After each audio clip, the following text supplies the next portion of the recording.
So hey guys, welcome back to the Anime What Ifs channel.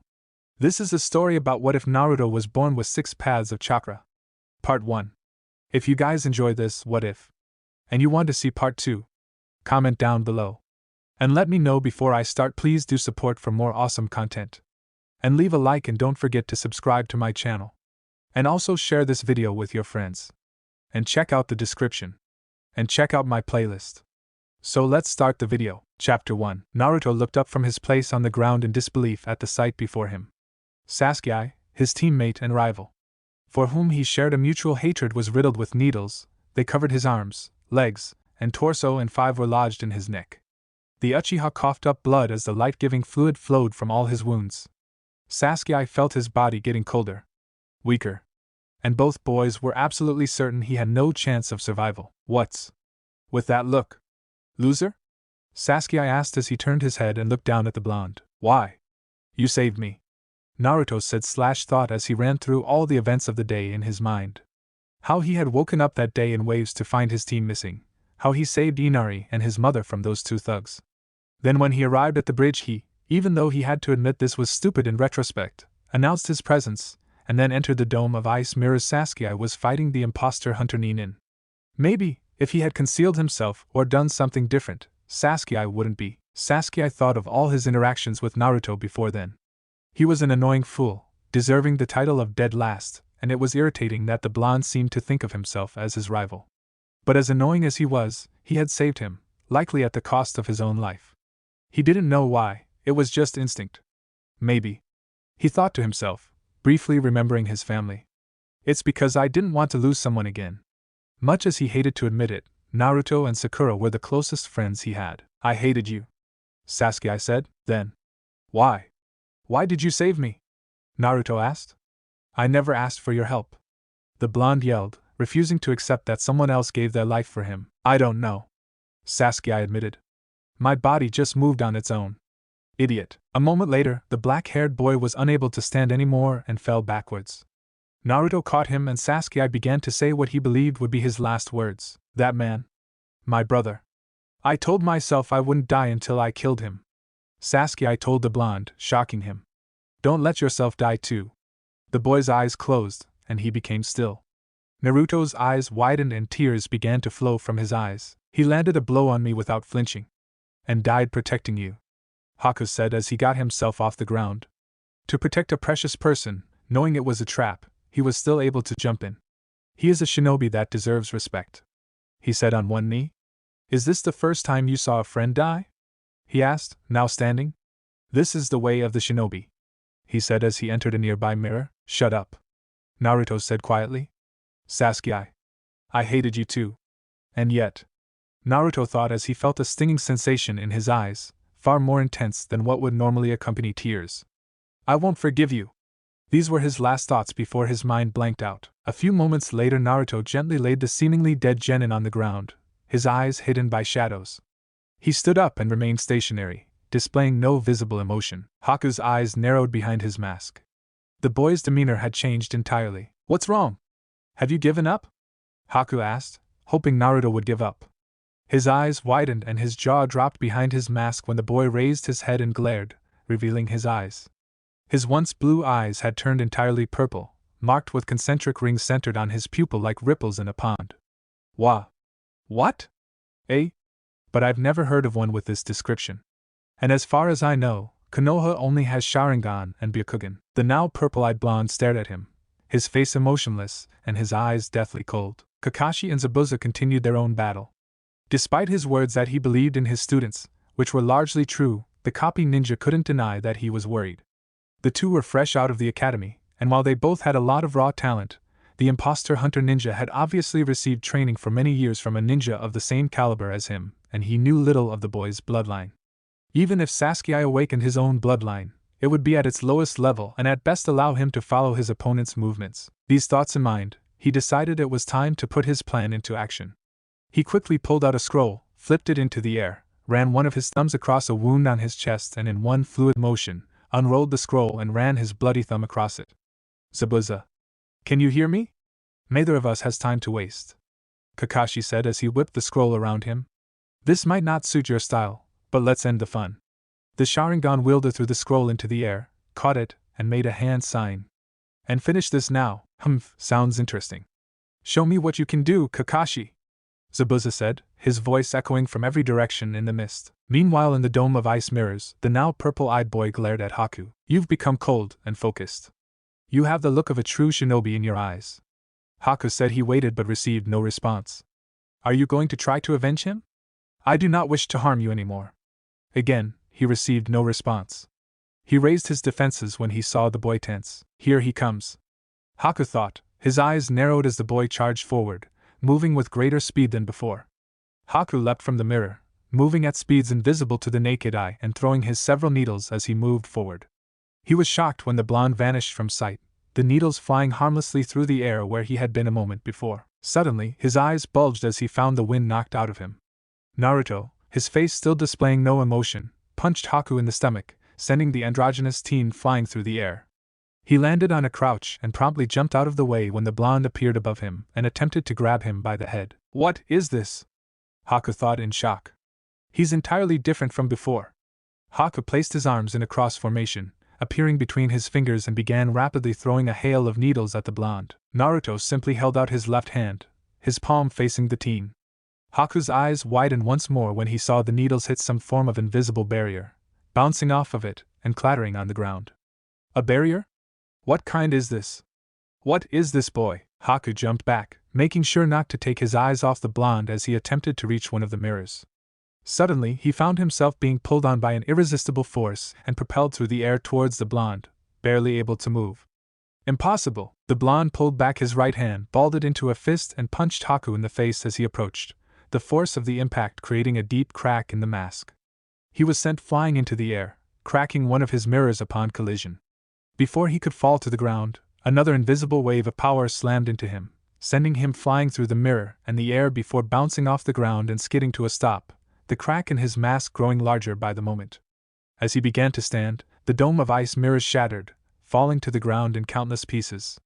He looked up to see the blonde, who stood unmoving in the center of the rain of shards. Zabuza, he thought as his mask began to fall apart.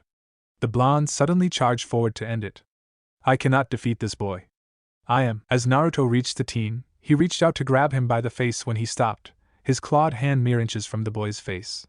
Looking at the blonde's eyes, he saw him blink, emotion returning to his expression in the form of surprise. You're the guy from, Naruto said as he snapped out of whatever trance he had entered. Everything that had just happened had been a blur to the boy. The boy noticed how his view of the world had changed. Though he could still recognize the older boy he'd met in the forest, he now saw the world as black with white outlines, and he could see the chakra coursing through his body. Why did you stop? Haku asked.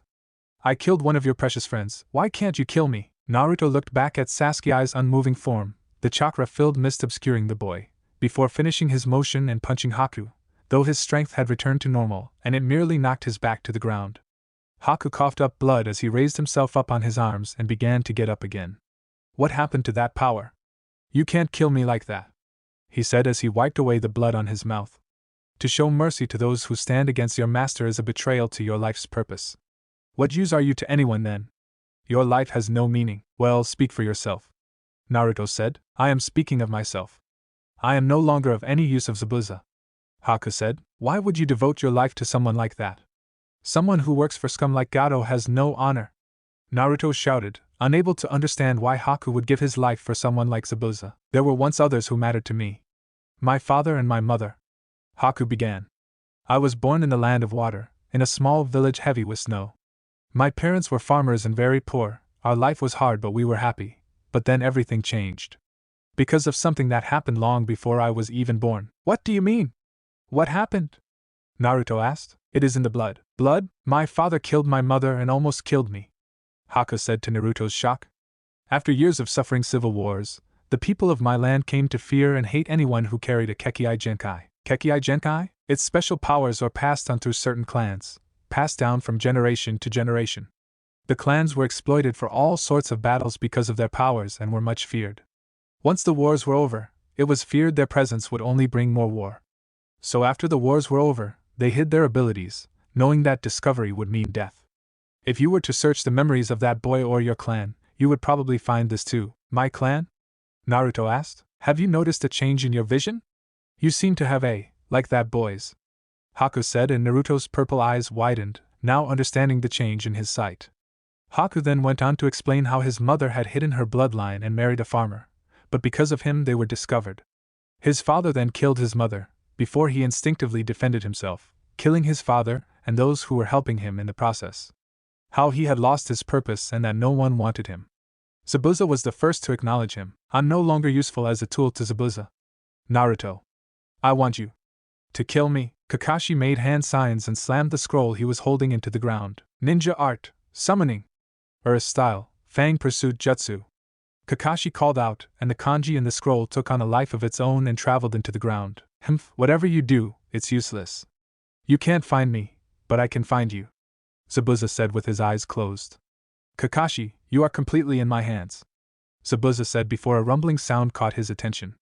Suddenly a dog ripped itself out of the ground and bit at his left foot, which he lifted out of the way, but another came up and bit into his right foot. Suddenly, all of Kakashi's remaining ninja hounds erupt from the ground and bite into him, completely immobilizing him. I realized if I couldn't see you, I'd have to smell you. My ninja hounds can follow a scent anywhere. I let you through my guard. I wanted you to cut me so the scent of my blood could lead them to you. Ah, the mist is clearing. Know what I see? Your death. Do you intend to talk me to death? Zabuza growled. In a way, yes.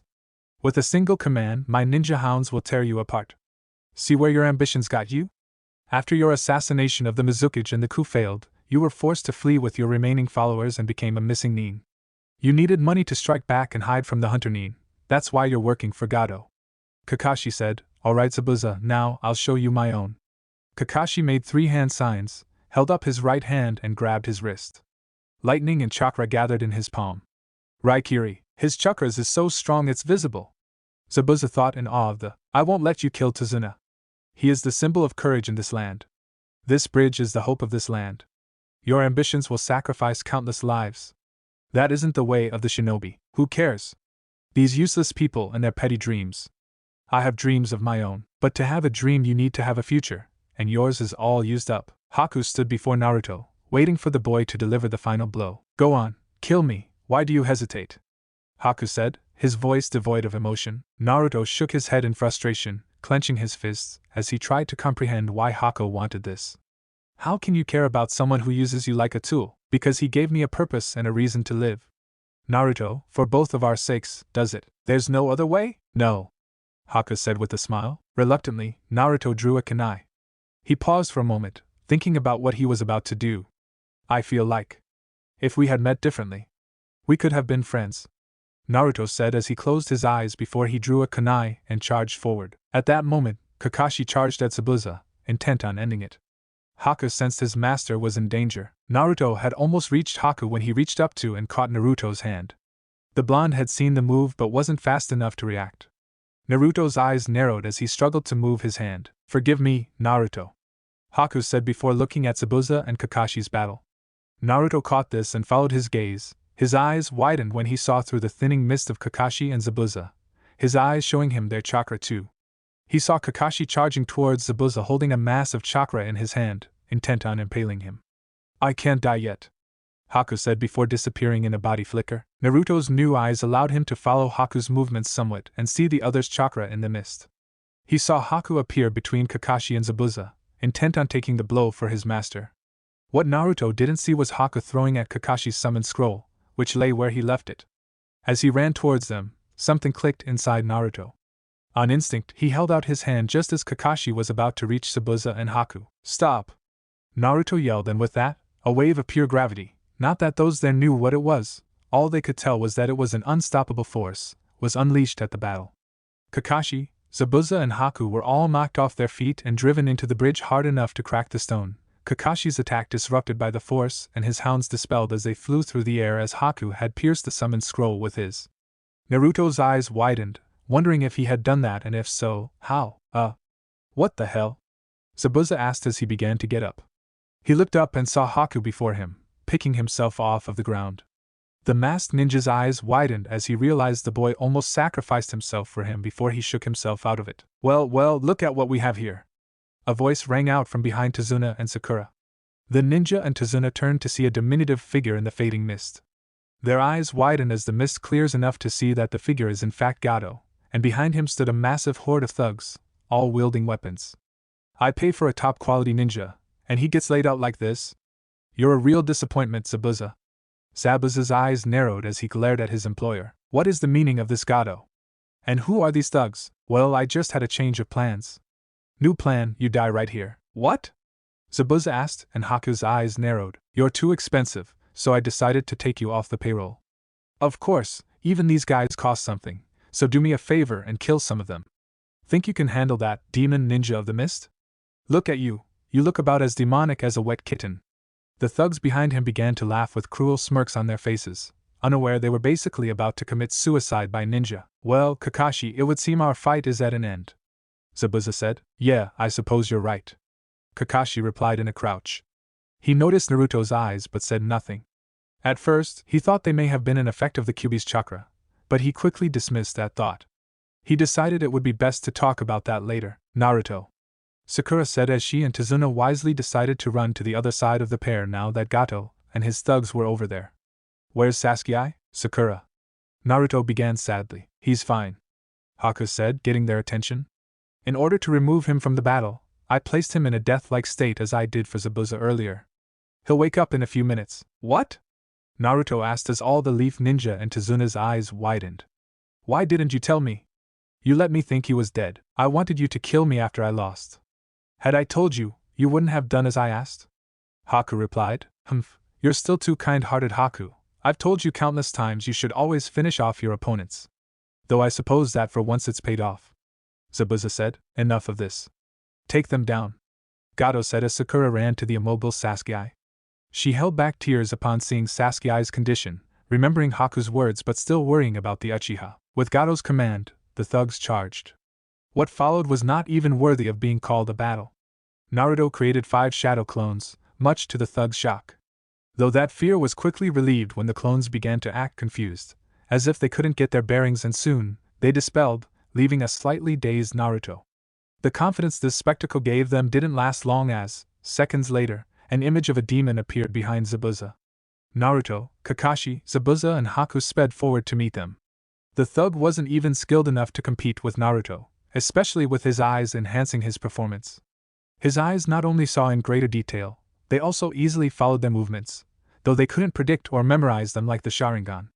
Still, this allowed him to read their movements, and the thug's skill couldn't compare to that of a ninja, even a fairly poor one like Naruto was now. He knocked out his opponents while the others simply killed them.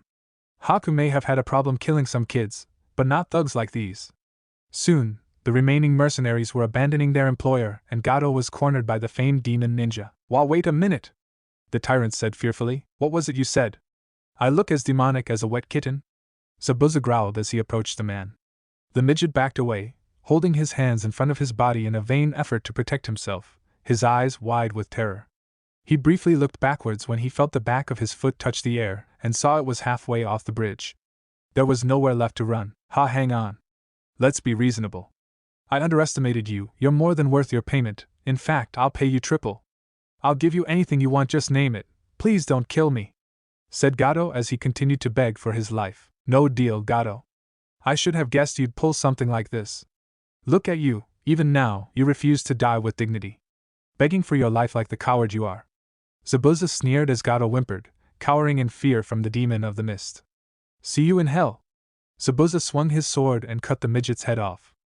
What? Did I die? Sasuke asked himself before he heard Sakura calling his name. Wait. Sakura? Am I? Sasuke's eyes slowly opened and Sakura looked into his eyes, her own widening as she saw him look at her. Sakura? Tears welled up in Sakura's eyes, even after Haku told them he was just in a death-like state. When she saw him, she had feared he was truly dead. Sakura wrapped her arms around the boy and cried in joy. Sakura. That hurts. Sasuke said. So sorry.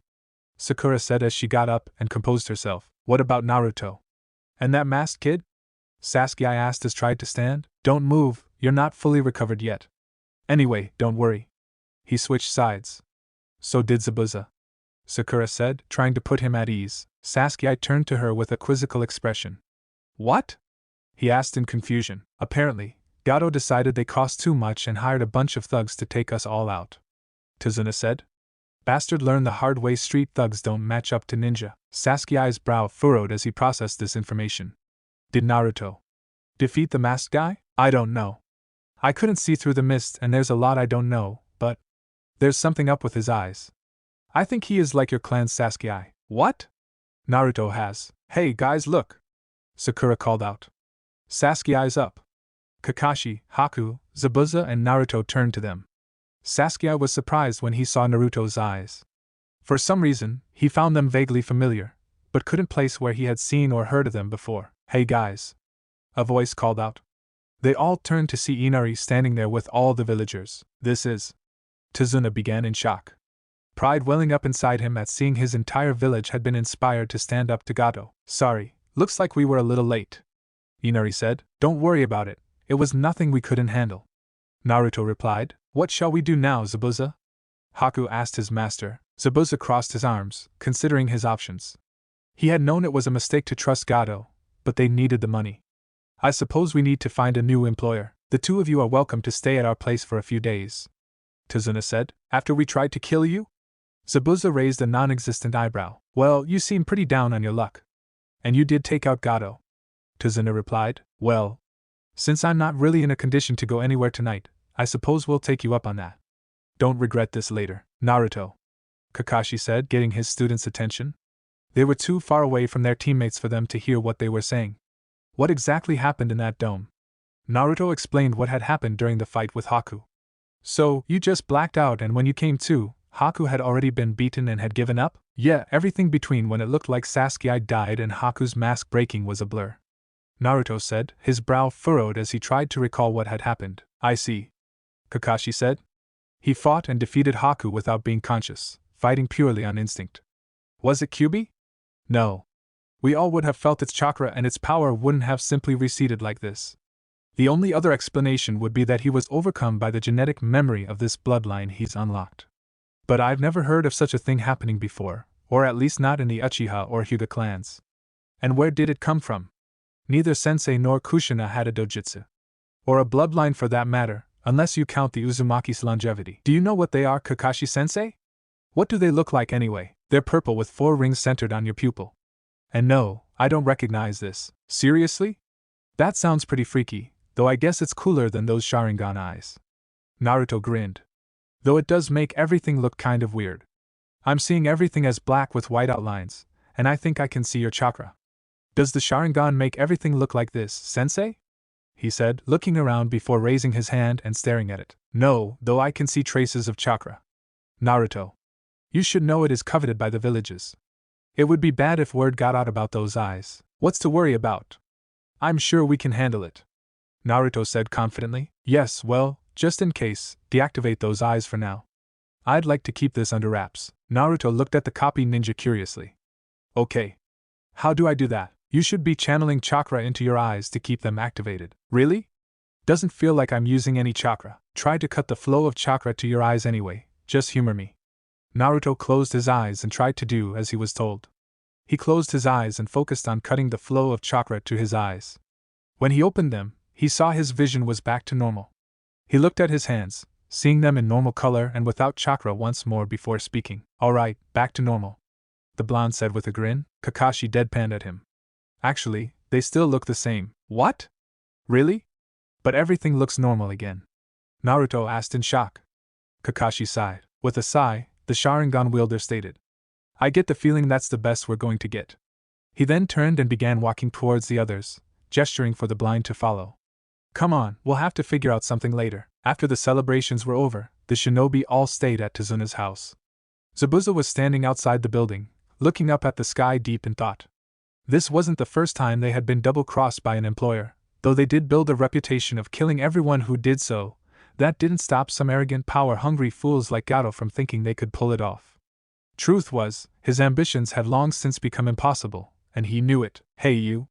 He turned to see the now purple-eyed blonde walking out of the house giving him a hard look, though it was hard to tell with the sunglasses he was wearing. After trying to turn them off for a while longer, Kakashi eventually gave up and decided that either Naruto had too much chakra and not enough control, or they were like the Byakugan, and their presence would be obvious even when inactive. After this, Kakashi got him the sunglasses to hide his new eyes. Huh! What do you want, kid? Do you care about Haku at all? Naruto asked angrily. Humph, is that what's been bothering you all day? Kid, you're naive, that's how the ninja world works. Haku's nothing but a tool to me. You say that even after he was ready to give his life for you? Naruto almost yelled. After he lost, he asked me to kill him. All because he thought his loss meant he was of no further use to you. He respects and cares about you that much, and you don't care at all. I can't stand the thought of someone as kind and loyal as Haku would give his life for someone who wouldn't care about it. Kid, stop talking. Naruto glared until he noticed the look in his eyes. We shinobi are still human. It's not easy to become an emotionless tool. It may be impossible, the masked nin said. Go back inside, I'm done talking. The next morning, it was the day they would set out. They were all eating breakfast at a table, except for Zabuza, who was leaning against a wall with his arms crossed. Saske seemed to occasionally glare at Naruto, but hadn't said anything. The Uchiha was intrigued by Naruto's, but was also slightly upset about the outcome of the fight. He could still hardly believe that Naruto, the class clown, had managed to defeat an opponent that he couldn't, even if it was due to the blonde's bloodline. Naruto noticed Sasuke's glare and seemed annoyed but also didn't comment. Sakura was alternating between acting normal and swooning over Sasuke as usual, while Zabuza and Haku stayed silent. Hey Zabuza? Naruto spoke up. What is it? The missing ninja asked, glancing at the blonde. Why'd you betray your village anyway? Were you really just that greedy, or was it something else? If you must know, I was trying to save my country, Zabuza said with a glare. He decided to indulge the brat due to the epiphany he helped him with the other night, but he really didn't like talking about this subject. You tried to save your village by taking it over. That seems like twisted logic, Zabuza, Kakashi replied, not believing it. Have you ever heard of the bloodline purges, Kakashi? This caused his eye to widen in realization, while Sasuke's and Sakura's widened in shock. Naruto had heard of this already from Haku. Wait, bloodline purges? What's he talking about, Kakashi-sensei? Sakura asked. Kakashi paused a moment before answering. Kiri has a long history of civil wars. Because of the power they possess, those who hold Kekkei Genkai like Haku's ice techniques, the Sharingan or Naruto's were used as living weapons. To a far greater degree than other ninja, to destroy their enemies and inspire fear. The previous Mizukage, and many of the people of the Land of Water, came to see them as demons that brought war and suffering to them. After the wars were over, in an effort to prevent further tragedies, they slaughtered all those known to hold bloodlines. Kakashi explained, and all eyes, aside of course from those who already knew of this, widened in shock. My father murdered my mother and tried to kill me because he discovered we held a Kekkei Genkai, Haku said, shocking them further, especially Sasuke. He had always been told that being an Uchiha, having the Sharingan in his blood, made him special. To hear now that it would have demonized him in another country was an almost terrifying thought to the young Uchiha. I'm sorry to hear that, Kakashi said. It is fine. You had nothing to do with it. That's awful. Does that kind of thing happen often in the ninja world? Tsunami asked. No, but assassinations and kidnappings of those who hold Kekkei Genkai are common. They're powerful assets and dangerous enemies, Kakashi said. I trust you'll keep quiet about Naruto's? The civilians nodded. I wanted to stop the fourth Mizukage's madness. Anyway, that doesn't matter now. There was a rebellion and they won. There's a new Mizukage and I hear whoever it is even has a Kekkei Genkai themselves, Zabuza said. Of course, I can't go back now. We were working with Gato to get the money to survive, not to try to take over the village again. Why don't you join another village? Kakashi asked. What village would take in someone who tried to kill their Kage? I could put in a good word for you with the old man, Naruto said. Old man? Haku asked. He has a kind of bond with the Hokage. Kind of like a grandson to him from what I've seen, Kakashi said. Are you kidding me? This kid? Zabuza asked skeptically. I'm serious. He's also wise and tries to avoid bloodshed whenever possible. Also, Konoha's feelings on Kekkei Genkai are pretty much opposite Kiri's, Kakashi replied. Haku. What do you think? Zabuza said. I'd like to believe it. But, fine. At this point, we don't really have much to lose, Zabuza finally said. Kakashi sighed. I know I'm going to hear about this later. Chapter 2. Tazuna and his family, along with a single worker, stood across from the party of ninja on the bridge linking the country to the mainland. The bridge, which had been the only hope of their nation, had, after so long, finally been completed, and it was time for the Leaf Shinobi and the two missing nin to say their goodbyes to the recovering nation. I'd like to apologize again for aiding Gato, Haku said, bowing his head slightly. No problem, that's all water under the bridge. Thanks to all of you, in the end we completed the bridge and our land is free from that tyrant's clutches. But it's sad to see you guys go, Tazuna said, resting his hand on Inari's head. Thanks for everything. Don't worry, we'll be sure to visit. Naruto grinned. You better, Inari said, shaking with the effort of holding back his tears. Naruto's smile fell as he too struggled to hold back tears before his expression returned to a grin, though he continued shaking. Are you sad, Inari? It's okay to cry, you know. I'm not going to cry, Inari yelled. But you can cry if you want to. Fine. Later, Naruto replied, turning his back on Inari. Looking back at Naruto, one could see that, like Inari, he now had tears streaming from his eyes. Sakura looked at Naruto with a slightly annoyed expression. Geez. They're like twins. This kid's got a long way to go before he becomes a true shinobi. Zabuza thought. That boy. He changed Inari's heart. And Inari changed people's hearts. That boy brought courage back to this nation, the bridge builder said as he watched the ninja's retreating figures. Oh yeah? We need to name this bridge, don't we? The worker asked. Well, I have a perfect name for it. Oh? What is it? Tsunami asked her father. How about the Great Naruto Bridge? Tazuna replied. The smiles from the others told him they agreed. That night, Team 7, Zabuza and Haku rested at a small camp, sitting around a campfire. What's Konoha like? Haku asked, glancing around the campfire. You said they see Kekkei Genkai as valuable? That's right. The philosophy is that every true Konoha shinobi must love, believe, cherish and fight for the village's sake, as many previous generations had done before them.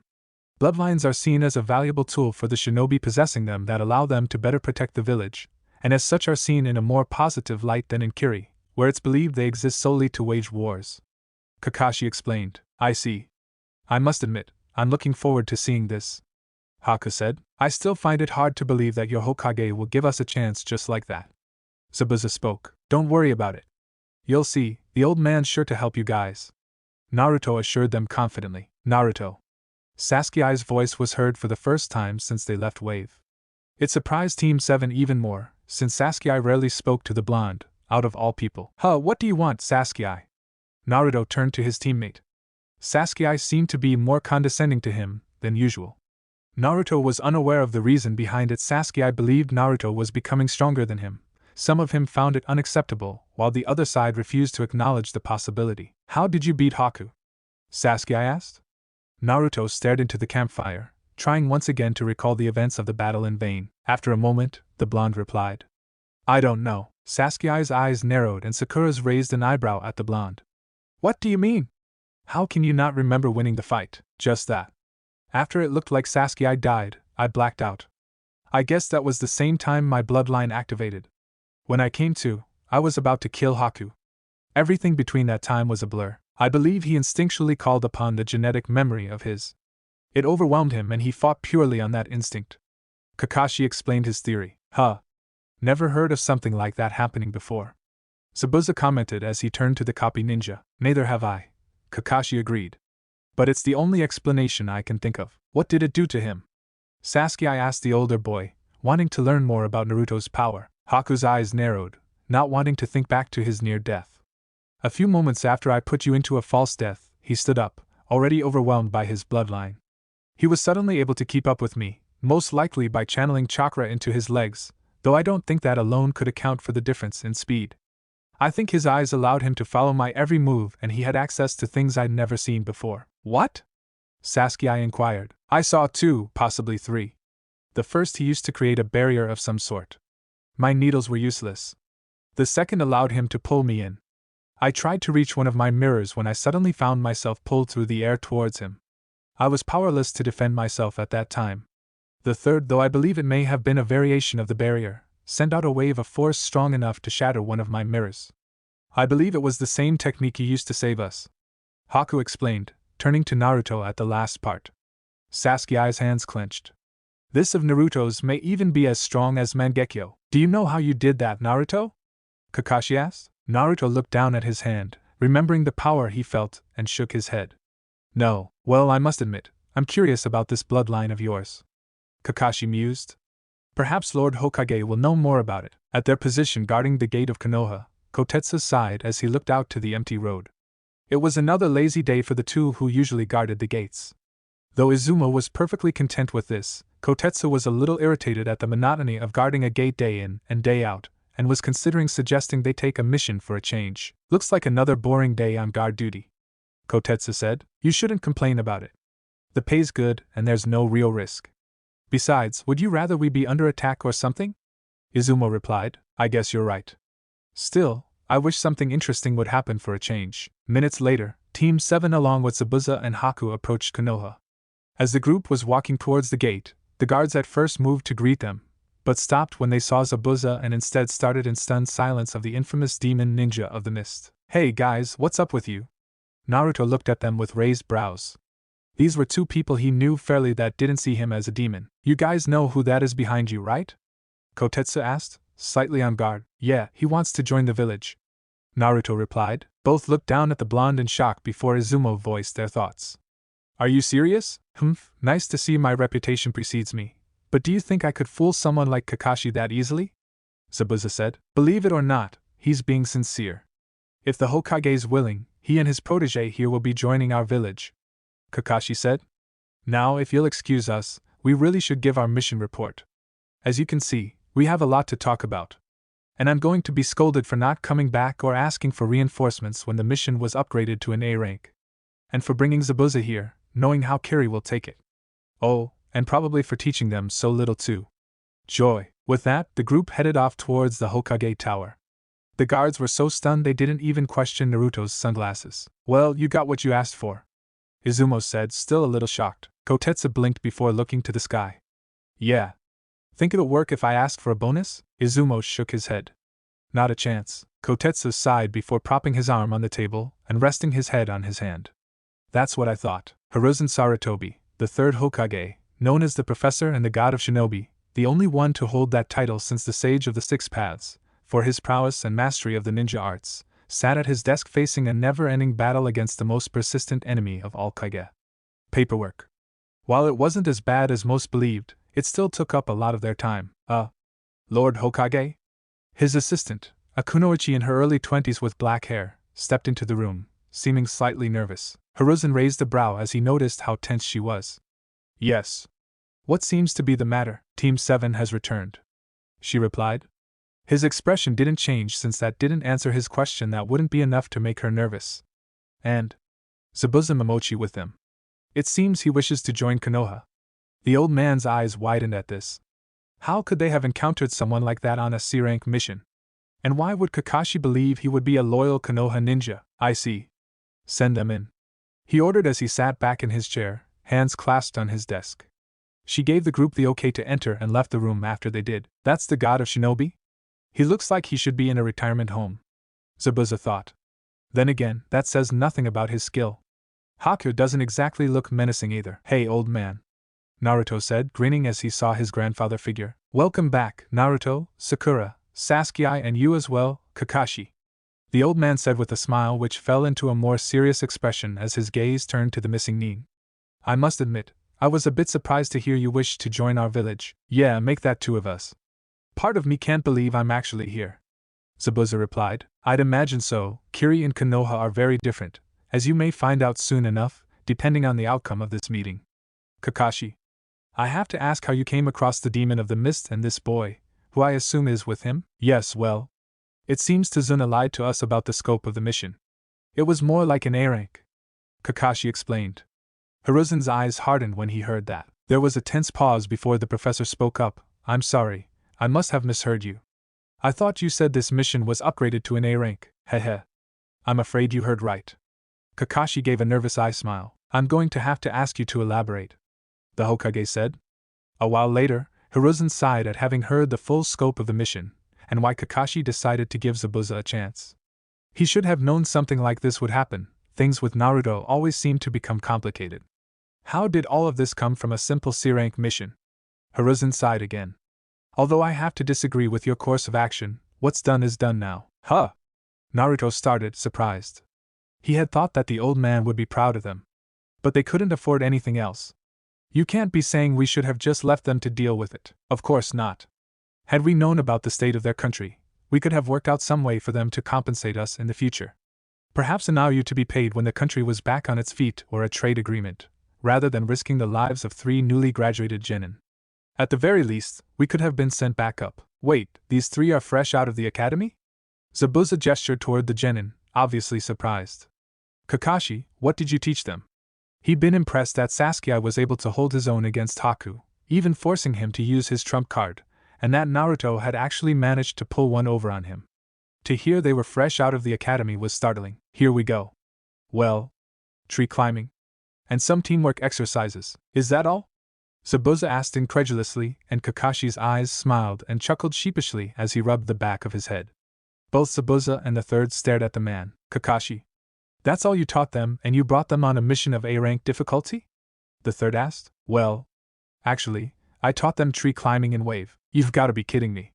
Zabuza shook his head and face-palmed while Hiruzen glared at the silver-haired Kakashi. We will have to talk about your teaching methods, the Hokage said before turning to the former Mist Ninja.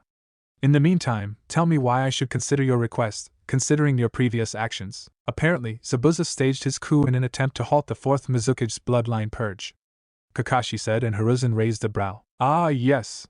It's true, those sordid affairs did occur around the time of your betrayal. Hiruzen mused, stroking his beard in thought. I take it the purges were as bad as our information would suggest? Zabuza scoffed. Probably worse. Yagura managed to convince everyone that bloodline holders may as well have been true demons in human form. If a bloodline holder was found, they would be ruthlessly slaughtered, whether they were ninja or untrained civilian careers. You could kill an infant if he bore a bloodline and get 15 minutes of fame. I've seen that happen firsthand. The 3 genin looked in horror at that, while Hiruzen and Kakashi's eyes narrowed and Haku cringed, going back to the day his mother was murdered. Not only was it an atrocity, it was tearing our country apart. Those who could see the truth began to rebel against the 4th Mizukage's regime. I just happened to be at the forefront. Haku stepped forward. As you have been told, I bear the ice element Kekii Genkai and am quite possibly the last of the Yuki clan. My mother hid herself as a civilian and married my father, a simple farmer. We were happy, until I discovered my bloodline and my father discovered us. He led the people of my village to murder me and my mother. I watched him kill her and then try to kill me. I survived only because my bloodline activated subconsciously and killed everyone left in the house. We lived on the outskirts of the village. I escaped before the rest of the villagers knew what happened and wandered the country until Zabuza found me and took me in. Do you have any idea what led the Mizukage to act in such a manner? My encounters with Yagura beforehand led me to believe he was a kind and just man, Hiruzen said. Zabuza's eyes narrowed as he thought back to those days. That was the odd thing. No one does. The change was gradual, but there was something odd. He definitely wasn't the man we once called our Mizukage when the purges began. Some thought he was being controlled, maybe by some powerful person, but as far as I know there was never any proof. Hiruzen was silent for a few moments, closing his eyes as he considered what he'd heard before opening them and looking at Zabuza. What you've told me matches what I've heard. In light of this information, we will have to discuss those events further at a later date, but I will give you a chance. Though Zabuza will have a 6-month probationary period and will be unable to take missions outside the village for the span of 1 year, you will be allowed to join the village. Zabuza nodded and Hiruzen turned to Haku. As for you, since you were not an official ninja, but were loyal to one, your probationary period will be half your mentor's and, if you wish, you will be allowed to restart the Yuki clan here. Thank you, Lord Hokage. Haku bowed. We will have to gauge your skills later to see exactly what rank you will receive, Hiruzen said to the androgynous teen who nodded. Were there any other noteworthy events over the course of this mission? Yes, Saske activated the Sharingan during the mission. But Naruto also unlocked AI can't identify, Kakashi said, and the third blinked. I see. That's a surprise. I assume that's why you're wearing those sunglasses? The Hokage responded and Naruto nodded. Well, let's see it. Naruto removed his sunglasses and opened his eyes, revealing the purple ring to the Hokage. Hiruzen gasped, his eyes wide as he stood up in disbelief at the sight before him. That's it. I don't believe it. What is it? You know what they are? Sakura asked. Yes. The Rinnegan. The Hokage replied, surprising everyone present, aside from Naruto who had never heard of that. The same eyes as the sage. Are you sure, old man? Zabuza asked. I'm sure. Hiruzen nodded as he sat behind his desk again. Naruto looked slightly confused. Wait, what's so special about my eyes? He asked, not understanding why they were such a big deal. And who's this sage? The sage of the sixpaths. He was the first, and supposedly, most powerful shinobi who ever lived. He created the ninja arts, and was a bearer of the same you have. Kakashi answered. But though I assumed the eyes were real, I believe the man was just a myth. I assure you, he was real, but he lived over 2,000 years ago. There is little known of him now. The third said. Naruto. The Rinnegan is the greatest of the three great. Certainly one of the most powerful bloodlines in existence. A grin grew across Naruto's face, and he pumped his fist. Really? I knew I was awesome, Naruto! Hiruzen interrupted. This is no laughing matter. If word of this reaches the other villages or certain individuals, they will stop at nothing to kill or capture you. That stopped Naruto in his tracks, freezing in place with wide eyes. The fact that you possess those eyes is an S-rank secret. Understood? All the ninja present nodded. Lord Hokage, Naruto can't change his eyes back. Sakura said.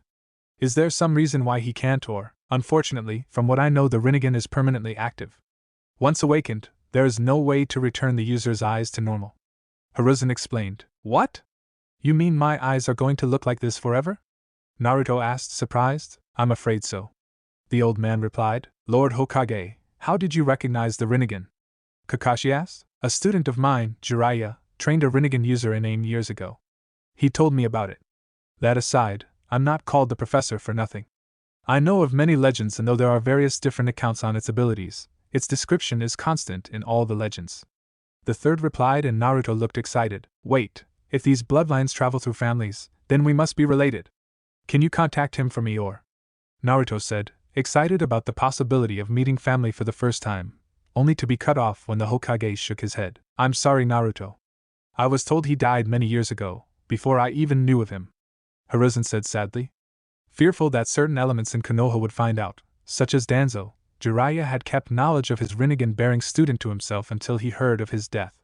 The blonde's mood immediately dropped. Oh, was all he could say. It tore at the old man's heartstrings to see his surrogate grandson's hopes rise, only to be dashed by reality. I wasn't told much about the Rinnegan's abilities. I'll ask Jiraiya to return to the village to aid you. According to my information, he was planning on returning around the time of the Chunin exams anyway. Chunin exams? Sakura parroted. Exactly what it sounds like, a series of tests meant to see if you're worthy of being promoted to. I intend to nominate you for them. Kakashi explained. Hiruzen glared at the former ANBU captain. Not if that's all you've taught them so far. From the fact that they survived this mission, I'm sure they've improved on their own since they graduated, but that alone isn't enough to prepare them. Kakashi cringed slightly at that. Well, at least I have 2 months to make up for that, Kakashi said, ignoring Naruto and Sasuke's scowls for almost costing them the chance to progress. Sakura was significantly less upset. So, who's this Jiraiya anyway? Naruto asked. Kakashi turned to the young Jinchuriki. Lord Jiraiya, along with Lady Tsunade and Orochimaru, are known as the three legendary Sannin. They're Lord Hokage's former students. Zabuza shook his head in disbelief. I can't believe you don't even know the renowned shinobi of your own village. Those are three of the strongest ninja alive, but years ago, Orochimaru betrayed your village. The third Hokage sat back in his chair as he thought of his scattered students. Yes. He was my star pupil. But he was always ambitious. His lust for power and immortality eventually consumed him, and he committed unspeakable crimes against the village. It's common knowledge that Jiraiya runs our spy network, and as for Tsunade, he said, sighing at the end, though she is not a missing Nin and is still loosely affiliated with us, she left the village and currently has no intentions of returning for reasons that are her own. He then looked up. If there's nothing else, I must have words with Kakashi. Zabuza, might I make a request? I want you to aid Kakashi with teaching these three while you're on probation, at least until the exams begin. Hiruzen then turned to Kakashi. It's not that I've lost faith in your teaching abilities, Kakashi, but with Saske possessing the Sharingan, your team will be a target to other villages and people like my wayward student. Even more so if and when knowledge of the Rinnegan gets out, and you seem to be a good teacher, considering the skill young Haku has. Rest assured you will be compensated. I understand, Lord Hokage. Kakashi replied. Not like I'll have anything better to do, and I do owe them, I guess. Zabuza said. Naruto looked excited to learn from another powerful ninja. Sasuke smirked slightly, sure this would help him fulfill his goal, and Sakura paled at the thought of being trained by the demon ninja of the mist. Wait a minute. Old man. What do you know about my family? Naruto asked. He had asked the old man before, but he had always told him he couldn't tell him. You always said you couldn't tell me. Why? Was it because of my bloodline? Your bloodline had nothing to do with it. Suffice it to say, no one on either side of your family ever exhibited this before. You were never told because your father made many enemies. If word got out you were his son, the same individuals would stop at nothing to kill you for revenge. He said before considering the new developments, specifically Naruto's. Though with your other secrets, that wouldn't change much, to be honest. Very well. Naruto, I was planning to wait until you were 16, but if you pass the upcoming Chunin exams, I'll tell you everything about them. Is that alright? Yeah. I guess that just gives me more reason to pass. You'll see, in 2 months, I'll be the awesome ninja I'm meant to be, and then you'll tell me everything. Hiruzen smiled. Good, now, you are all dismissed. His smile was replaced into a glare worthy of his title as his eyes turned to the copy ninja. Except for you, Kakashi. He then looked to the ex-Miss Ninja. Zabuza, Haku, my ANB will find you and take you to an assigned apartment. Here are your new forehead protectors. Hiruzen said as he handed the pair Leaf Village forehead protectors. Naruto, Sakura, Saske. Since your team brought them here, I'll ask that you show them around the village. The three nodded, Saske obviously unhappy about the order, and left. Kakashi paled slightly as he was left in the room with the second god of shinobi, who was glaring daggers at him. In the absence of their sensei, Team 7 along with Zabuza and his apprentice stepped out of the administration building, the ex-missing Nin now wearing Konoha forehead protectors. Having nowhere to go, Zabuza swept his eyes over the village, unlike when he had been on his way to the Hokage's office, where he had noted defenses and the ANBU following them. He truly took in the sight of the village. Well, this place is a hell of a lot more peaceful than Kiri, that's for sure. Zabuza noted. Sakura turned to the man, who still intimidated her a little. What do you mean? Zabuza shrugged. Even before the fourth Mizukage went batshit on bloodline holders, there was always a tenseness, a sense of threat that Konoha doesn't have. So, let's get started. There's a lot to show you, Naruto said. With that, the three genin showed the two new citizens of Konoha around their new home. Over the course of their tour, Zabuza and Haku, of course, noticed the looks of shock they were getting, but were more surprised at the looks that were directed towards Naruto. Haku was reminded of his time in Kiri, remembering the glares directed at him by those who knew he held a bloodline. Zabuza, on the other hand, remembered similar looks directed towards the fourth Mizukage. As they were walking down a particular street, Zabuza glanced at the blonde. There weren't many other reasons why a child would be treated this way in his own village, especially one as peaceful as Konoha. Just about every ninja knew of the Kyuubi's attack, and the boy in front of him seemed to be the right age. It added more substance to his theory when his hearing, honed by his mastery of the art of silent killing, overheard whispers of Foxboy and other similar names from the villagers. He had to admit, he was intrigued if he was right. The power of a Jinchuriki combined with the Rinnegan? There would be no limits to the boy's potential if his suspicions were correct. Sakura and Saske also noticed the glares the blonde received. They rarely saw him outside the academy or team meetings, so this was the first time they'd noticed how the people of the village looked at him. Saske was slightly intrigued but for the most part didn't care. Sakura found herself curious as well about why he was being glared at, though she soon dismissed it as the result of one too many pranks. Hey kid! Are there any good places to eat around here? Zabuza asked as their turn neared its end. Naruto grinned. The thought of his favorite food was almost always enough to lift his mood. I know a great place. Hey, how about we all go there to celebrate? Sakura smiled and turned to Saske, but before she could say anything, Saske scoffed and turned away. Not interested. The Uchiha said as he started towards his compound, his hands in his pockets and an aloof expression on his face. He wanted nothing more than to return to his home. The revelation that the Sharingan wasn't the most powerful in the village anymore, he was certain his clan's was superior to the Hyuga's Byakugan, and vice versa, let alone that the more powerful belonged to the dead last of all people, not to mention the events in Wave, had increased his desire for power tenfold. He was determined not to let Naruto surpass him, Rinnegan or not. Come on, Saske, it's my treat. Naruto called out. Sakura turned to the blonde, obviously surprised. You actually want him to come with us? Naruto looked to the ground and narrowed his eyes. It was obvious he didn't particularly want Saske to come along. Well, he did take about 100 needles for me. I think I kind of owe him. Naruto replied. Haku looked away nervously at that. Saske didn't seem to care. First of all, why should I waste my time? Secondly, if you owed me, I wouldn't squander a favor on something frivolous like this anyway. Naruto glared at Saske's retreating figure. Fine then, be that way. He then turned to Sakura hopefully. Sakura, want to come? Well, Sakura began. Hang on a moment. A familiar voice called out. The three Genin, Haku and Zabuza turned in the direction of the voice to see Kakashi appear in a body flicker. Kakashi-sensei, Naruto said. Zabuza smirked behind the bandages that masked his face. Heh, old man done chewing you out, Kakashi? The other masked ninja didn't respond to that. Kakashi nonchalantly turned to his fellow masked ninja. Huh, you say something, Zabuza? Far away, Guy felt the urge to curse his eternal rival's hip attitude and challenge him once again.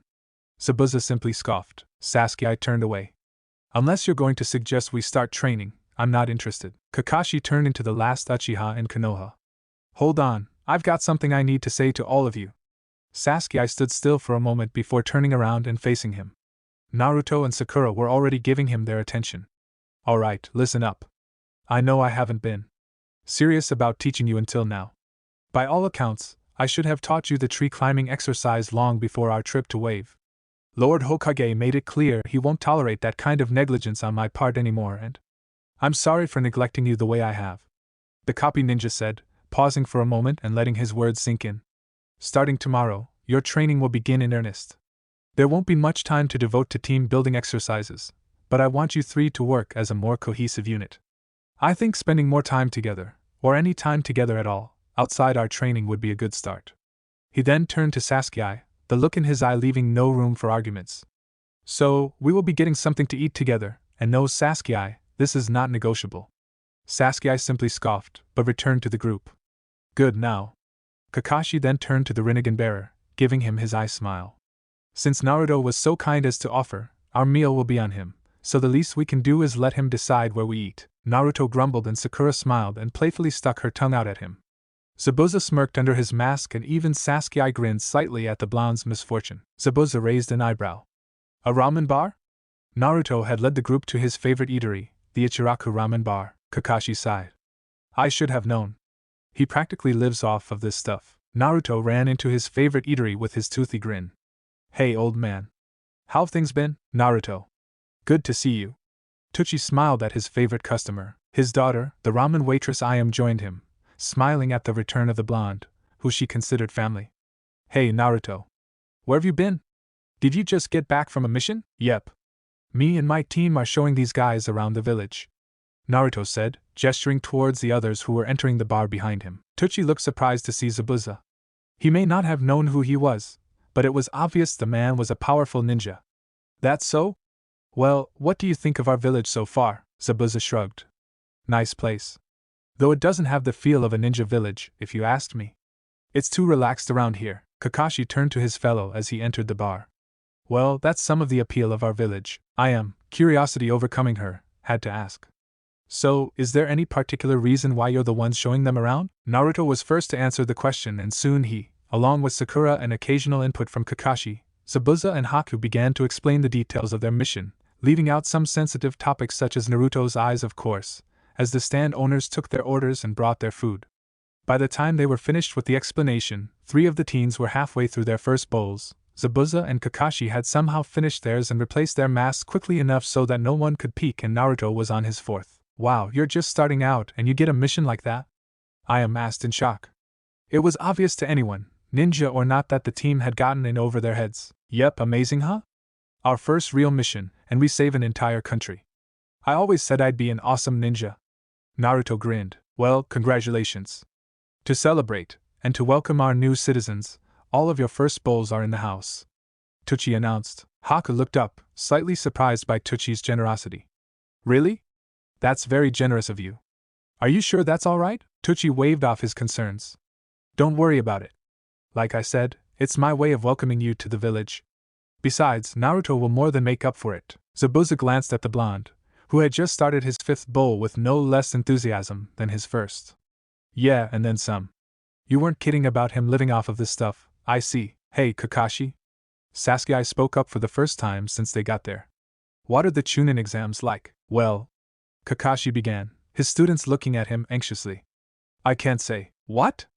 Oh, come on, Kakashi-sensei. Naruto complained. Kakashi chuckled and I smiled at the blonde. It wouldn't be very fair if I told you, now would it? Naruto turned to Haku.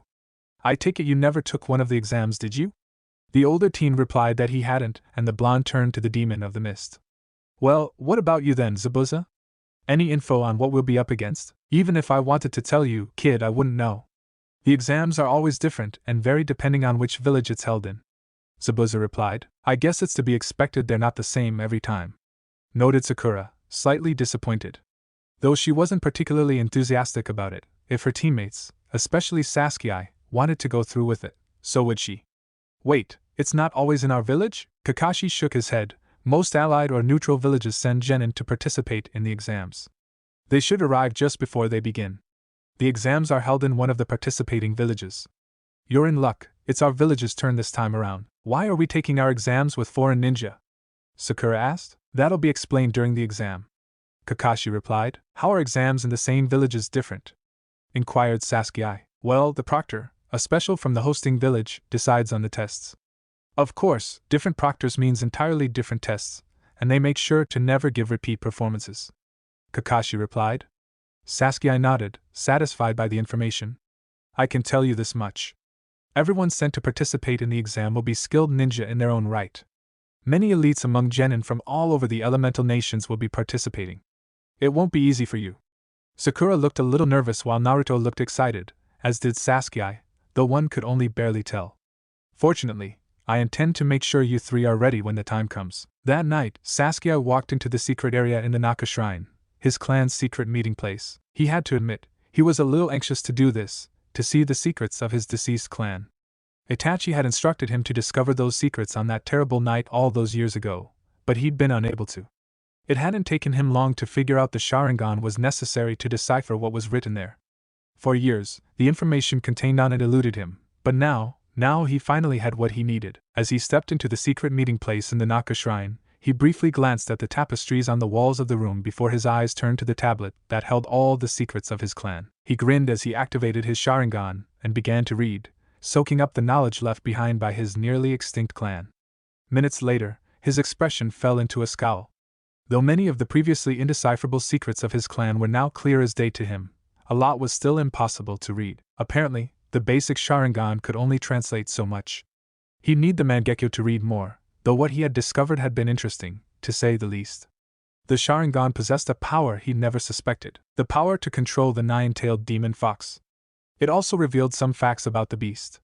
Most notably, that it couldn't truly be killed. So then, how did the fourth Hokage defeat it? Not that it really mattered to him. That power would be of no use against Itachi, who had a more powerful Sharingan, anyway. Still, it made him curious how his clan was linked to the fox. Naruto stood in his apartment bathroom, looking at his reflection, the purple ringed eyes he'd have to live with for the rest of his life staring back at him.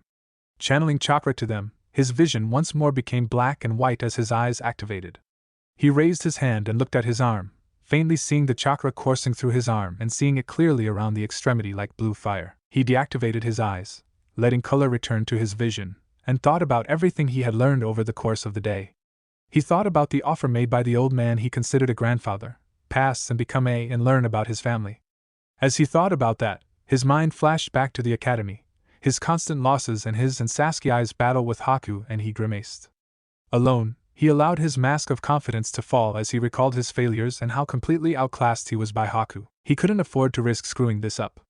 One of the things he had always wanted to know, the truth about the family he never had, was at stake. Starting tomorrow, he will take being a ninja seriously. If he let this chance pass him by, he'd never forgive himself. Zabuza and Haku stepped into the apartment they had been assigned after finishing the first of several interviews they would have with the Hokage, which would end in full mental and physical evaluations.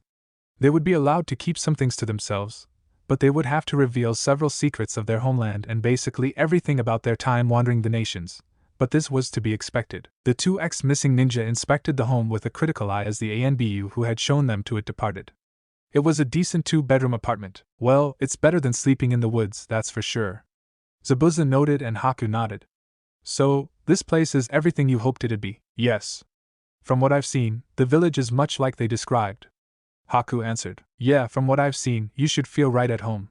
This place fits your ideals. Zabuza replied. It was a bit too peaceful for him, but he'd adjust. It was better than wandering from place to place with no real future, although. Haku began and Zabuza glanced at him.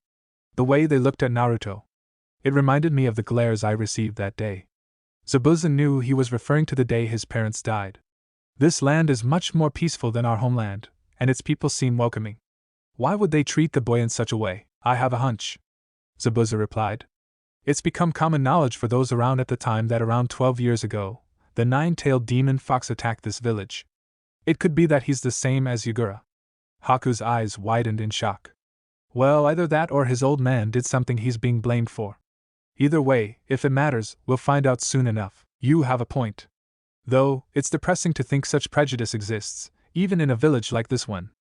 Zabuza didn't respond as he continued inspecting the apartment. The next day, the 3 genin of Team 7, Zabuza and Haku, all stood around the posts of the 3rd training ground. Zabuza leaned against a tree with his arms crossed, his eyes narrowed in annoyance. We've been here for half an hour. How long does this bastard expect to keep us waiting? Zabuza growled. You should probably get used to it. Kakashi-sensei's always like this. Sakura commented. Yeah, he'll probably be here in an hour or two with some lame excuse like a black cat crossed my path. Naruto added. You're joking. Haku stated as he and Zabuza looked skeptically at the genin. Saske scoffed. If only. Between this and his antics, I had a hard time believing the guy was until I saw him fight. Well, screw waiting around, Zabuza said, as he stepped away from the tree. He then grabbed the hilt of his sword. I was planning on testing you 3 to see exactly what I was working with anyway.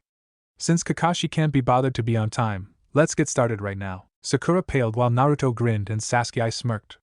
Good, I'd been waiting for this since we left the waves. Naruto said. Do you want me to participate?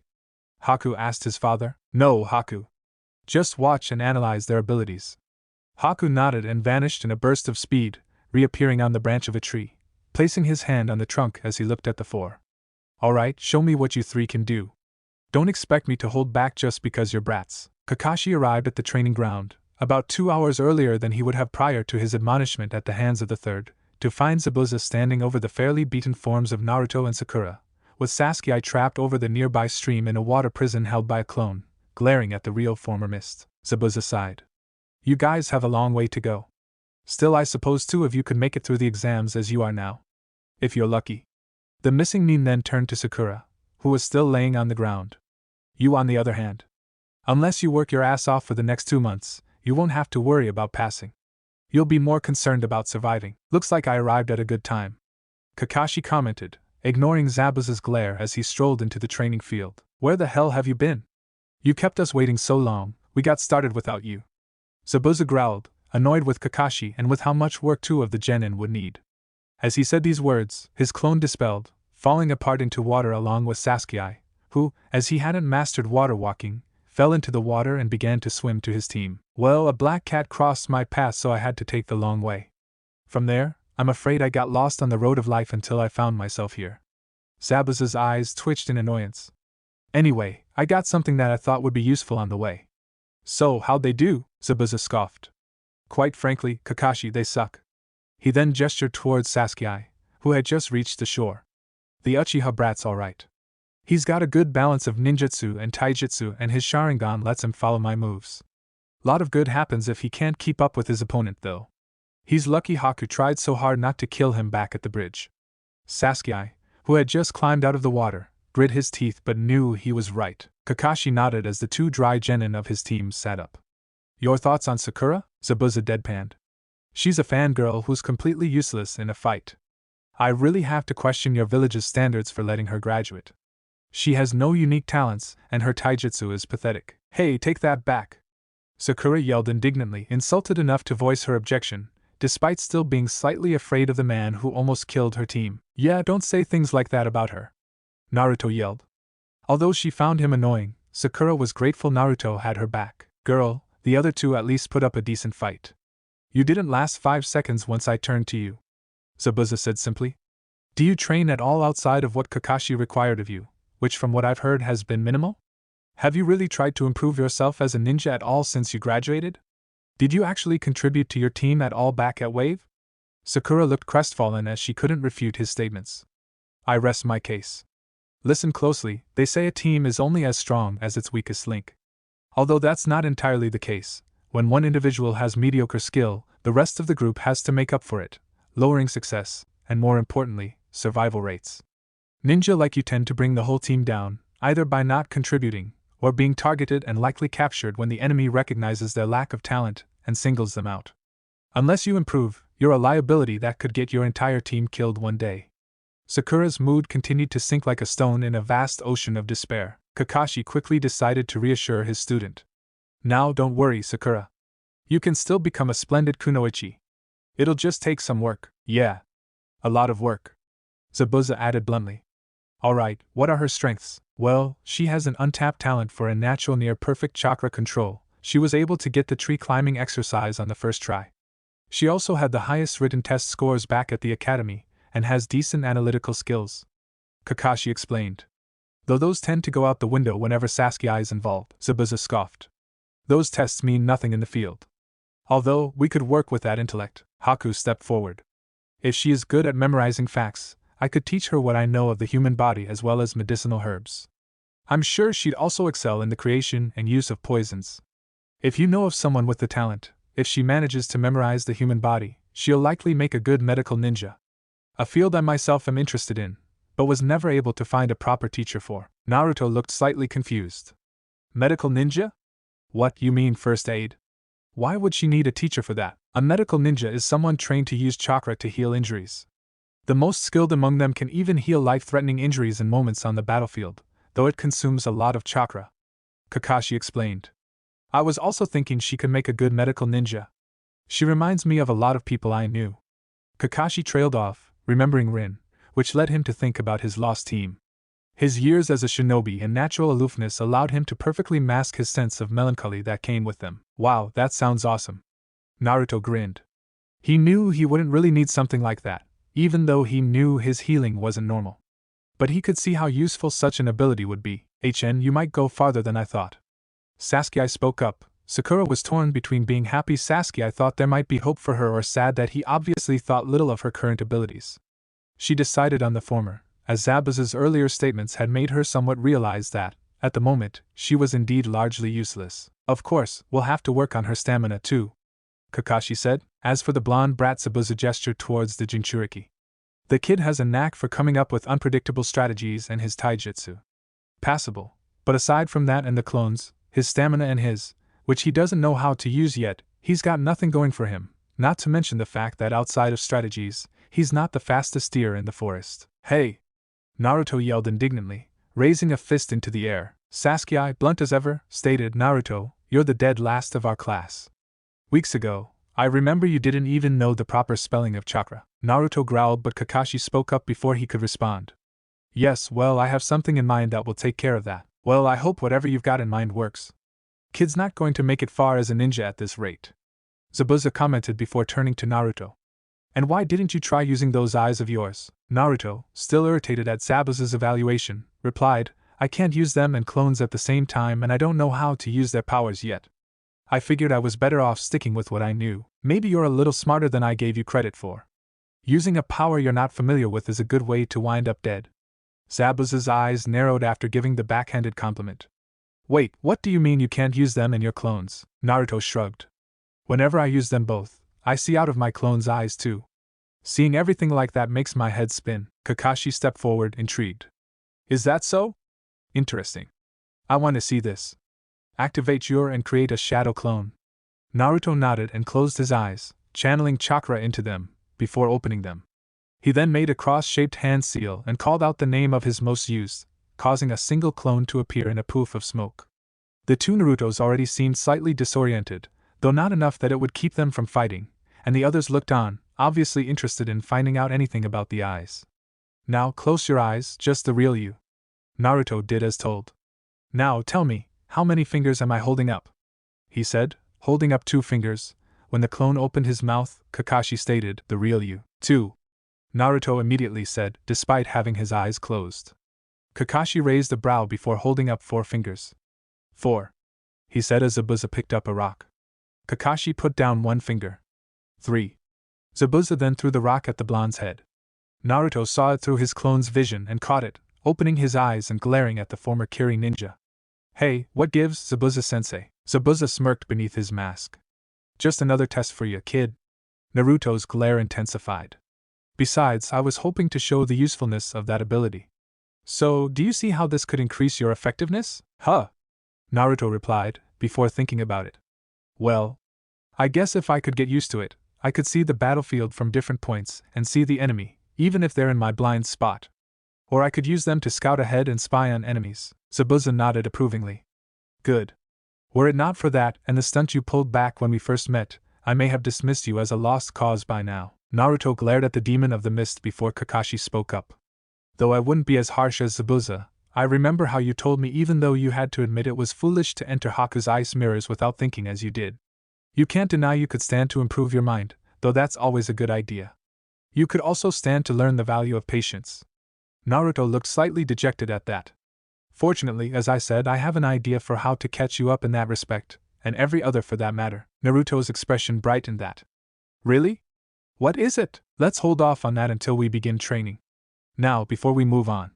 Kakashi began, reaching into his pocket and pulling out 5 slips of paper. We may as well get this out of the way, he said. You're going to test their affinities? Not a bad idea, Zabuza stated. Naruto curled an eyebrow. Affinities? Yes, your nature or elemental affinities, said the copy ninja. You don't remember? They explained this to use in the academy, Sakura said, raising her hand and pointing her index finger to the sky as she began to explain. There are 5 basic elements: water, earth, lightning, wind, and fire. Obviously, Sasuke's fire style or Zabuza and Kakashi's water are good examples. Everyone has a predisposition towards a single element. Naruto smiled. Oh, I get it. So, you're going to see what our elements are, Kakashi-sensei? That's right. You're going to channel your chakra into these.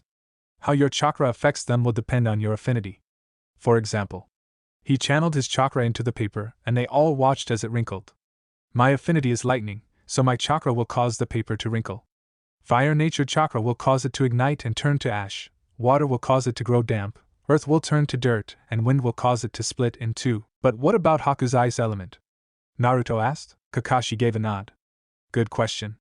Haku, if you don't have a problem with it, he said as he held out another piece of chakra paper to the boy. It's no problem, Haku replied before taking the paper and doing as Kakashi did. The paper split in half and grew damp. My ice elemental Kekki Genkai allows me to combine the water and wind elements to create ice. So, no one else can use it because they don't have both affinities? Naruto asked. Well, there's more to it than that, Kakashi replied. Even if you have both affinities, it's very difficult, if not impossible, to combine the 2 elements together unless you have the Kekki Genkai for it. Although, the 3rd Setsukage possesses something more advanced. What do you mean? Haku inquired. Yeah, Anoki of both scales, Zabuza stated. He uses the dust element, a Kekki Toda or bloodline selection. It combines the fire, earth, and wind elements to manipulate molecules, allowing him to reduce his opponents to dust. The black-haired explained, shocking the younger shinobi. Kakashi nodded. The dust element was taught to him by the 2nd, who he had no relation to as far as I know, implying that all one needs to use it is the proper training and the 3 affinities, although possessing 2 of the affinities is very rare outside of bloodline holders. Kakashi explained. There are also the ninja of the Land of Snow, who use the ice element. Though in their case, rather than combining elements to create ice, all they can do is use their chakra to manipulate already existing ice and snow. Their abilities can't compare to the real thing. Haku seemed slightly surprised that there were other ice element users, even if they didn't hold the bloodline. In any case, let's get started. And just to be safe, we'll test Sasuke's too. Sasuke's eyes narrowed and Naruto looked slightly confused. Why? I mean, don't we already know his element? No, we know he can use fire. I can use all the elements, although I only have an affinity for lightning. The affinity makes it much easier to learn to use the element, and few ever truly master more than 2, their affinity and 1 other. The only reason I can use so many is because I've copied from the other elements. I'm not known as the man who copied a 1000 jutsu for nothing, he said with an eye smile at the end, reminding the others that, despite his attitude and laziness, he was one of the village's strongest. The Uchiha take pride in their affinity for fire and teach all their members to use it. They even view learning the fireball technique as their coming-of-age test, so it's doubtful they actually tested his affinity, did they? He turned to the Uchiha, who glared but said nothing. As I thought. Now, ladies first, he said, handing a slip of paper to Sakura. Sakura took it and channeled chakra into it. In moments, the slip of paper turned to dust and crumbled away. The pink-haired girl looked at her now empty hand. I have the earth element, Kakashi hummed.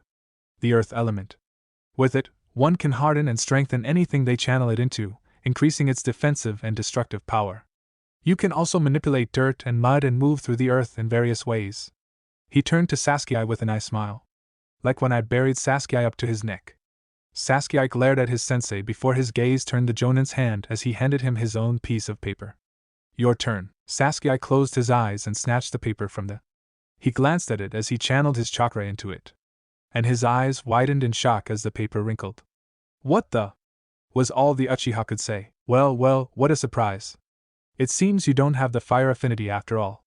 Kakashi commented. Sasuke continued to stare at the paper in shock.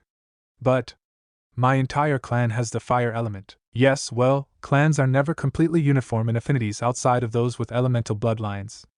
I guess you're just one of the unique ones. Kakashi mused. Naruto snickered.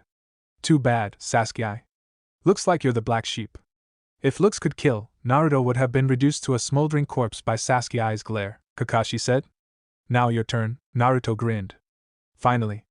He took the piece of paper and did as his teammates had and watched the piece of paper grow damp.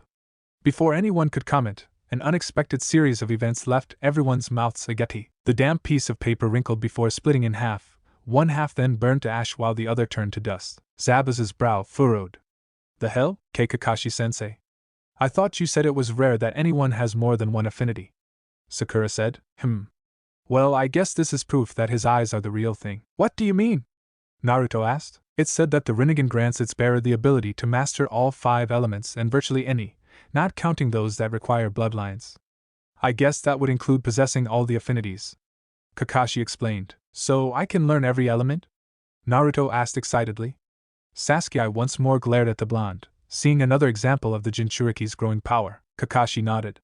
Yes, though it will take time. Do you think I could learn to use Haku's eye style too? You did say any technique. Kakashi cupped his chin and hummed in thought, looking to the sky. Well, that's what the legends say. And since you have all the elements, considering the dust element is similar and requires no such bloodline, it's possible. In theory anyway. We'll have to be sure and explore the possibility. He said before looking back to the Genin. Now I figured Zabuza would get impatient and get started before I got her, so I brought lunch.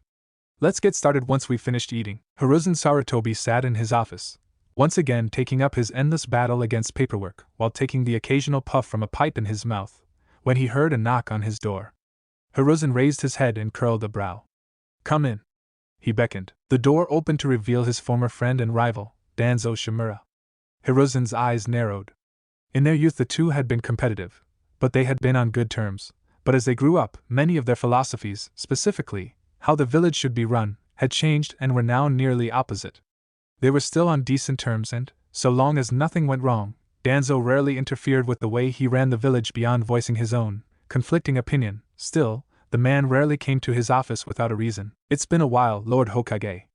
It's good to see you're still managing. The War Hawk of Konoha said. Hiruzen gave a slight chuckle. I still have a few years left in me. But don't you think you should worry more about yourself? You're almost as old as I am. Indeed, this is true. Danzo said, turning to the window and looking out the village both loved and desired to protect in their own ways. Time will soon pass us by. I can only hope the next generation lives up to the challenge. He said before turning back to his old rival. And hopefully, they don't take the teachings of the Senju to heart. Hiruzen's eyes narrowed slightly. It would be better if they found their own way, based on their experiences. Hiruzen nodded, inhaling deeply before breathing out a plume of smoke. Enough beating around the bush. What has brought you here? I have heard that you have allowed the infamous demon of the mist a chance to join our village. Danzo replied.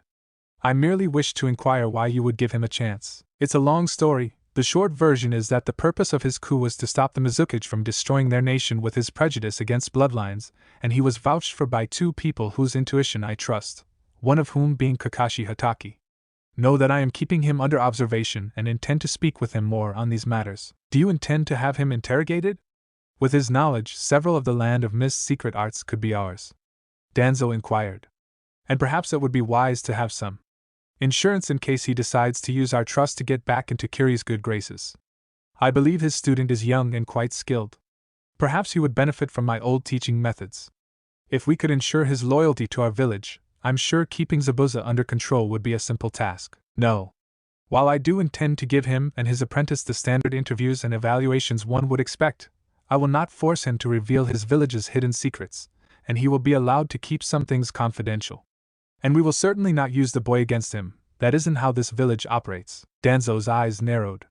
Once more, your sentimentality prevents the tree that is our village from growing stronger. It is a shame that you follow your sensei's views so wholly. Hiruzen met his glare before Danzo turned towards the door. In any case, I can rest easier now, the man said, turning to the door. In truth, he intended to make his own observations as well. He already knew how the former Kirinin was working with Kakashi's team and believed it foolish that Hiruzen had allowed the man to get close to the last Uchiha in their village and their Jinchuriki. Though, with Kakashi near and Zabuza's own skill, he likely wouldn't be able to spy on their training. He would make sure the man wasn't doing anything that could potentially harm their village. And if he did, Danzo was interested in restarting Orochimaru's experiments on bloodline transfusion. Even if he was not allowed to use him against the Demon of the Mist, the man's protege would provide a powerful new bloodline for the village and his followers in particular, provided his experiments were successful, and if not, he could still acquire the genetic material needed to restart the clan in Konoha. After the ninja finished their meals, the genin stood before the Haku. Alright, I'll focus on Saske right now. Haku will take Sakura while Zabuza trains with Naruto. But first, you're going to learn a more advanced chakra control exercise, Kakashi said. Reactions among the genin were varied. Saske looked indifferent, Naruto looked glad to be trained by a person who was equal to his sensei, but more serious, and Sakura looked relieved. Now, as for the idea I spoke of earlier. Naruto, I want you to create 10 shadow clones. How, why? Naruto asked. Tell me, have you ever noticed anything odd any time you've used that technique? Kakashi inquired. No. I mean, I don't think so. Naruto replied, and Kakashi sighed. I guess I should have seen that coming. You rarely use them outside of a fight. Okay, Naruto listened closely. The blonde nodded. Whenever a shadow clone dispels, any experience or knowledge they gained is transferred to the user of the technique, understand? Sakura and Sasuke's eyes widened in shock at that, while Naruto just looked blankly. Huh? Naruto responded dumbly. Sakura groaned. Ugh, I can't believe you graduated. Zabuza's face palmed. Kakashi. I hope this works, he said, already seeing where Kakashi was going with this. Yeah, you're not the only one, Kakashi replied. Alright, look at it this way. Let's say one of your clones were to read something. Naruto nodded. When it disperses, you would learn what it read. Understand any better? Naruto looked excited. Yeah. Before he took on a confused expression. But why didn't I notice that sooner? Like I said, you've never used them outside of battle. What they experienced was too similar to what you did for you to notice, Kakashi explained as he pulled out a scroll from his vest. Now, as I said, I want you to create 10 shadow clones. While we work on this new exercise, your clones will work on improving your mind. He then opened the scroll, revealing 10 books, including a dictionary, 1 book on anatomy, 1 book on math, and the remaining a few on the finer points of being a ninja. Could I use this to learn faster? Naruto asked excitedly. I think it would be best if you limit their use to gaining knowledge and catching up to your other classmates. This method of learning causes a great deal of mental strain, Kakashi replied. Besides, considering you were able to learn the Shadow Clone Jutsu in a single night, I doubt that will be necessary. Alright. At least I'll be able to get all this without all the boring reading. Sucks for my clones though. Naruto grinned and did as he was told, his clones groaning at being forced to read, while Sasuke scowled. Kakashi, why does the dead last get this special treatment? Couldn't you teach us this so we could train like this too? Sasuke asked, more concerned about his own training than Sakura's. Kakashi shrugged. It's not a special treatment. Naruto has unusually large chakra reserves. To be more exact, his reserves are massive, even compared to mine. Only someone with reserves as large as his could benefit from training like this. Creating enough clones to really take advantage of this method would cost anyone else too much chakra. Even I wouldn't be able to gain anything from it. Sasuke's scowl deepened. Now, before we begin training in earnest, we're going to teach you 3 to walk on water. What? Are you serious, Kakashi-sensei? Naruto asked. I take it this is more difficult than tree climbing. Sakura commented. That's right. Due to the shifting surface of the water, you have to constantly calibrate the chakra, rather than maintain a steady flow, or you'll fall in any way. Allow me to demonstrate, Kakashi said. They'd seen it before, but it was always during the heat of battle. The masked ninja casually walked over and onto the stream, the water rippling at his footsteps as he walked to its center before turning to face them. Alright, your turn. Let's see if any of you can make it to me. The three genin nodded before running forward, focusing on their chakra until Naruto and Sasuke immediately noticed how much more difficult it was. Naruto made 10 steps before failing and falling into the water. Sasuke made it farther but soon suffered the same fate as the blonde. As they both resurfaced, they looked over to see Sakura standing next to Kakashi, looking triumphant. That was easy. Well. Looks like I underestimated the girl. Zabuza commented. Well, this certainly causes a sense of déjà vu, doesn't it? Kakashi commented, his gaze turning to his two submerged genin. It seems you've once again been outdone. At this rate, you may not make it to. After the tree climbing exercise, I expected you to work on your chakra control without my need to say so, but I guess I was wrong. I thought an Uchiha would know how important control is, but I guess, like most of your clan, you're all talk. Zabuza smirked beneath his mask as Sasuke's eyes, blazing with fury, turned to him. And Naruto, how will you ever live up to your end of the bargain you made with the Hokage at this rate? Don't you want to learn about your family? Kakashi's statement added fuel to Naruto's determination. Now, Sakura, you'll move to the next step. Next step? Sakura inquired. Yes, I'll let them take care of that. Kakashi responded, walking towards his two Soke students as Sakura's eyes widened as they shot to the mist. Zabuza's smirk widened. Good, as entertaining as it is to watch genin fail miserably, this is far more amusing. It's a lot more difficult to maintain control while in a fight, so you'll be sparring with Haku until controlling your chakra becomes second nature to you. Sakura paled as Haku stepped onto the water, an apologetic look on his face before several appeared in his hand, and he fell into a combat stance. Prepare yourself, Sakura. Chapter 3. Naruto walked down the streets of Konoha, covering his mouth as he yawned. The sun had only risen a few short hours ago, and most of the people of the village were still within their homes, leaving the streets almost empty. Making his way to the training ground his team frequented, the blonde raised his hand to his eye, moving his sunglasses out of the way before rubbing it. As he neared the gates, he saw his teammates coming from different directions. He smiled and waved at Sakura as she approached. Morning, Sakura. Naruto greeted before turning to Sasuke, his hand clenching as he glared at the Uchiha, who glared back before scoffing and turning towards the training ground. Sakura sighed at their behavior before she and Naruto followed after their teammate. Geez. They're at it already? Ever since Wave they've been even worse, if that's even possible. Naruto turned to his crush. Hey, Sakura. You think Kakashi-sensei's going to be on time today? Sakura looked at him as if he just asked if the sky was blue. You must be joking. You should know better than that by now. Naruto sighed, hanging his head down. Yeah, I guess you're right. He then looked at her with a slight grin. Good thing we have Zabuza and Haku to help us out now, huh? I'm sure they won't keep us waiting until we're dead on our feet. Sakura shivered slightly at the thought of the former Kiri. Are you crazy? At least with Kakashi we didn't have to worry about him actually killing us. Haku seemed alright to her, though she did hold some negative sentiments towards him for what he did to Sasuke, but after nearly killing them and learning what she did about him, she still found Zabuza a frightening figure. Oh, come on.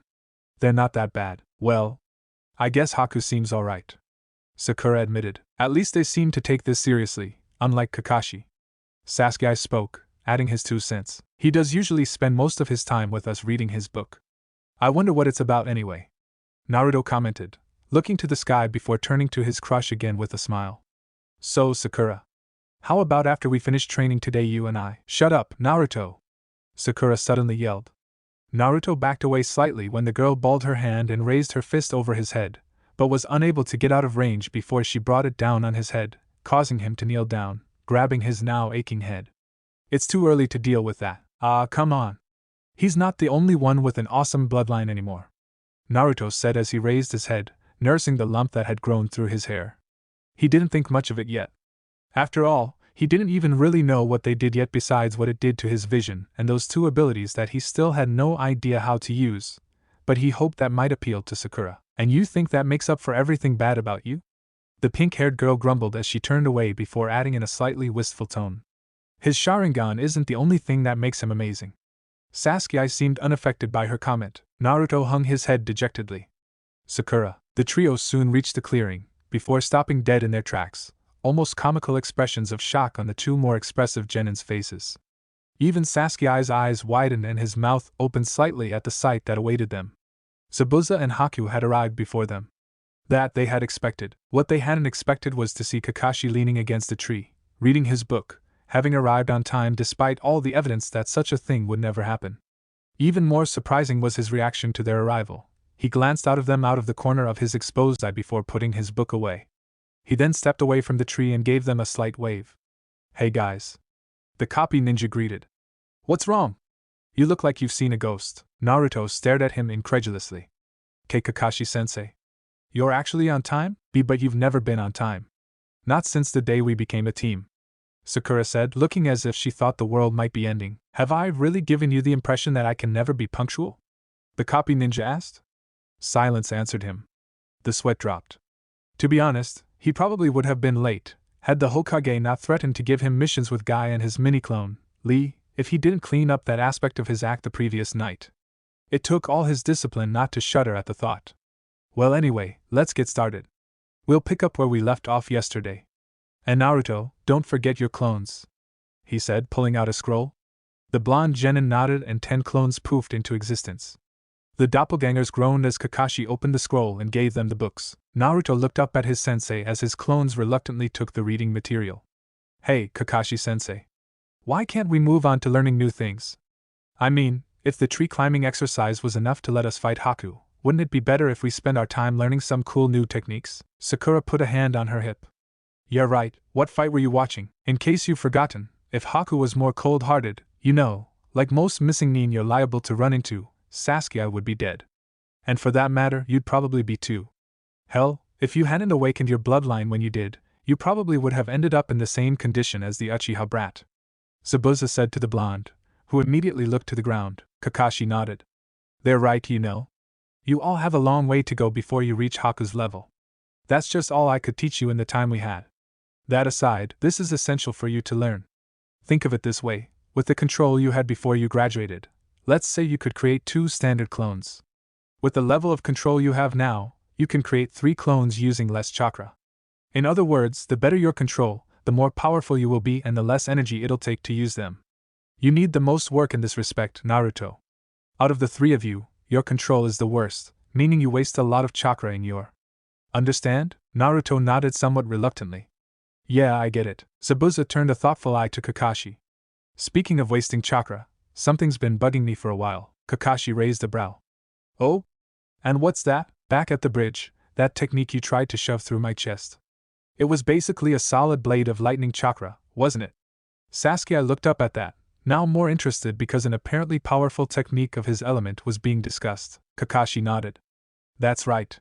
It's my signature technique, Raikiri." The demon of the mist tilted his head. "Something like that's gotta be a bitch on the reserves. In fact, I can't remember you using another for the rest of our fight or against those mercenaries Gato hired. On top of that, I know from an old acquaintance of mine that transplants like your Sharingan take more chakra to use than they do in a natural wielder. My guess is you didn't have enough chakra to pull off another one of those, or any other high level for that matter. So, why did you use that attack on me when I was pinned down by those hounds of yours and I couldn't move or defend myself? You could have just thrown a kunai for the same effect." The copy ninja remained silent as the group stared at him. "You just wanted to be flashy and show off your best move, didn't you?" Kakashi chuckled and gave them his eye smile as he rubbed the back of his head sheepishly. Zabuza's face palmed while Haku gave them a neutral expression, and the genin gave him looks that showed he'd lost some of their respect. "You stupid bastard." Naruto's eye twitched, a tick mark developing on his forehead as he glared at his sensei. "What was that you were saying about wasting chakra, Kakashi-sensei? For all you knew, Saske and I were still screwed and you go and tire yourself out like that, and he has the nerve to tell us not to waste our energy." Sakura thought. "There are times I question how he made it." Saske thought. Now. I had the utmost confidence in you." Kakashi spoke to the 3 genin in a placating tone, which obviously didn't work in the slightest, before turning back to the former Mr. Ambu. "And you should be grateful I opted to use my best move. If I had simply thrown a kunai as you suggested, you would have died." Zabuza scoffed at that while Kakashi made a mental note not to waste chakra like that again. "Hey, it's not too late to learn something new until you're dead." The silver hairs cleared his throat. "Anyway, isn't it about time we got started?" The other masked ninja let out another scoff before responding. "Guess you're right." He crossed his arms and grinned under his mask as he turned to the sole female in the group. "Hope you do better than you did yesterday, Pinky. You looked like a pincushion by the time we were through." Sakura paled as she realized this meant she'd once more be dodging Haku's needles while trying to remain on the water. Haku once again gave the pink-haired girl an apologetic look as Kakashi walked across the water, the surface rippling at each step until he arrived at its center. Alright, come on. And try not to fall in this time. Kakashi beckoned. Naruto and Sasuke ran onto the water with Sakura close behind when she saw Haku pull out his needles. As the two male genin tried, and failed, to maintain their footing on the water's surface, Sakura struggled to dodge groups of 3 apiece. After his 12th time having to climb out of the water, Naruto growled in frustration. Damn it! Why can't I get this? It can't be that much harder than tree climbing, right? He turned to the other soaked genin, who had just climbed out of the water himself, and was stumbling as he balanced himself on the water's surface.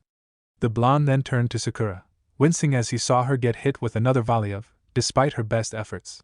He remembered what it was like to be on the receiving end of those needles. She makes this look easy. He then got an idea. He narrowed his eyes as he channeled his chakra into them, seeing the world fade to shades of black with white outlines as he activated. He had to admit that, though it was strange at first, the way he saw the world through his new eyes was invigorating. He could see everything in perfect clarity. He could detect every minute movement or shift in his field of vision. To him, their chakra, normally invisible unless in large amounts, could be seen as clear as day. Although all could also see chakra in such a manner, only the Byakugan surpassed its perceptive capabilities in this regard. He could vaguely see it coursing through their bodies, though unlike the Byakugan, he couldn't completely see the chakra network, or make out the. He saw the core of the chakra network, located in the center of the stomach, as a ball of blue fire, and he saw the same effect of dancing flames wherever chakra was being gathered. He watched as Sakura successfully dodged a few more waves of yelping as she twisted her body to avoid one group that nearly hit her side. The Rinnegan bearer watched how her chakra flowed, absently noting that her chakra core didn't seem to be as bright as the others. He put that aside for now and returned to the task at hand. Watching his pink-haired teammate, he attempted to gauge the amount of chakra she was using to remain afloat, and observed how the quantity was in constant flux to compensate for the moving of the water.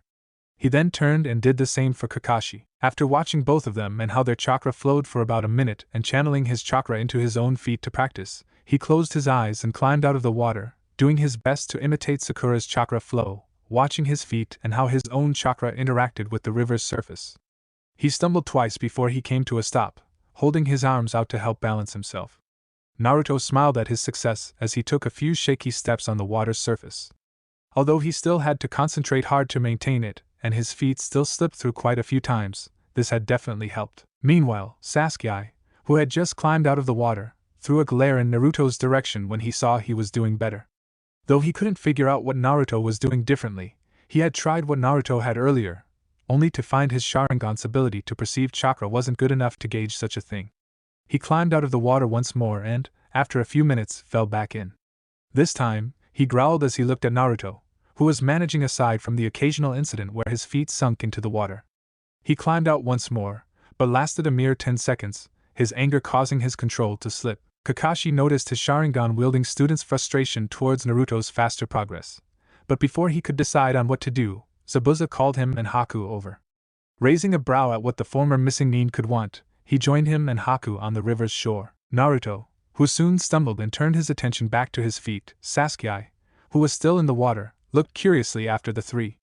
Sakura immediately stopped channeling her chakra and sank into the water. She had long since passed the point of exhaustion, and would have fallen in had it not been for the pressing need to dodge those needles. "You okay, Sakura?" Jinchuriki asked as he carefully moved closer to her. Zabuza-sensei wasn't kidding. "I need to work on my stamina," the girl replied before turning her head to look at him. "How do you two keep this up? Hope you enjoyed your break, brats?" Zabuza called out, getting their attention before his gaze fell on the two male genin. "Your control is pathetic. What's your academy teaching you? You should have mastered tree climbing by the time you graduated, and you should have progressed much farther than this after a day." The two glared at him. "I think you could do with some additional motivation. And Sakura, it's time to kick things up a notch anyway." He then nodded to Haku, who proceeded to make the tiger hand seal. "Water clone jutsu," Haku called out, as water rose in front of him, forming 5 copies of himself, all of whom proceeded to pull out. Sasuke's eyes narrowed as Naruto and Sakura paled. The blonde turned to his female teammate as the water clones lined up at the shore. "Sakura, I think you might have been right about Zabuza-sensei teaching us." The pink-haired genin could only nod. "You brats should know the drill by now," Zabuza said before his gaze turned slightly menacing. And don't even think about trying to escape underwater. Naruto leapt into the air, dodging a wave before landing on the water's surface. He barely noticed how he, and Sasuke too, were now standing perfectly on the surface of the water. His attention was on the needles that could come flying at him from any direction and the dozen that were already painfully lodged in his flesh. The group had spent all day on this. There had been a few short breaks and lunch around midday. Out of the three, he was in the middle in terms of damage. Sakura had fallen into the water due to lack of energy several times and had so many needles sticking out of her that the blonde wouldn't even bother to try counting them. Sasuke had about half the amount he had stuck in him. Unlike on the bridge, Haku televised his attacks and made sure his needles hit where they do the least damage. The three dodged for a few more minutes before Kakashi's voice rang out. "All right. I think that's enough for today." Haku stopped, his clones falling apart into water as he finally let up. Naruto and Sasuke breathed heavily as they took a moment to rest. Sakura made a slight groan of exhaustion before she simply fell face first into the water, flipping around and floating on her back, unable to even muster the energy to move to the shore. Naruto saw Sakura lying stagnant in the water and took a few steps towards her, his movements shaky due to his lack of control. "Sakura, are you all right?" Naruto asked as he approached her. Sakura groaned. "I've never been so exhausted. My legs feel like lead and I can't feel my arms. I don't think I could even make it to the shore," she said, the tone of her voice conveying her lack of energy to the blonde. Naruto allowed himself to sink into the water and wrapped his arm around her, pulling the pink-haired girl to the shore. "Thanks, Naruto," she said. Normally, she would be somewhat disappointed that Sasuke wasn't the one who helped her, but right now, she doesn't care. "Don't mention it," the blonde replied as he swam back to shore with his teammate in tow. Sasuke, who had just reached the shore, looked back for a moment as Kakashi began to make a fire for his three soaked students. Cold he may be, but he wouldn't have left Sakura in the water. Seeing that Naruto was taking care of it, he began the task of pulling the lodged in his skin out. Naruto soon reached the lake's edge and helped Sakura to the fire, sitting her down before they both joined Sasuke in removing the stuck in them. The ice user looked down at the three genin. "Sorry, guys." Naruto looked up at the androgynous teen. "It's no problem. You were just doing as you were told," he said before wincing as he removed another needle. "Well, I have to admit this worked out well. We'll have to keep this up until you master the exercise," Kakashi said, causing the pink-haired girl to groan. "Hey, Naruto." Sasuke spoke up, giving him a slightly irritated glance. Naruto looked a little surprised that Sasuke spoke up to him before he glared slightly at his fellow user. "What do you want?" Sasuke seemed to struggle with himself for a moment. He didn't like asking for help, and the last time he asked the blonde for help returned to the surface of his mind. After a moment, Sasuke responded. How did you suddenly improve back there?" Naruto's eyes widened before a mischievous glint appeared in them and a smirk spread across his face. "What do you mean, Sasuke?" he asked while shrugging his shoulders. The raven-haired boy gave him a fierce look. "You know what I mean." Naruto raised his hands in a placating gesture. All right. I was just playing," he said, the smirk never leaving his face. "I just used might to see what Sakura and Kakashi were doing with their chakra and imitated it." Sasuke's eyes twitched. "What? Don't tell me the Sharingan can't do that. Guess the Uchiha clan's not so great after all." His rival grit his teeth in anger at that. Sakura threw the blonde an angry stare. "Naruto, shut up and stop mocking Sasuke. Don't act all superior just because you have a better bloodline." She normally would have hit him for that, but one, she was currently too tired, and two, she was kind of grateful to him for pulling her out of the water. Naruto squinted his eyes and pointed at the raven-haired genin. "But he thinks he's better than everyone because he's from the great Uchiha clan." He said the clan's name with sarcasm. He didn't think being from a great clan, even being the last survivor of a clan, made someone great or special. He thought his new eyes were kind of cool and would brag about them, but he didn't really think he was any more special than he was before either.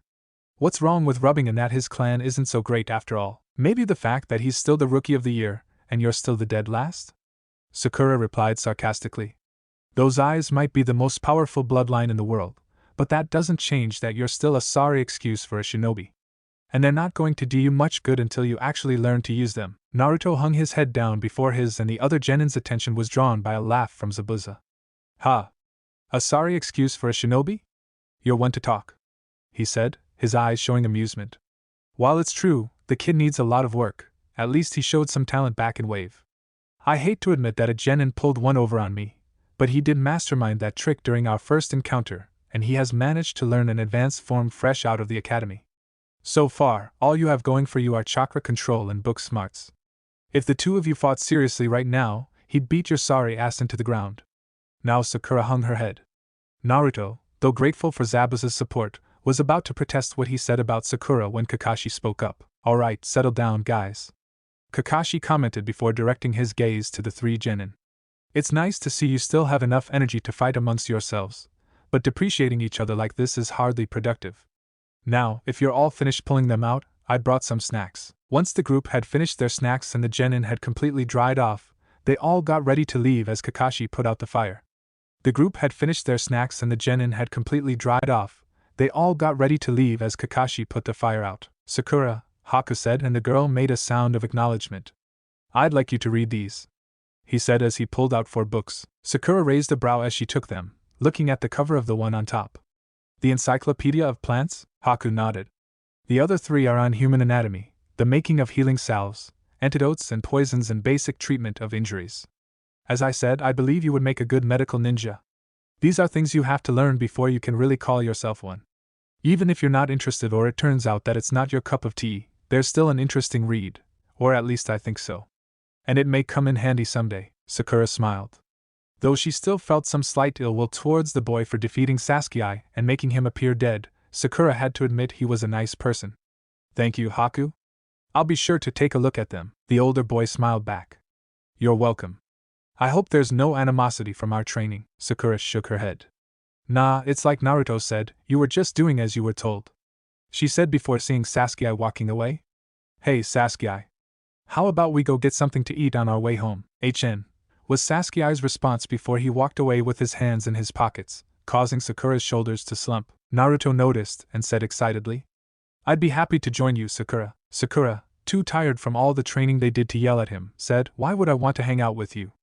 And began walking off. Now it was Naruto's turn to slump his shoulders, before he too began a slow march back to his apartment. He wondered if he'd ever catch a break with her. Sakura soon reached her house, made her way up to her room and fell backwards onto the bed, letting the books she was carrying fall beside her. She shivered as she remembered that they were going to do that again tomorrow. The pink-haired kunoichi turned her head and glanced at the books beside her. She always did enjoy reading and prided herself on her book smarts. Taking the Encyclopedia on Plants and opening it to the first page, Sakura began reading.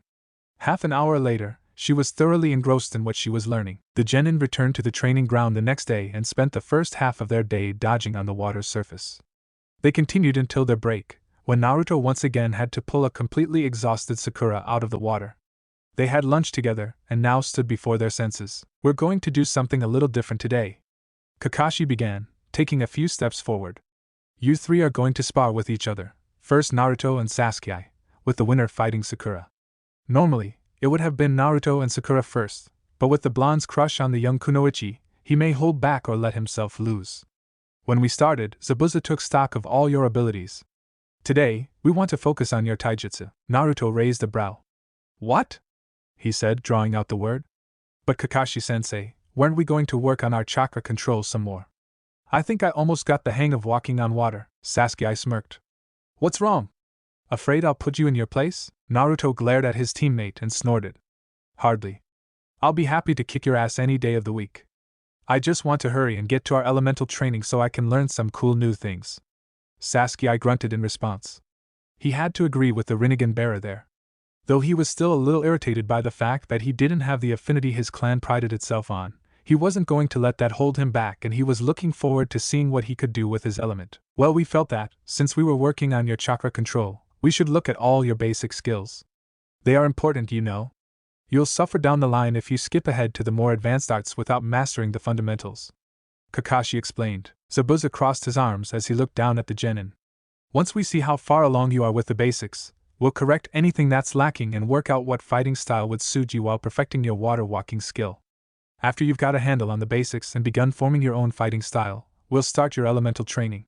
You should be able to work all this out and at least learn a few elements before the exams start. We'll also try to improve your teamwork, though as I mentioned earlier, we won't devote as much time to that. And if you learn quickly enough, we'll get you started on collaboration. Collaborative? Sakura inquired, and Naruto looked at her with a curious expression.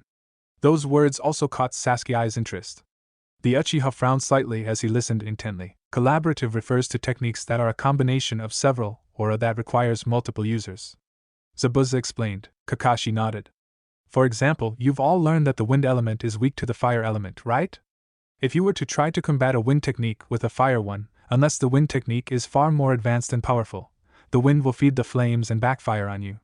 However, if you were to combine a wind technique with an ally's fire, Naruto grinned. I get it. You'll get a huge firestorm, right? Kakashi nodded. Correct. Another example would be a barrier technique that requires multiple users to create and maintain. Anyway, for that reason, we've decided to start Naruto off with the water and wind elements. That way, you'll have all the elements and potential combinations between you. Naruto looked excited as he thought of what lay ahead of them. And what about trying out sub-elements? I think you should master all the primary elements before you try to learn those, if you even can. You would need to master the composing elements anyway, so even attempting that is a long way off. And of course, it wouldn't matter if Haku isn't willing to share his family's uniqueness with you, Kakashi said, giving Haku a glance at the end. The androgynous teen shrugged. I don't mind. If he is capable of learning it, I have no problem teaching him my clan's arts. Kakashi gave the boy one of his eye smiles. Glad to hear it, he said before moving to the center of the clearing. Now let's begin. Naruto, Saske, take your places. And Naruto, don't forget your clones. The two Genin took their places, Naruto taking a few moments to create 10 shadow clones, who were given a scroll containing a few books by Kakashi and, after groaning about the titles and some coaxing, began reading on the outskirts of the training ground. Saske smirked as he got into his combat stance. Ready to lose, Naruto? Naruto gave a grin. That's my line. Today's the day I finally wipe that smug look off your face. In your dreams, loser. The Uchiha scoffed. There was a moment's pause before Kakashi raised his hand. Alright guys, no okay? And begin. The two Genin charged at each other, both looking forward to this fight. Naruto wanted to show his rival that he wasn't the same person he was in the academy, and Saske wanted, if subconsciously, to prove to himself that he was still above the blonde after the events at Wave. As Naruto neared his opponent, he threw a punch at the raven-haired boy.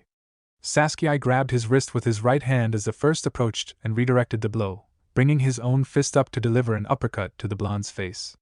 Naruto leaned back, narrowly evading the attack before lashing out with a sweeping kick, forcing the Uchiha to let go of his hand and jump backwards. Before Saske had even landed on his feet, the blonde Jinchuriki had launched himself at his adversary. Having remembered the lessons from Wave, Naruto channeled Chakra to the bottom of his feet in order to increase his speed, allowing him to move faster than he normally could. This allowed him to close the distance between him and Saske very quickly. It was clear that Naruto had every intention of ending this battle as fast as possible to show Saske who the best ninja on this team was. The moment Naruto reached his raven-haired opponent, he raised his fist back near his head, as if winding up for the pitch, and shot it forward towards Saske's head. Even without the use of it, was clear that Naruto had pumped a lot of chakra into his attack. His entire fist was coated in writhing blue energy. The attack was one that would be quite devastating if it had actually hit. Saske had seen the punch coming quite a while before it was actually thrown. It was kind of not to do with the way Naruto cocked his fist all the way back, like he was expecting the extra distance to increase the power. What he forgot to think about was that, even if it did increase the power, launching an attack from that position added to the length that his fist needed to move, which in turn increased the amount of time it took for his fist to go from point A to point B, with point B obviously being Saske's face. Therefore it came as no surprise to those watching when Saske was able to dodge the attack. A deft and nimble sidestep followed with a slight use of his hand to nudge the blonde's attack aside caused it to miss entirely. At the same time, Saske quickly stepped into Naruto's guard, where he countered by landing a powerful blow on the blonde Genin's stomach. This was soon followed up with a kick to the chest before Naruto could react, the results of which caused him to stumble back with a hand on his chest and a pained grimace on his face. Saske smirked as he watched Naruto lift his head and glare at him before jumping back into the fray. The two began to exchange blows, Saske deflecting Naruto's attacks and countering, while Naruto avoided most of the Uchiha's attacks. As he watched, Zabuza confirmed his assessment. Though it was true, the blonde's taijutsu was passable, but that was due to his strength and speed, which were decent. His style was more like that of a brawler than a ninja and not really that effective. He relied on his unpredictable strategies, his stamina and his clones to overwhelm his opponents. Saske used his family's taijutsu style, and he had to admit he was good at it given his age.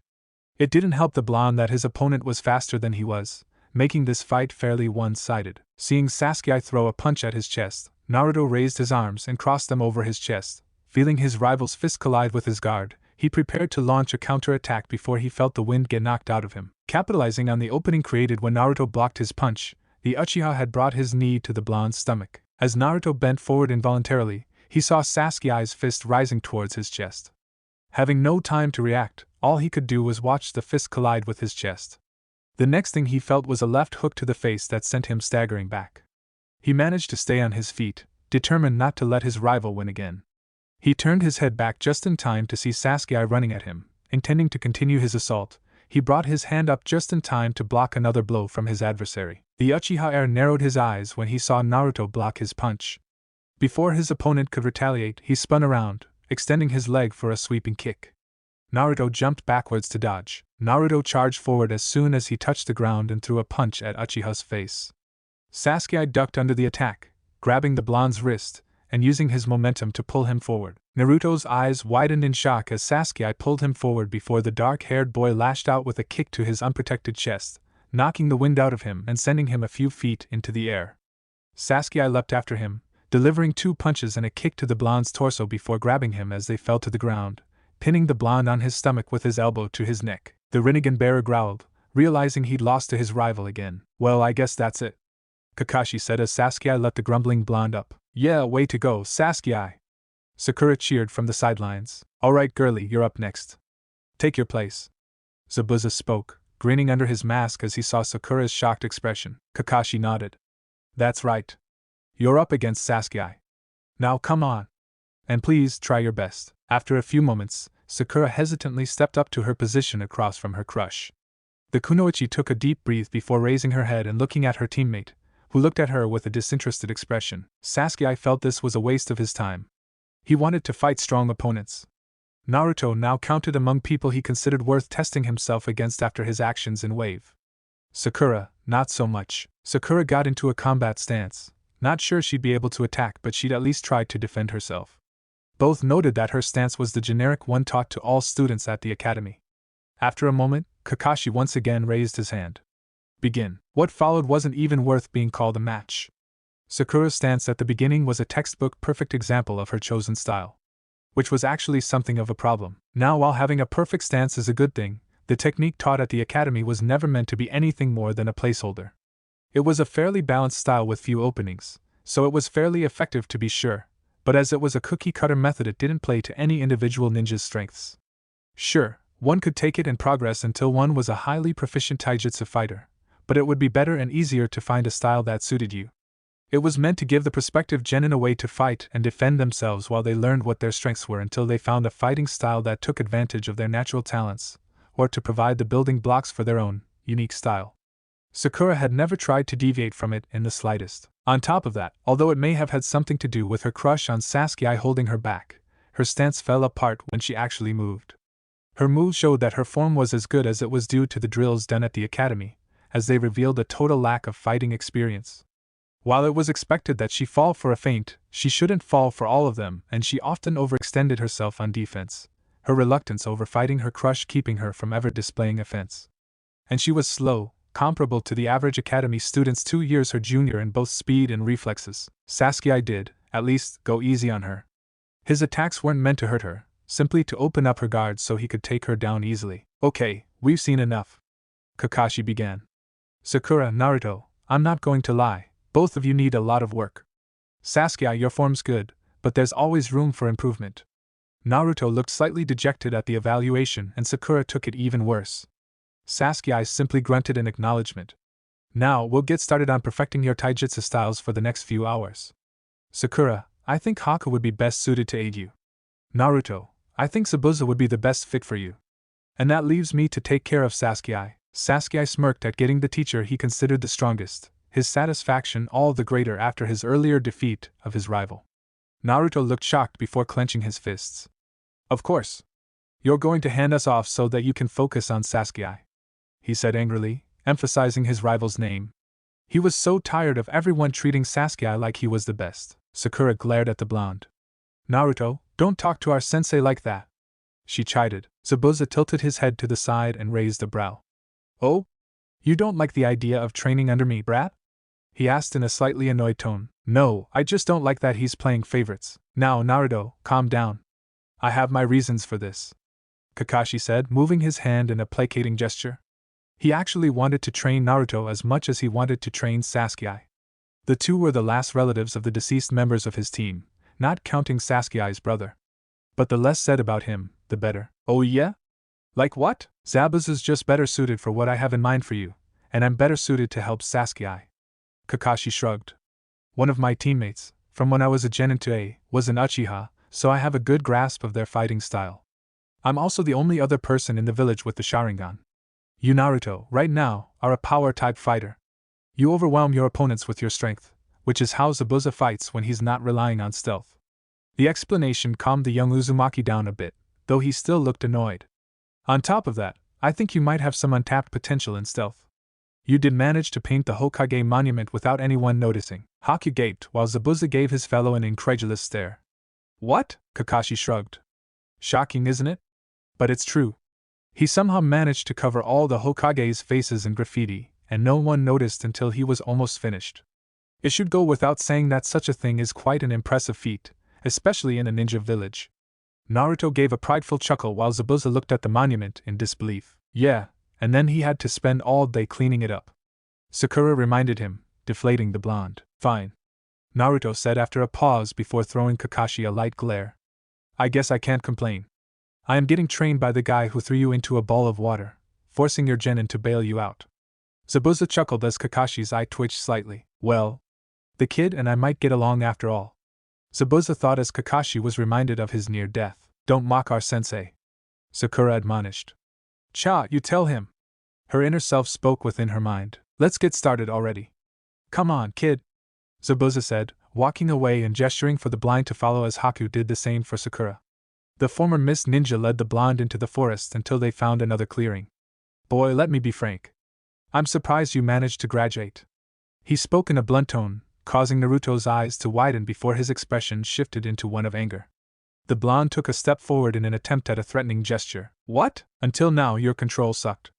You fight like some brawler instead of a real ninja, you have no real stance or taijutsu style. And from what I've been told, you only know one outside the basic ones. If that stunt you pulled on the bridge is any indication, you don't even have a real grasp of the basics of shinobi combat. Let's face it, you haven't shown any actual talent.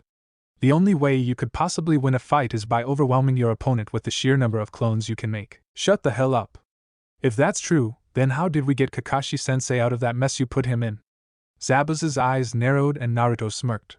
What's wrong? Embarrassed that you got outsmarted by a genin? Well, if you're so confident, why don't you show me what you've got? Gladly, Naruto said as he charged at Zabuza, activating him as he closed the distance. Naruto reached into his weapon pouch and threw 4 shuriken at Zabuza, who easily deflected them all. Thinking he saw an opening as Zabuza knocked the last projectile away like the back of his hand, threw a punch aimed at the jonin's chest. Zabuza easily caught the attack, brought his knee to the blonde's chest and kicked him hard enough to send him across the clearing and into the tree hard enough to shatter the bark, causing splinters to rain down as the boy fell to the ground. Naruto shifted into a crouch and deactivated his, bringing his hands together to form a cross-shaped hand sign. Shadow Clone Jutsu. In a huge explosion of smoke, Zabuza found himself surrounded by clones. Zabuza gave a short laugh as the clones charged at him from every direction. None of them even lasted a second. Zabuza felled each clone in a single attack. Come on, kid. Do you honestly think this is going to help you? All the clones jumped back and launched shuriken at the former Mist Ninja from every direction. Zabuza grabbed his sword and spun, deflecting them all with a single movement, only for every one to transform into a clone of the blonde. Zabuza scoffed, easily destroying all the clones, only for his eyes to widen as Naruto first came out of the smoke cloud inches away from him, using the smoke from the clones as a cover. Pretty good. He smirked as he leaned back and spun, extending his leg and kicking the blonde, sending him into the ground, bouncing twice before coming to a stop on his stomach. Naruto got on one knee, wiping some blood off of his mouth as the remaining clones prepared to launch themselves at the mast, who simply crossed his arms and waited. The Rinnegan bearer threw every attack he could at Zabuza, to no avail. Zabuza destroyed the final clone with a kick before finally deciding enough was enough. Seeing Naruto bring his hands together to create more clones, the swordsman shot forward, punching Naruto in the stomach before delivering another harsh blow to his face, sending him to the ground. When he tried to get up, Zabuza brought his foot down on his back, pinning him to the ground. Are you done yet? Zabuza asked as he looked down at the genin, who struggled for a few moments before giving up. Zabuza moved his foot off of his back and Naruto slowly rose to his feet. See, kid? Your entire fighting style revolves around overwhelming your opponents with those clones. Without them, you've got nothing. You're not even throwing your punches or kicking properly. You've got a pretty good grasp of exploiting weaknesses, not that that's going to do you much good with your limited abilities. Those eyes of yours won't help you either, if you don't know how to use them. From your lack of control, I'm guessing you can't even dispel and you've got one technique outside the basics. I'll admit your strategies are good, but you're not going to get anywhere relying on clones and that ridiculous stamina you've got. Naruto hung his head. But this means you're a blank slate. You're just a rookie, it's not surprising you've got nothing going for you yet. Everything you're lacking, you can learn as long as you actually put some effort into it, and don't expect everything to just come to you. Even geniuses have to work at this. As for your taijutsu, all we've got to do is find the style that best suits you. Your strategies and your ability to learn so advanced despite how recently you became a ninja shows you have potential that hasn't been exploited yet. Naruto's head rose as Zabuza continued, until a smile spread across his face when he finished. So, kid, are you ready to get started? Do you even have to ask? You're talking to the guy who's going to be Hokage someday, Naruto said. Zabuza gave a short laugh. That's so? Yep, so throw everything you've got at me. Naruto pumped his fist confidently. His confidence didn't waver, even as a sadistic smirk broke out under Zabuza's mask. The door to Naruto's apartment opened, revealing a beaten and bloody blonde who entered and closed and locked the door behind him. He then dragged his feet through his apartment, heading straight to his bed before falling face forward onto the mattress, not even bothering to change out of his bright orange tracksuit. After the fight and his lecture, Zabuza sparred with the blonde, pounding him into the ground with little mercy, analyzing the genin's strengths and weaknesses, taking note of every aspect of the blonde's fighting style and how he moved, attacked and dodged.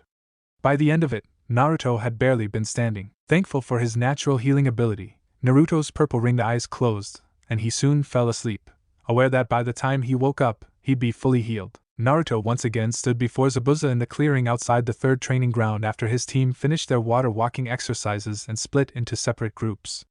The mast had lined up 2 logs near the edge of the tree line about 2 yards away from each other before the 3 genin had arrived. Zabuza folded his arms as he looked down at the genin. Let's get started. Listen up, kid, I don't like repeating myself. The blonde nodded. Before we begin, the first thing we're going to have to do is unlearn everything you know right now. Naruto gave him a questioning and slightly shocked stare. What do you mean, I have to unlearn everything? I spent years getting these moves down. You shouldn't have wasted your time. Like I said, you can't even throw a decent punch. You fight like a brawler, putting all of your weight into every single one of your attacks and hoping they'll hit something. This not only means that if you miss, you'll overextend yourself, but it will also leave you open to counterattacks. You also waste a lot of movement, and you broadcast your attacks. A fighter with any experience would see your streaks coming from a mile away. As Zabuza spoke, Naruto's shoulders kept slumping more and more, like a several-ton boulder was falling on him with each remark Zabuza made about his taijutsu style, or lack thereof. What this means is that we need to start from scratch, Zabuza continued, either not noticing or not caring about the blonde's increasing depression. It was likely the latter. I'm going to teach you how to throw a basic punch and string them in combinations. You will then copy my movements, got it? Got it, Naruto mumbled slowly. What was that? Asked Zabuza. I couldn't hear you. Did you say I need a good ass kicking, Zabuza? Well, okay, but don't say I didn't warn you. I said I got it. Naruto shouted, paling at the threat. Zabuza smirked underneath his mask. Oh, well, you should have spoken up then. Just for that you're getting extra sparring tonight, Naruto groaned while Zabuza moved up to one of the training posts. Now watch carefully, brat, because I'm only going to show you this once. Zabuza suddenly lashed out with his fist, punching the log with enough force to make it shake. It was fast enough that it was enough to leave a small dent in the log, but slow enough that Naruto could see it. Notice then when I throw a punch, I always start from the waist. This is so that my punches have enough power to actually do some damage. You should also notice that when my fist is near my waist, my hand is running perpendicular to the ground, yet when I throw it out, the fist corkscrews and ends up running horizontally by the time it's fully hyperextended. That is how a basic punch is thrown. Now hop to it, brat. Naruto stepped up to the unoccupied log and imitated Zabuza's motion, though his punch wasn't strong enough to budge the hunk of wood. Good, now repeat with your other hand. The demon of the most watched as Naruto did as told before turning to him, waiting for his next order. Don't just stop, dumbass. Keep it up until I tell you otherwise. Naruto growled slightly at the insult. What was that? Rather than answer, the blonde began throwing punches at the log. Zabuza watched Naruto continue this for a few minutes before stopping him, and showing him a 4-hit kata composed of 2 punches identical to the previous ones with 2 kicks in between. They then stepped back and watched as his temporary student repeated these movements. Eventually, due to the monotony of the act and muscle memory, the boy put too much weight into one of his punches. Zabuza's eyes narrowed as he saw the blonde begin to fall back into his old way of fighting. Stop! Naruto stopped mid-punch and turned to the swordsman with a raised brow. What's wrong? You screwed up, that's what. You lose focus and let your moves get sloppy. The masked man stated before walking away. Naruto tilted his head and then his eyes widened when Zabuza returned, carrying 2 boulders, each about 3 times the size of the Rinnegan bearer's head. Zabuza walked up to the boy as though the stones were as light as a feather before dropping them at the blonde's feet. Pick those up and give me 20 laps around the clearing. What? Naruto yelled. You heard me. Now get to it, Zabuza said before pulling out a kunai. Or do you need some added incentive? It works so well with your water walking. Naruto's eyes widened, a trace of fear spreading across his face. No, that's all right. Naruto spoke in a hurried tone as he shot forward so fast, one almost thought he used a body flicker, quickly picked up the boulders, holding them over his shoulders, and began running around the clearing. I'll do exactly as you said. Zabuza crossed his arms and watched. After 10 minutes, Naruto finally finished his laps. He dropped the boulders in front of Zabuza and crouched over, placing his hands on his knees as he breathed heavily. This allowed him to rest for a minute before jerking his head towards the log. That's enough rest, back to work. Naruto glared at his sensei and grumbled as he stepped up to the log again and got back to practice. After a few minutes, Naruto made another move wrong. Stop.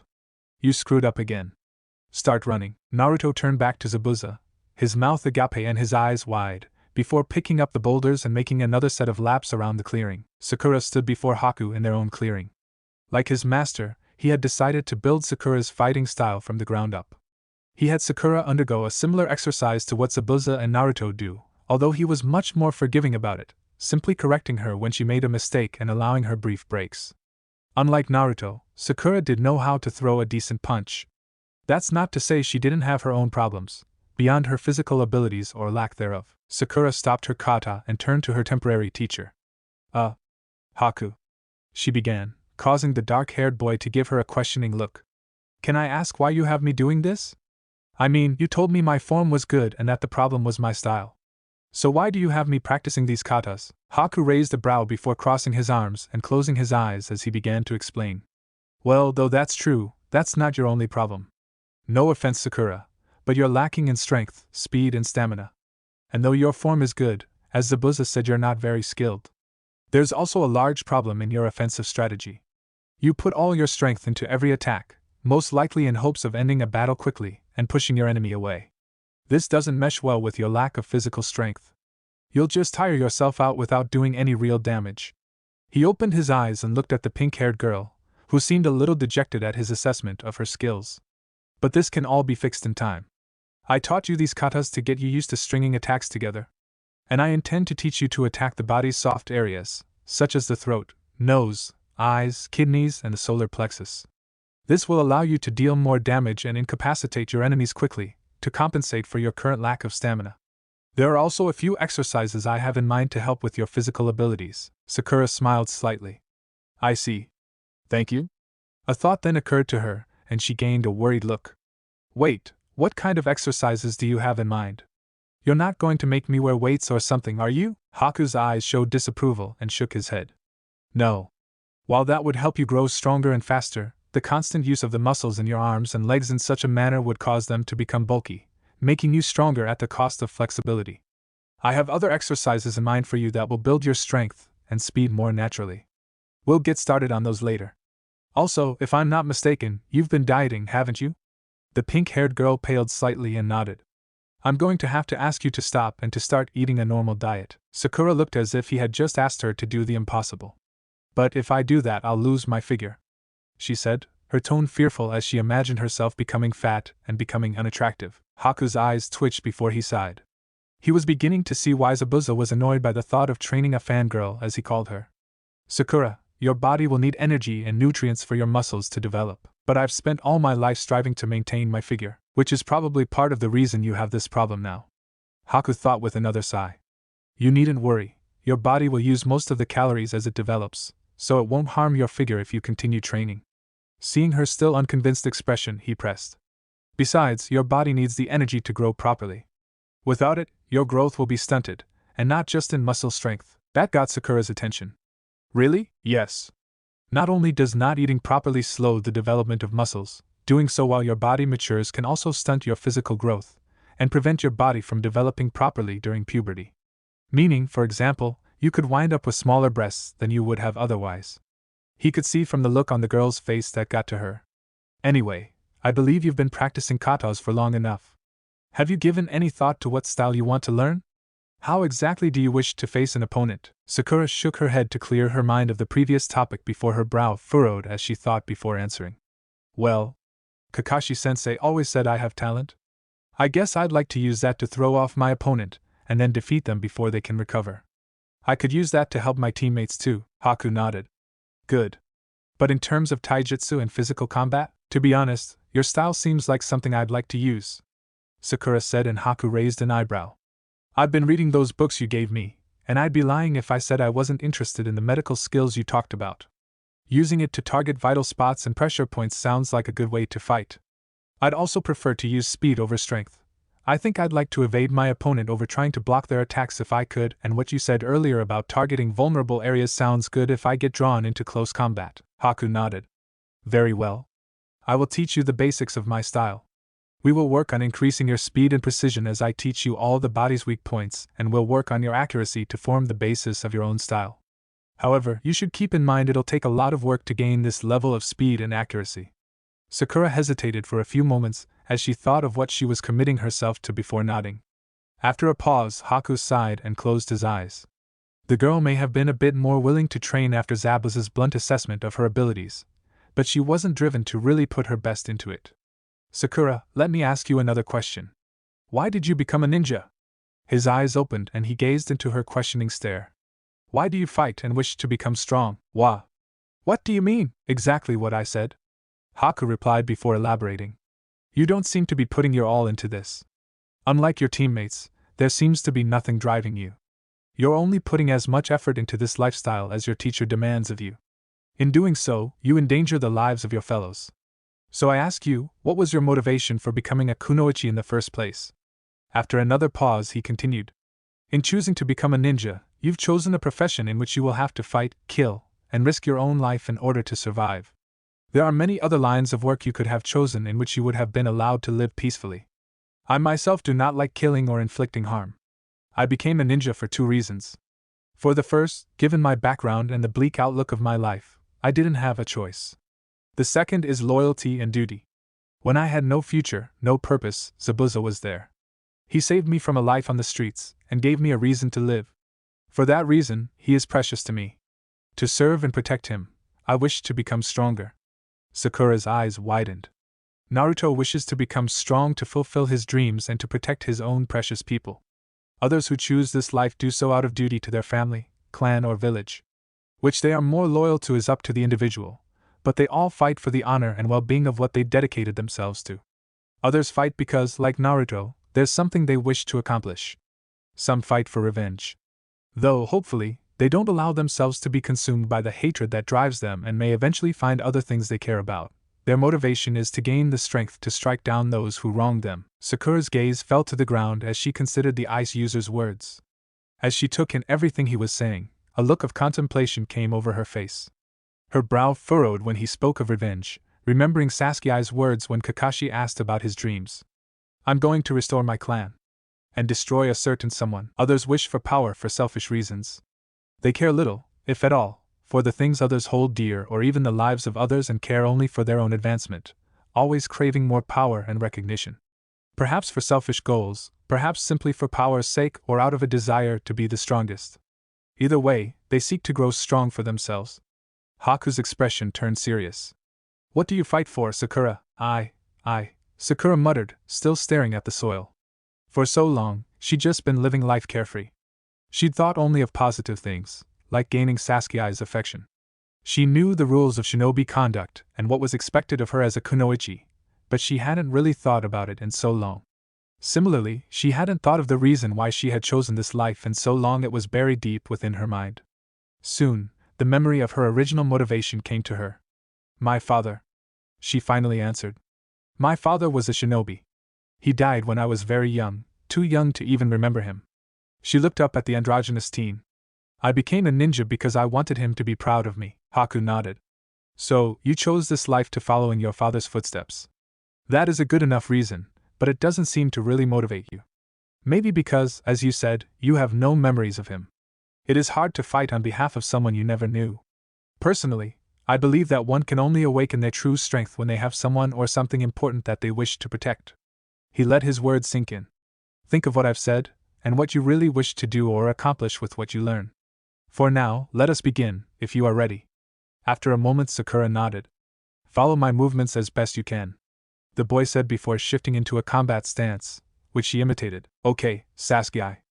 Kakashi began as he looked down at the last Uchiha in Konoha, who was sitting with his arm propped up on his knee, panting slightly. Unlike his teammates, there were no major flaws that needed to be corrected in the boy's taijutsu, and he was quite proficient in his clan's fighting style for his age. There was always room for improvement, however, and he was sure what he was doing here would not only help with one weakness the boy had at the moment, it might also help deflate his ego a bit. While he was somewhat better than when they started, the young Sharingan wielder's arrogance was still an issue. Now that we've finished our warm-up, it's time we got started. Saske glared at his sensei as he got back on his feet. Since when had his idea of a warm-up been beating him into the ground? And what was worse, he had forbidden him from using the Sharingan. And Saske, remember, no Sharingan, Saske growled in anger. What's the point of this, Kakashi? Oh? You mean the reason you're not allowed to use your Sharingan? He questioned nonchalantly. I'm impressed. To be honest, I'd expected you to complain much sooner. Saske answered with an anger-filled stare. Fine, I'll answer your question. Better yet, how about I show you? Saske, I'm going to hit you in the center of your torso. Try to stop me, without your Sharingan. Saske's eyes widened. He quickly fell into a combat stance as Kakashi shot forward. Knowing where he was going to attack, Saske raised his guard, attempting to shield his torso, but it was to no avail. Faster than his eye could follow, Kakashi had closed the distance between them, his fist already past his guard and on a collision course with its target. Pain coursed through his system as his sensei's fist smashed into his solar plexus, the impact sending him flying through the air. The onyx-eyed boy landed on his back where he grabbed his stomach and chest, coughing as he tried to breathe. He gave his teacher a one-eyed glare while he tried to catch his breath. After a few moments, he began to stand. Do you understand what I'm trying to accomplish? The copy ninja asked. Seeing Saske's fierce look, he sighed. I guess not. Okay, we're going to do this again. And this time, since I know you're just itching to do so, you may use your Sharingan. Now try to stop me, Saske smirked. Within the blink of an eye, his coal-colored irises bled crimson, 2 Toma marks appeared in his right eye, while one appeared in his left as he activated his clan's. With the power of his clan's Sharingan, blocking his sensei's attack would be easy, or so he thought. He saw the attack coming a mile away. It was as if Kakashi's fist was moving in slow motion. He could see everything, he knew exactly where the attack would hit, when it would hit, and could even judge the timing it would take to properly deflect the attack. It was with a slow widening of his eyes that Saske realized he still couldn't block. He could only watch as his sensei's attack rapidly approached, his eyes seeing the movement a second before it occurred, but his body simply too slow to keep up. He saw the first once more pass his guard, now too close to avoid or dodge. He got hit hard. He hadn't even had the time to brace himself before his teacher's fist was buried in his gut once more, launching him into the air. It was there that it really sunk in, that horrible feeling of seeing something coming, but being completely unable to avoid or stop it. He landed on his back, holding his stomach and coughing as he tried to catch his breath. Kakashi looked down at the coughing boy. Maybe now you can understand. The silver-haired began, causing Saske to look up at him as he tried to breathe. Your Sharingan didn't help you at all, did it? The Sharingan certainly is an impressive tool, but it's just that, and a tool, no matter how powerful, doesn't make a ninja truly great. Even though you knew where I was going to hit you, even though your Sharingan allowed you to predict my movements, you weren't able to avoid my attack. Your body simply wasn't able to keep up. He paused as he allowed his words to sink in and waited for Saske to sit up before continuing. As you know, The Uchiha style relies on your ability to predict your opponent's moves and counter them, which is why you're not allowed to use your. We're training to improve your speed and reaction time, and using your eyes would hamper that. After all, if you see my attack coming from a mile away, then you would prepare for it rather than simply react. Realization dawned in the Genin's eyes at that, now understanding the reason he wasn't allowed to use his clan's famed eyes. Now, answer me this, Saske. My attack just now. If you were able to respond quickly enough to deflect it without the Sharingan, what would you be able to do with it? A smirk spread across Saske's face and he nodded. I see you understand. Good. Of course, we'll need to train your Sharingan too, but that will come later. Now get back on your feet. The silver-haired man waited for his student to stand and hoped he took his words about his bloodline to heart. As the sun stood just above the horizon, Naruto laid on the ground before Zabuza. Zabuza looked up at the darkening sky for a moment before his gaze fell back to the blonde. All right, I'd say that's enough for today. I'd say we made some good progress here. Zabuza said. That's good. Naruto said weakly. Good night. His head then fell, hitting the ground as he went limp. Wah! Hey! Zabuza stepped forward, eyeing the unconscious Genin. He nudged him with his foot twice, hoping for a response. When there was none, he sighed. He then kneeled down, picking the blonde up and swinging him over his shoulder. He then stood up and walked through the trees back to the main training ground. When he neared Kakashi, who was standing before an exhausted Saske, turned to him. Ah, Zabuza. I see you pushed Naruto a bit hard, Zabuza snorted. I see the stories I've heard about you left out that you have a talent for stating the obvious. Kakashi's eyes smiled at the former Mist Ninja. They also tend to leave out my humble personality and glowing sense of humor. Yeah, I'm sure they just forgot to mention those. Zabuza replied in a deadpan voice. Now you mind telling me where this brat lives? The next day, Naruto continued to repeat the set of moves that Zabuza had shown him. He could at last throw punches and kicks that met Zabuza's standard, though he still had no real style. Okay, brat, that's enough. Zabuza spoke up, surprising the Genin a bit. It's about time you decided what kind of fighting style you want to learn. The boy's eyes gained an excited gleam, which was quickly taken away by the masked Jonin's next words. And for that, I want you to head to the library. What? Naruto almost yelled. Why do I have to go to that place? Because, brat, it's the best way for you to see what's out there. There are countless fighting styles in existence, and I'm not a walking encyclopedia of combat styles. If you had more of a fighting style to begin with, we might have been able to work with it and develop a style for you, but that isn't the case. Do you even have any idea how you want to fight? Besides wanting to beat up the enemy with strong attacks, Naruto looked to the ground. Well, Zabuza crossed his arms. Exactly. Now get to it. Naruto took a step forward as if to challenge the man, desperate to avoid going to one of the places he considered the most boring on the planet. Ah, come on. He then pointed in the direction of the main section of the training ground where the two Sharingan wielders trained. Can I just ask Kakashi? With his Sharingan, he's probably copied dozens of different styles. The former Mist Ninja raised a brow. That's a good point. He conceded. But I think this will prove the better option. Now go. And I won't teach you anything else until you come back with something. Naruto's eyes widened before he quickly agreed and bolted off as Zabuza watched. Once the blonde was out of sight and he was alone, the former missing knee made his way over to a nearby tree, pulled out a familiar orange book and leaned back against the trunk as he flipped open to the page he left off and began reading. He may not borderline worship the text like a certain silver-haired, but he did enjoy it. As he began catching up, he considered what he was going to do with the rest of the day. The blonde wouldn't be back until at least tomorrow if he knew what was good for him. This would serve as a major part of his fighting style for the rest of his life. After making a brief stop at his apartment to get his backpack, Naruto found the village's library easily enough, though it had taken a while to find someone willing to give him directions. He stepped in through the building's double doors and his arms felt limp at his sides as his eyes scanned the massive room, looking over all the bookcases and walls covered in books and scrolls. Ah man. How am I ever going to find anything in all this? He asked himself as his eyes continued to wander. With a sigh, he decided he might as well get started. The blonde walked to the nearest bookcase, skimming over the titles in search of Taijutsu style. 10 minutes later, Naruto let out a slight growl, his fist trembling at his sides as he walked down an aisle. He had found nothing even close to what he was looking for, and he would have long since given up had it not been for Zabuza's threat. The Jinchuriki was about ready to pull his hair out as he reached the end of the rows and examined a wall of books, finding nothing on Taijutsu. I can't believe this. How hard could it be to find one subject in this place? the blonde said, not noticing a nearby door opening silently. He turned and took 3 steps before suddenly crashing and falling backwards, landing on his rear and hearing someone else do the same. A noise of shock, feminine in origin, reached his ears and he opened his eyes to see who he'd run into. Before him sat a girl who seemed to be a little older than he was.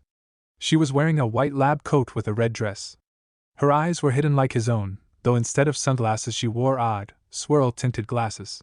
She had a forehead protector wrapped as a sash around her waist, showing the girl was a kunoichi.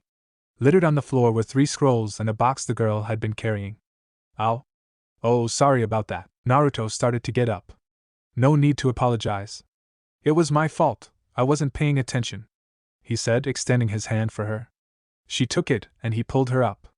I've been told that happens a lot. The girl chuckled slightly as she brushed her coat and dress off as Naruto gathered the things she'd dropped. Thanks. I'm Shiho, she said as he handed her the box and scrolls. The blonde gave her a wide smile. The name's Naruto Uzumaki. Good to meet you. The girl seemed slightly surprised but then nodded. She had heard bad things about the kid in front of her, but he didn't seem that bad at all. With a smile of her own, she spoke. Well, it's nice to meet you too, even if we had a bumpy start. What brings you here today? Are you looking for something? Naruto's grin became tinged with excitement as he realized that this girl could probably help him locate what he was looking for. Yeah, is there a section on taijutsu styles around here? Shiho raised a brow. Of course. It's next to the weapon styles and physical conditioning segments. Do you want me to show you? Naruto nodded enthusiastically. Thanks a lot, I've been here forever. Shiho gave a giggle as she turned, leading him through the aisles until they reached the back wall. Whoa! Naruto said as his eyes roamed the wall before him, each shelf full of scrolls on various taijutsu styles. Well, I'll leave you to it. Good luck finding what you're looking for, Shiho said as she walked away. Thanks for the help. Naruto called back to her before turning back to the wall. Taking the nearest scroll, he began reading. Half an hour later, he sat on the floor, reading an open scroll. Surprisingly enough, he found he actually enjoyed this. The scrolls had detailed illustrations of the awesome moves he'd eventually be able to do if he chose this style, and he found himself imagining doing these attacks and counters, usually on Saske, as he read on. After another half hour, he found there were 3 styles he was interested in. His favorite relied on misdirection. On using counters and feints to make openings and baiting an opponent into seeing a non-existent opening. Problem was, it was lacking in offense. That was when he remembered Zabuza's words and got the idea to take the best of these different styles to form the base of his own unique one. Rolling up the scroll with a smile, he began to walk out before a thought struck him from out of nowhere. He quickly ran off to where he met Shiho and searched. After a few moments, he grinned before making a cross-shaped hand sign. In a flash, 5 shadow clones appeared and scattered, looking all over for the blonde girl. As soon as one clone located her, it dispersed, followed by the others since the search was over. The blonde quickly made his way to her location. He found her waiting, having noticed the clone and guessed that the real one wouldn't be far behind. Is there something else I can help you with? Yeah. Do you have anything on chakra control? Thanks again. Naruto called back, waving at the girl wearing the swirl-tinted glasses standing outside the library's door. He had found 3 scrolls he decided to check out, the taijutsu scrolls and 2 on advanced chakra control exercises he was sure would be useful later, all of which he kept in his backpack. He walked down the streets of Konoha, humming a tune. Despite his initial misgivings, his trip to the library had turned out well and the whole affair had put him in a good mood. He decided he'd finish off the day with no less than a dozen bowls of Ichiraku ramen, the perfect way to end a good day. Or a bad one. Or any one really. He stopped in his tracks when he saw Haku and Sakura walking towards him, laughing over something he hadn't heard. There was a brief flash of fear that the pair were on a date before he walked up to them. Sakura, Haku, the pink-haired girl and the androgynous teen turned to him. Naruto? What are you doing out here? Sakura asked. Oh, I was just coming from the library and thought I'd head to Ichiraku's. Sakura gave him an incredulous look. The library? You. The one who couldn't even spell chakra properly? Since when did you grow a brain? That hurts, Sakura. Naruto hung his head down, only to look up as he heard her giggle. I'm just kidding. So, I guess all that reading Kakashi-sensei had your clones do is already starting to pay off, huh? So, what were you looking for? Well, Zabuza-sensei said I should look for a fighting style I was interested in, but I found some scrolls on chakra control I thought might help me down the road. Haku nodded approvingly. I'm glad to see you're taking initiative. But enough about me, what are you two doing out here? Don't tell me you're on a date, Sakura. How could you do that to us? Sakura glared at him slightly. Don't be stupid, it's nothing like that. We're just friends. The blonde perked up. Oh, then how about joining me at Ichiraku's, huh? And then how about we do something? Just the two of us? Not a chance, Naruto. Sakura said flatly. Oh, come on. It could be fun and I'll pay for everything. What have you got to lose? How about my dignity?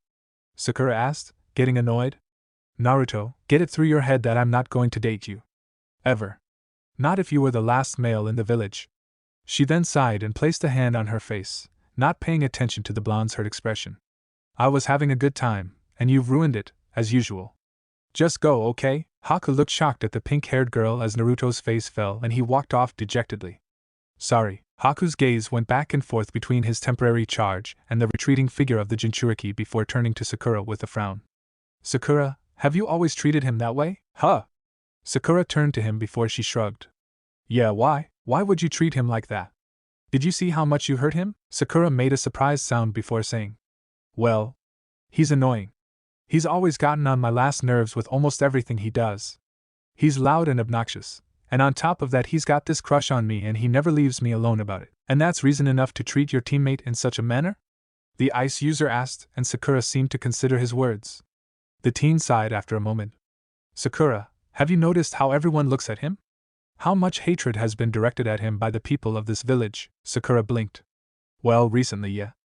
But it's probably something he brought upon himself with all his stupid pranks.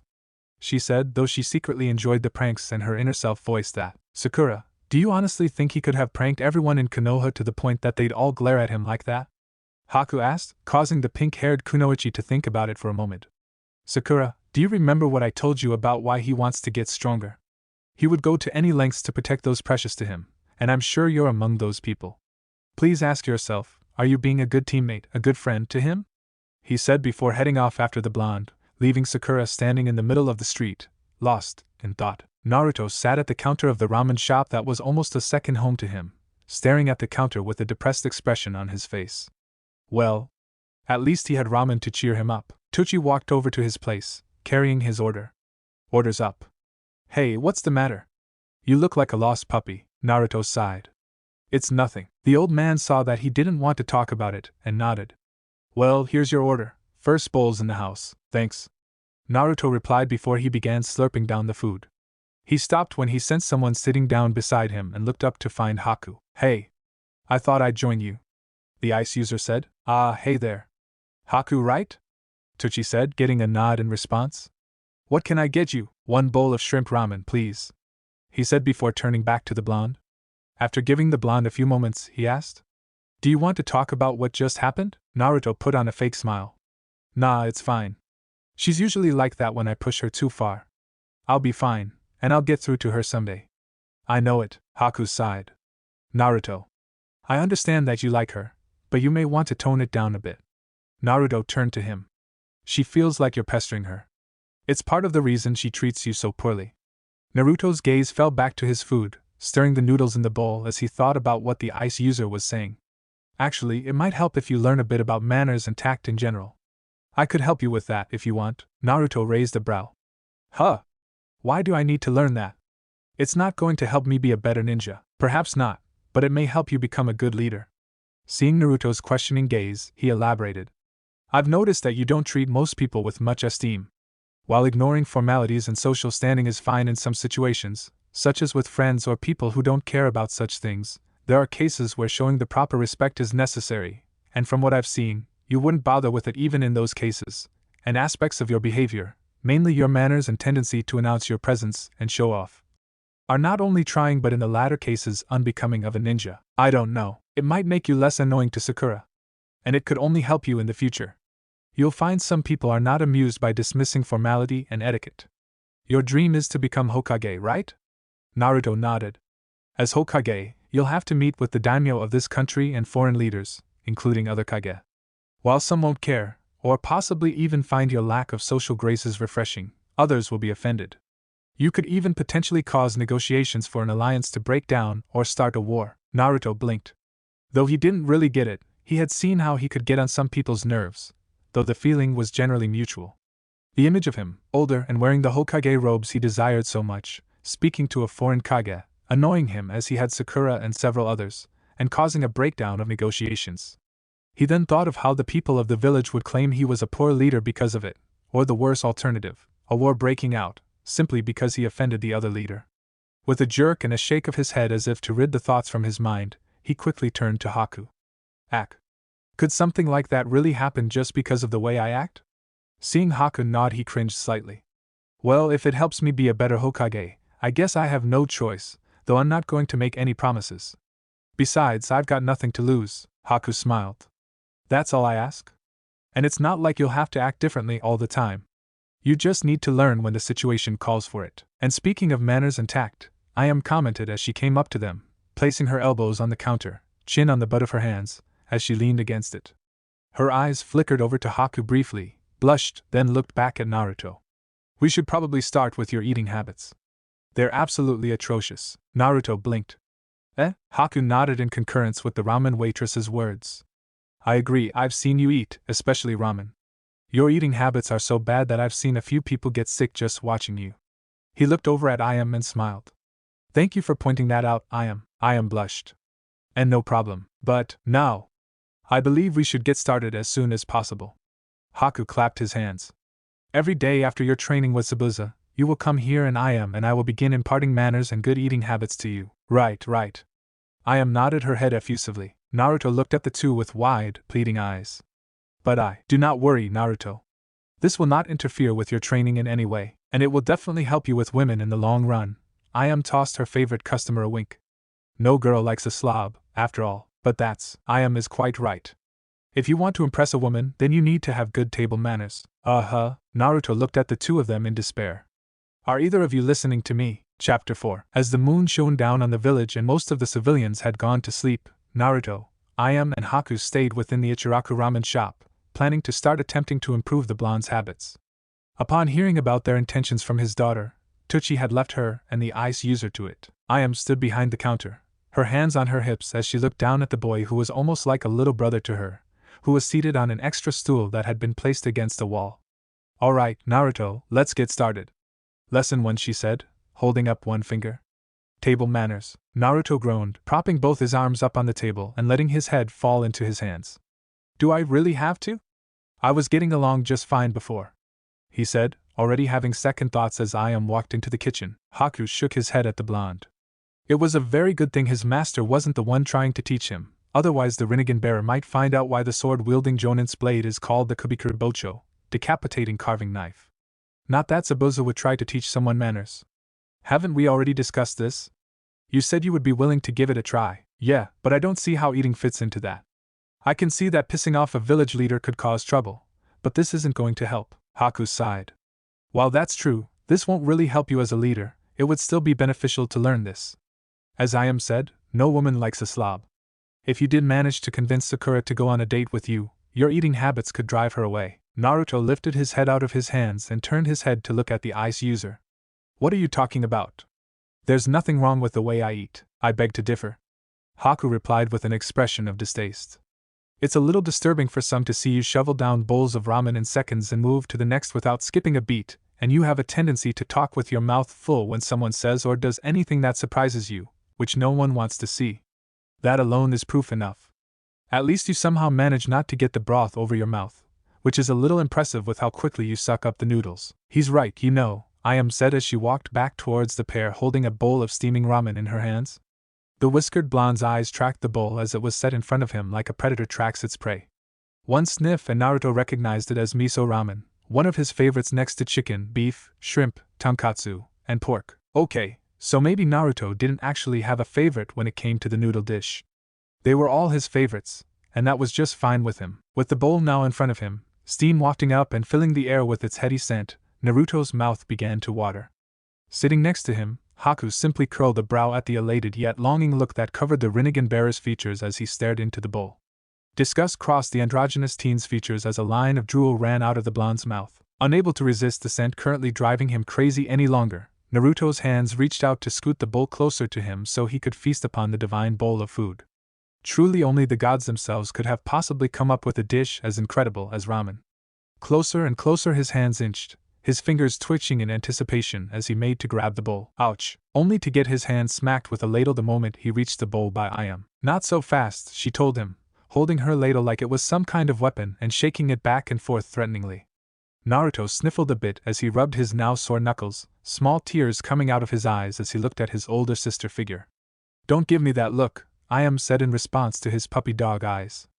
It's not going to work on me. You should just be grateful that we've decided you learning how to use proper table manners was a good enough cause to let you use ramen to practice with. Once more, Naruto's face lit up.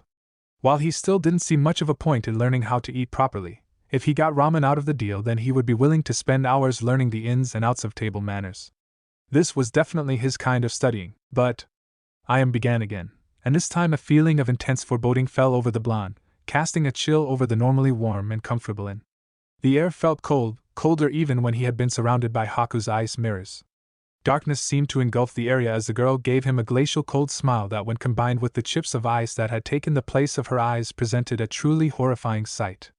It was during this moment that Naruto found true terror. Zabuza who? If I even think that you're screwing up on purpose to take advantage of our hospitality, I'm going to charge you double for every bowl you eat tonight. Understand? Obvious horror spread across the blonde's features at the waitress's threat. He may have been willing to pay any price for the divine dish he coveted so, but he was well aware how deeply this would put him in debt to the Ichirakus.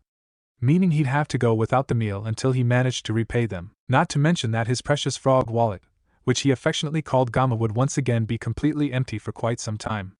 He could see it in his mind's eye, lying on the ground completely flat, so light that even a slight breeze would blow it away. He nodded frantically, and instantly, the cold, ominous aura vanished completely, replaced by the shop's normal comforting atmosphere as the darkness receded and the ramen chef smiled brightly. Wonderful. Now let's get started. Haku closed his eyes and began to explain. First should be obvious, don't talk with your mouth full. When you do so, your speech is muffled, people can see the food in your mouth, and there's a chance that flecks of food will come out of your mouth. None of which is particularly appealing, especially when one is trying to eat. Swallow first before speaking. Thinking about it, Naruto had to agree that he didn't like the sound of any of that. Okay. That's not so hard. Second is posture. Don't slouch when you're eating, Haku said before pointing to the wall Naruto was against. Sit up with your back straight against the wall. Naruto did so. Good. Now try to stay like that and eat more slowly. Your stomach and your wallet will probably thank you, and remember not to talk with your mouth full. An hour later, Naruto swallowed a mouthful of ramen. The ice user seated next to him nodded in approval. Much better, and you didn't open your mouth when we surprised you. Although there was one time when he choked slightly. Naruto turned to him, smiling as he rubbed the back of his head sheepishly. Well, I thought that if Ayam and the old man were offering free ramen, I should at least do my best to get this. Though that was part of it, he neglected to mention that he was also afraid for his wallet. He was aware how much he spent on ramen. He did not want to pay double. Yeah. But, Ayam said slowly, turning to look at the sink. In it were 25 dirty bowls that once held ramen.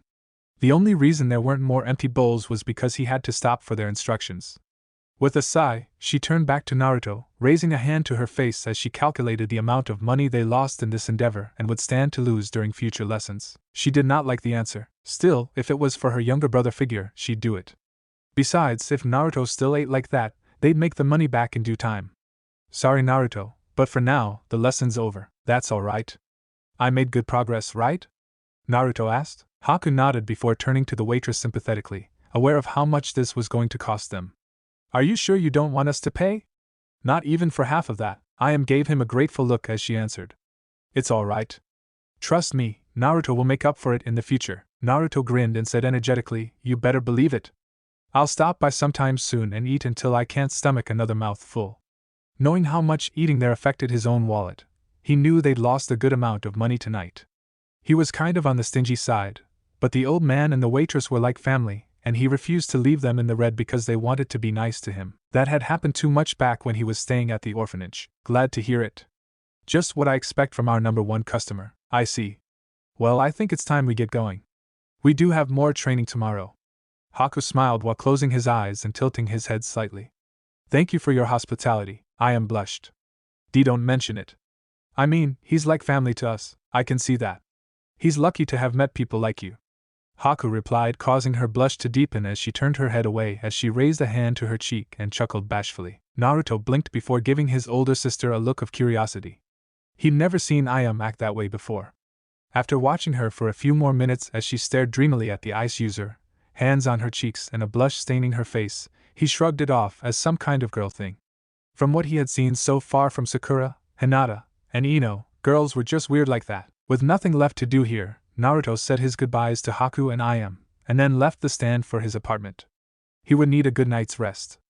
After all, he thought with a shiver, he would be training with Zabuza tomorrow. Naruto stood back to back with one of his shadow clones, their Rinnegan eyes blazing beneath their sunglasses as they separated, leaping in different directions as a wave came down upon them. As one of the Narutos scanned the trees surrounding the clearing, he spied a humanoid mass of chakra hiding behind the leaves before the person threw another group at the other Naruto. The targeted blonde, seeing what his doppelganger was seeing, quickly jumped to the side just in the nick of time to avoid the needles. The two blondes continued to dodge and weave around it, using the legendary Dojutsu's ability to combine their fields of vision and watch both attackers as Zabuza watched from a nearby treetop and Kakashi leaned against another, reading his book and giggling perversely every once in a while, his sole visible eye wandering from its pages to the battle on occasion. Saske was off on his own, practicing his Taijutsu katas.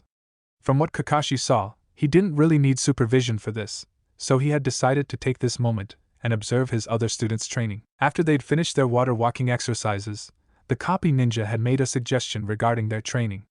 Knowing what Haku was teaching Sakura, he proposed that she use the blonde as target practice. Naruto had reacted as one would expect, until Kakashi explained his reasoning. The idea was for the Jinchuriki to use one clone with the Rinnegan active to keep an eye on both Haku and Sakura as they threw at him. This would help Sakura by giving her a moving target. Though her throwing skills were decent enough to hit a stationary target, it needed a lot of work, and it would help Naruto adjust to the Rinnegan's unusual ability to link his and his clone's fields of vision. It was fortunate that he discovered the strange connection the Rinnegan made wasn't strong enough to force his clones to activate their Rinnegan when he did his, or else it would be impossible for him to do this and have other clones read at the same time. The real Naruto leapt into the air as both his opponents launched at him before twisting his body in midair, spinning so he was perpendicular to the ground and bending his body, narrowly dodging another cluster of needles before landing in a crouch with one hand on the ground and searching, having lost track of one of them. He had a few stuck in his body and had needed to replace his clone a few times, but his famous boundless energy meant that he still wasn't tired, even though he'd been doing this for the past 2 hours with only one break. From his clone's point of view, he saw another barrage coming at his unprotected back. As he leapt to the side, his clone followed the needles back to their source, knowing the unique appearance of their chakra enough to recognize the attacker as Haku. This was amazing. He hadn't thought much of it when he first used it. In fact, it seemed irritating how he was forced to see through his clone's eyes if they were active, but now he could see just how useful it really was. He wondered just how far he could take this, how many perspectives could he see through without overwhelming him. Still, for all their good points, 2 visual abilities and the ability to use all the elements, he was starting to find these eyes really irritating. He had spent days trying to figure out how his eyes worked, what other abilities they kept hidden, and came up with nothing for his efforts. He knew from his battle on the bridge, what he'd been told of it anyway, that his eyes had some special powers, and he didn't know what, but something told him that those ringed eyes held incredible power, but he was getting nowhere. It was so frustrating. Okay, that's enough. Zabuza called out, getting their attention before leaping out of the tree. Naruto ran towards his position as he cut the chakra flow to his eyes and his clone dismissed itself, arriving just as he landed, as Sakura and Haku jumped out of the nearby trees and touched down beside the blonde while Kakashi casually walked over to join them. Pretty good. You seem to be adjusting to those eyes quickly, he said to Naruto, who grinned in response, before turning to Sakura. And those seem to be a good fit for you. I can definitely see you doing some damage if you poisoned them. Sakura smiled, this being the first time he complimented her since finding out she was a natural at chakra control. I have to admit Kakashi had a good idea here, though I don't want you to become reliant on those eyes. Naruto's expression showed excitement as he asked, does that mean you're going to teach me that silent killing trick? Upon hearing the blonde's words about the technique he practically owned due to how good he was at it, Zabuza's right eye began to gain a violent twitch. It's not a trick, you damn brat, he shouted, air blowing from his lungs in such force that Naruto's hair was buffeted as if caught in a stiff breeze. It's an incredibly useful technique in which one must learn to remain completely silent at all times in order to sneak up on and assassinate their opponent before they even realize you're there. It takes a lot of time, sweat, and blood to become even semi-proficient with it. Realizing that he was beginning to get a bit angry, and that he had begun releasing killing intent due to how the two genin were shaking, Zabuza calmed down and coughed into his hand. Anyways, silent killing wouldn't suit your style, he continued, speaking as if his outburst had never happened. From what I saw of your battle, both with me and with Haku on the bridge, you're an assault type. You prefer getting in close and fighting your enemies head on, am I right? You may have the capacity to learn it, though it will take you years to do so, but it would be pointless since you never use it. Naruto crossed his arms and turned his head away in a childish gesture. I would use it. Zabuza tilted his head to the side. Oh yeah, when? Naruto opened his mouth. Besides the first strike. The blonde crossed his arms, his face scrunching up as he thought about it. Were it not for his glasses, his expression would make him resemble a fox. He hummed as he carefully considered the answer, knowing lying would earn him a harsher training session, and failing to give a satisfactory answer meant Zabuza wouldn't teach him the technique. Well, if I'm fighting someone I can't beat the way I usually fight, I guess. Zabuza glared slightly. So you'd only use it as a last resort? Naruto met his glare with his own defiant one. Yeah, but I'd still use it. Bah! Why should I bother to teach it to you if you're only going to use it when all else fails? You just want to learn it because you want to learn anything you think is awe-inspiring. Seeing Naruto was obviously about to continue the argument, Kakashi fixed his gaze on his student and spoke up. Naruto, Zabuza is right. He gave the Sharingan wielder a shocked look. Silent killing is not meant to be used that way. Even if it was, as Zabuza said, it takes many years to get it right. Do you really want to spend that much time on a technique you'll almost never use when it could be better spent learning or something you'll actually make use of? The Rinnegan bear calmed down, seeing his sensei's point. Looking slightly disappointed, he turned to the other. Well, are you at least going to teach me some stealth tricks? Zabuza scoffed. Do you need to ask?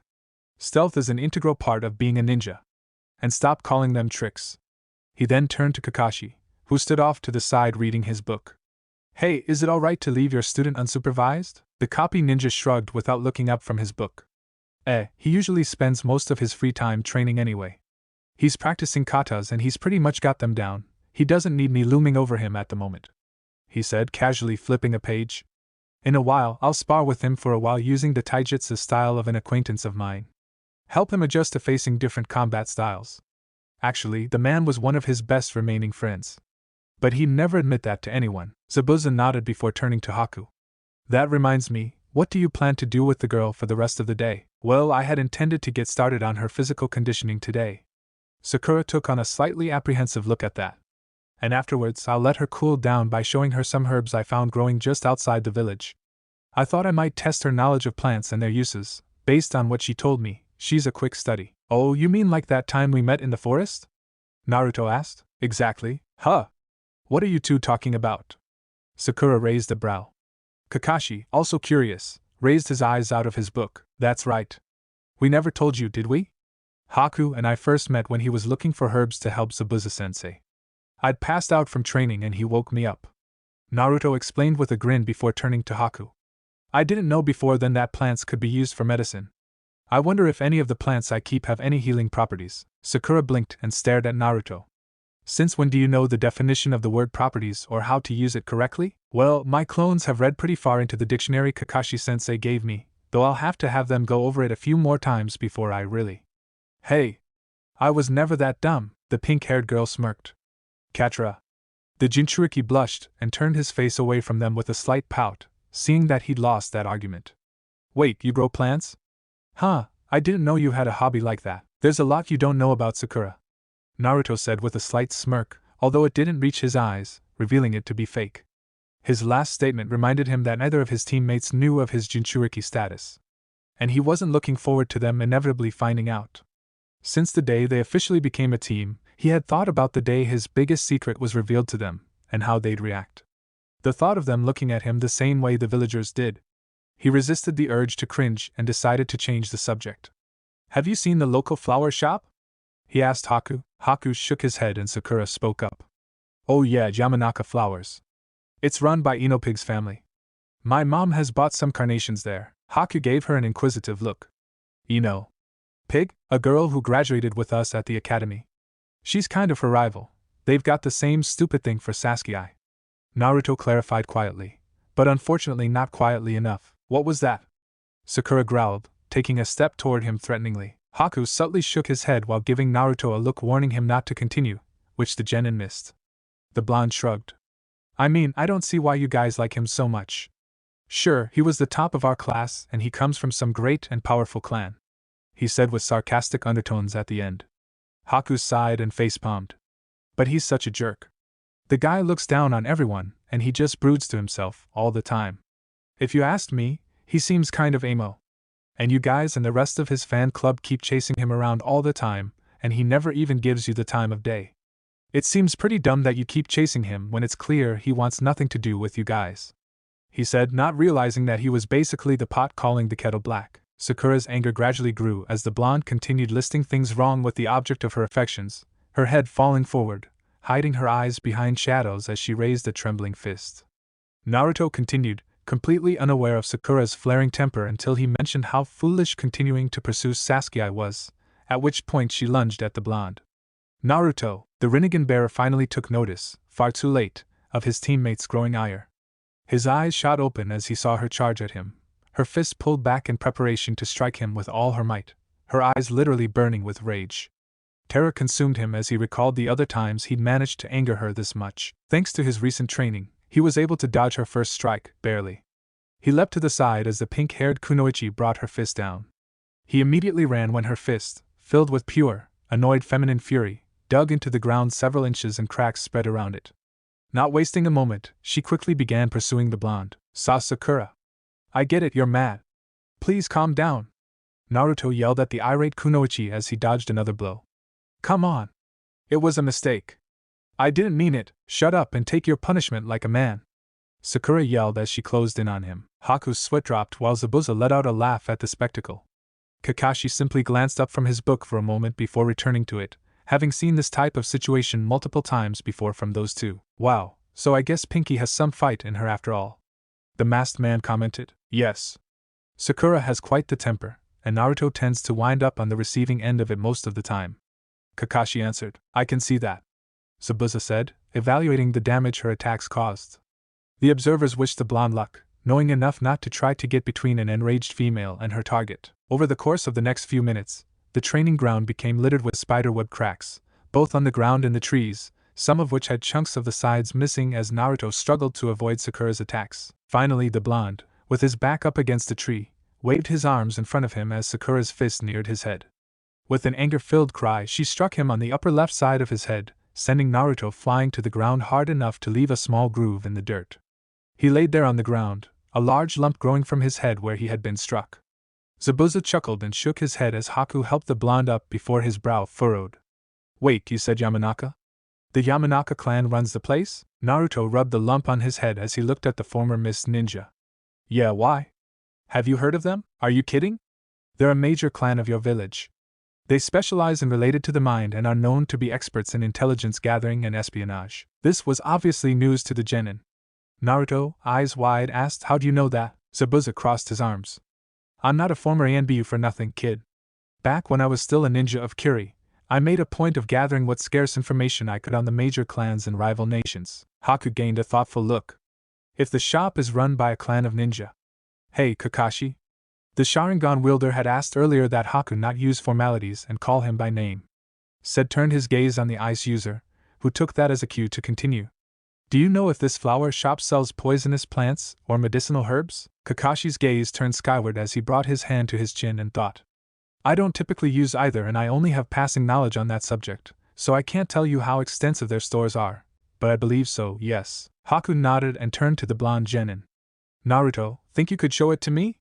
I don't think we passed it during the tour you three gave us. Naruto grinned. No problem. I was planning on going there soon anyway. Haku nodded. Thanks, I look forward to it. Even if they don't sell what I'm looking for, it could be a nice hobby, he said before turning. Well, we should get going. I think we've had enough time to catch our breaths after such a light exercise. Come along, Sakura. Hey. Before you go, what are the first steps of water and wind manipulation? Naruto called out. Haku looked at him out of the corner of his eye as he and Zabuza raised a, non-existent in the masked ninja's case, eyebrow, and Kakashi glanced at him. Huh? Why do you ask? Didn't you agree it was best that you work on the basics before we moved on? The demon of the mist asked. Naruto rubbed the back of his head. Yeah, but I figured that if it was something I can do on my own, at home if I'm up to it after Zabuza-sensei's training or after a mission. I've been doing some chakra control exercises at home and I thought, since I have 2 elements to learn, it might be a good idea to get a head start while we're still working on my taijutsu. Zabuza nodded, giving the blonde a look of approval. Huh. Good idea, brat. Are you actually starting to think ahead?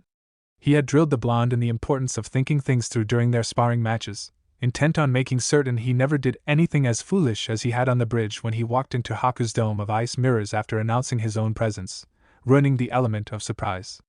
The blonde simply chuckled with a grin in response. Well, the water manipulation exercise isn't something you can do indoors, it requires a large body of water, but the wind chakra exercise is much more convenient. Naruto's eyes lit up with excitement. Really? What is it? He asked, not noticing Haku walk over and pick up a fallen leaf as Sakura watched the raven-haired teen with a look of curiosity. The boy's expression became one of bewilderment as Haku handed him the leaf. Huh, you need to cut the leaf in half with your chakra. Once you can split the leaf in 2 without concentrating on it, you'll have mastered this step of your training. Haku explained. The Jinchuriki raised an eyebrow. Is that all? That sounds easy. Haku shook his head, amusement clear on his features. He was going to enjoy their reactions to what he was about to tell them, and he knew his master would too. Trust me, it's much more difficult than it sounds. It takes the average ninja years to complete the exercise. Both of the genin stared at him in shock, their mouths agape as their minds reeled with the new knowledge. Years? How are we supposed to pull this off in time for the exams if it usually takes years? Sakura asked. You aren't. Zabuza replied with a shrug, enjoying their surprised looks. After a moment, he decided to answer the question that was obviously on their minds. You don't need to master the exercise or have the affinity to learn of an element. The pink-haired genin looked at him curiously. Then what's the advantage of having an affinity? This time, Kakashi answered. While it is possible to learn without first mastering an element, or having an affinity, without either, it will be extremely difficult and time-consuming to learn. On top of that, it'll be relatively weak and ineffective and cost far more chakra than it should. It would take at least half a decade before you were able to use it at the same level that you could if you had an affinity, and a full decade to master the element. Why waste that much time when you could focus on the element you have a predisposition for? Then you can use it effectively from the moment you learn it, and master it in less than half the time. The 2 genin absorbed this information briefly before something occurred to Sakura. Wait, then how's Saske using fire? He has the lightning affinity, doesn't he? Kakashi shrugged. The Uchiha all have a predisposition towards the fire element. Sasuke's primary affinity is for lightning, but he likely has a minor affinity for fire that was overpowered by his lightning affinity. His gaze fell back to his book. Besides, we don't know when he learned his fire. He's been practicing it for who knows how long. Naruto looked confused, tilting his head to the side as he tried to understand what he was being told. If that was the case, why were they wasting time by not skipping straight to the techniques? He really wanted to start learning the techniques like the ones he'd seen his sensei and Zabuza use in Wave. Then why are we even bothering with the exercises? Why can't we just learn? Well, first of all because the more experience you have with the element, and the further along with the exercise you are, the easier it'll be to use and the more powerful they'll be. Kakashi explained as he casually flipped a page of his book. That aside, once you master the element, you'll be able to create your own, unique. Naruto's expression lit up at hearing that he could make his own, original techniques after mastering his element. Beyond his sexy jutsu, he hadn't really considered making his own, original techniques, but now that his sensei mentioned it, he couldn't believe he'd never thought about it before. It was a totally awesome idea, and with the Rinnegan, the possibilities were endless. Kakashi had used his Sharingan to copy 1,000 techniques, but with his, he would top that by creating 1,000 techniques. And he'd use them all to finally put Saske in his place.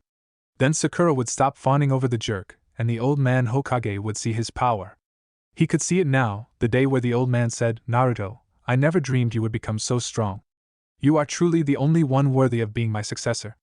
And then he'd finally receive the respect and recognition he always dreamed of. The other individuals standing in the clearing sweat dropped as Naruto stood there with his hands clasped together, wearing a wide grin and chuckling as he daydreamed. Zabuza leaned over to Kakashi. Hey. Does he do that often? Kakashi glanced indifferently at his chuckling student before shrugging and returning to his book. Occasionally. He's just having a daydream. It'll pass in a minute. After a few moments, Naruto's mind returned to the real world. He had the dignity to look embarrassed, rubbing his head and smiling sheepishly as he apologized. Are you done? The sword-wielding asked with a raised non-existent brow. Yeah. Naruto replied, deciding it a good idea to get back on topic to avoid further embarrassment. Anyway, forget years, I'll have both these elements mastered by the end of this year, he said, smirking confidently as he balled his hand into a fist and punched to his open left palm. Good to see training under me hasn't dulled your enthusiasm, Zabuza commented, thinking to himself that he'd probably pull it off if he used his clones to accelerate his training. And I see you were smart enough to ask while Haku was still here. Naruto nodded. Yeah, I figure it would be better to ask Haku, since he actually uses the wind element. So, got any tips before I get started? The only advice I can give you is to remember that when manipulating wind nature chakra, you need to imagine splitting the chakra in two and rubbing them together. Sharpen the edges of the chakra as much as you can and make it as thin as possible, then compress the two halves together. Haku replied. The rest is a matter of experience. Got it. So, what can I do with the wind element exactly? Any good you can think of? Haku looked slightly sheepish. Well, to be honest, I don't actually know any wind. Both of the genin looked shocked as they turned to Zabuza, while Kakashi gave him an impassive glance. The sword-wielding shrugged. What? I'm not exactly well versed in wind, and we didn't have access to any village's library. Where was he supposed to learn them from? I knew enough to help him get a handle on manipulating wind chakra for his ice style, but that's it, he said before cupping his chin in thought. Although, I may want to look into that, and not just for Haku. Lightning's one of my biggest weaknesses right now, and the wind element would help even the odds against a skilled lightning user. At the very least, I should learn wind chakra flow, he thought to himself. Given that it wasn't his affinity, and he'd waited so long, it would take at least half a year before he was able to pull that off, but it could be useful someday. Naruto turned to his sensei. Certainly the man who had copied 1000 knew some good wind. Kakashi-sensei? The Rinnegan bearer trailed off. Already knowing what his student wanted to ask, Sharingan wielder shook his head. Sorry, I'm afraid I don't really know that much wind either. The wind element is quite rare outside of the land of wind, and a lot of the wind techniques I've seen don't require hand signs, so I couldn't copy them. The copy ninja's gaze rose to the sky. My skills with the wind element are pretty negligible, but I did learn one good over the years. Naruto's shoulders slumped. Just one? Kakashi nodded. Afraid so, but I know a guy who's quite skilled with the wind element who might be able to help you. And you could always head to the library and pick out some scrolls, right? Yeah. Naruto replied with another sigh. Well, what can you tell me? Can you give me some examples of what kind of techniques are out there? Wind is a very versatile element. Depending on how you use it, it can either create powerful blunt force attacks or precision attacks that deal cutting and slashing damage. There are also various ways you can manipulate air currents. Kakashi explained. Could I create tornadoes? Or maybe make walls of wind to block attacks? Naruto asked, his enthusiasm returning. Depends. If you mean full-size tornadoes, those would be S-class, or in some cases, forbidden. Zabuza replied. As the four continued talking about elements, Sakura sighed. Hearing all this reminded her of what Haku had said to her on the second day of their taijutsu training. That she was the only one on the team who did the bare minimum of what her teachers demanded of her, aside from bookwork.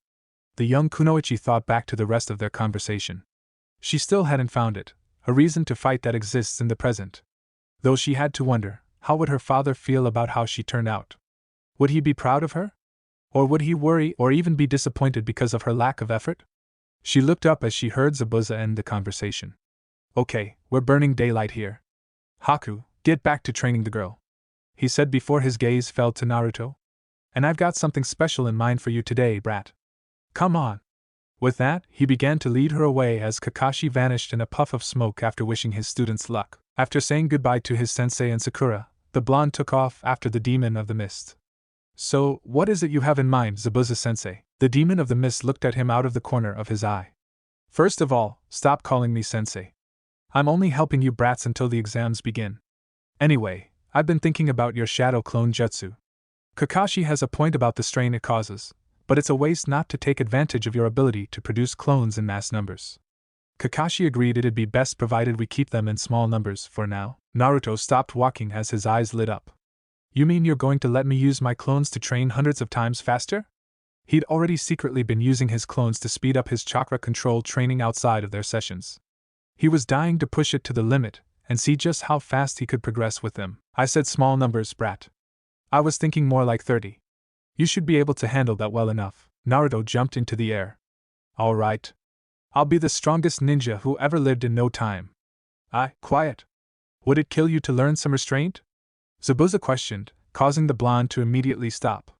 That's something else we'll have to work on.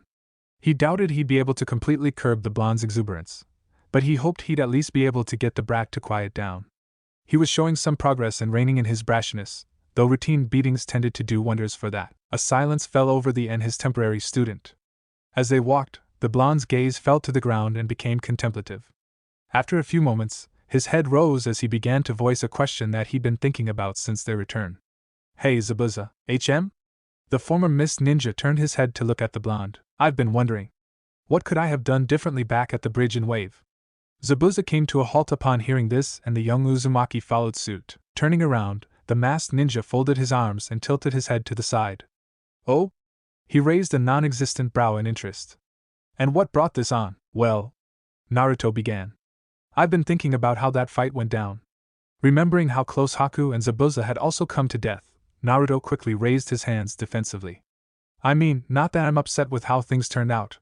But his gaze fell back to the ground as he ran through that battle in his mind again. Having Zabuza and Haku around served as a constant reminder of that day, of the mistakes he'd made. Back there at the bridge. I tried to help, but I just wound up making everything worse. I walked right into an obvious death trap. And this was what weighed heaviest on his mind. His hand clenched as this thought came to the surface. I nearly got myself and Saske killed. I can't let that happen again. If someone got killed because of a mistake I made. His fist tightened at his side to the point it trembled. He was willing to do just about anything to grow so that he never had to experience that again. To have a comrade and, though he wouldn't admit it out loud, a friend, die before him, especially not when it was his fault. He had acted reluctant to listen to Zabuza at first, but that had been because he was a bit frustrated by Kakashi dividing them up and by the demon of the mists dressing down of his skills. He hadn't wanted to go to the library at first because he had thought it would be time better spent training, and admitted he had been wrong about that. After a few moments of silence, Zabuza closed his eyes.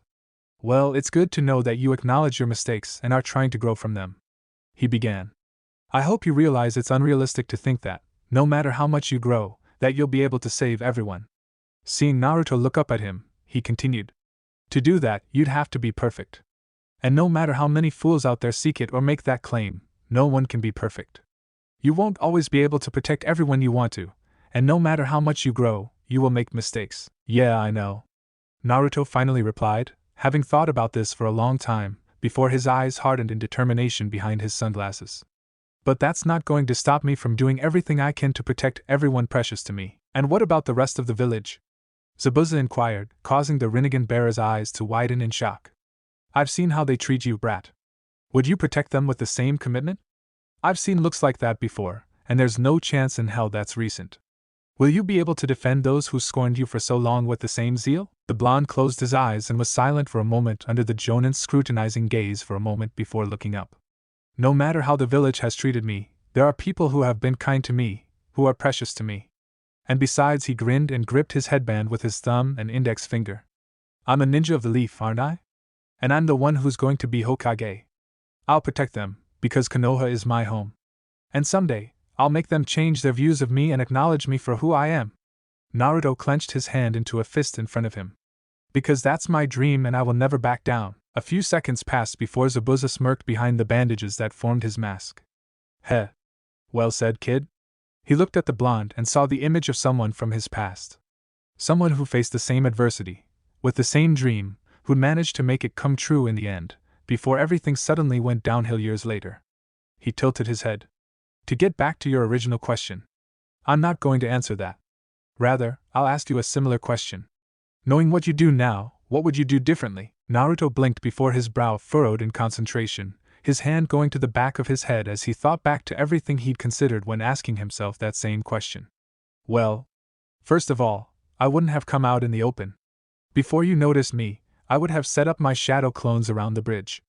And when Haku went outside the mirrors, they could have all come out at once.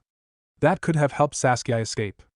Also, I should have had a shadow clone draw attention to itself, instead of coming out and announcing my presence. Zabuza made a sound of approval. Good. You're improving. Listen up, I'm about to give you some important advice. Seeing the blonde listening intently, he continued. Firstly, learn to plan ahead. Being able to think on your feet and make up strategies in the heat of battle is vital, But I shouldn't have to explain to you what can happen if you rush in without thinking. Naruto nodded. And second, while you were trapped in the mirrors, I'm guessing you got frustrated because you couldn't figure out the secret of Haku's technique and kept throwing your shadow clones at the mirrors while Sasuke was able to come up with a plan. Am I right? Naruto winced before looking down, scratching his cheek in embarrassment. Well, he mumbled. Zabuza's eyes narrowed in annoyance. What was that? Did you just say I want a no-holds-barred sparring session, Zabuza? Naruto jerked his head back up in terror. No, then answer the question. Yeah, you're right, Naruto finally said in resignation. Zabuza nodded. That's what I thought. My second piece of advice: learn to stay calm and analyze situations with a level head.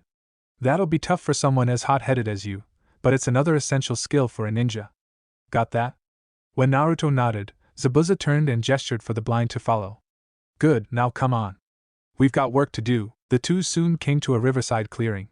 The masked man came to a stop in the center of the clearing and turned to face his temporary student. All right, kid, do your thing. And make sure the clones have enough chakra to replace themselves a few times. Got it. Naruto made a familiar, cross-shaped hand sign. Shadow Clone Jutsu. A cloud of smoke burst into existence, and when it cleared, 30 Naruto clones stood behind the Rio blonde. Okay, listen up, the swordsman stated to the group. I want 20 of you to start gathering leaves. Half of those that do are to hold them to their bodies with chakra while standing on the water to improve your control.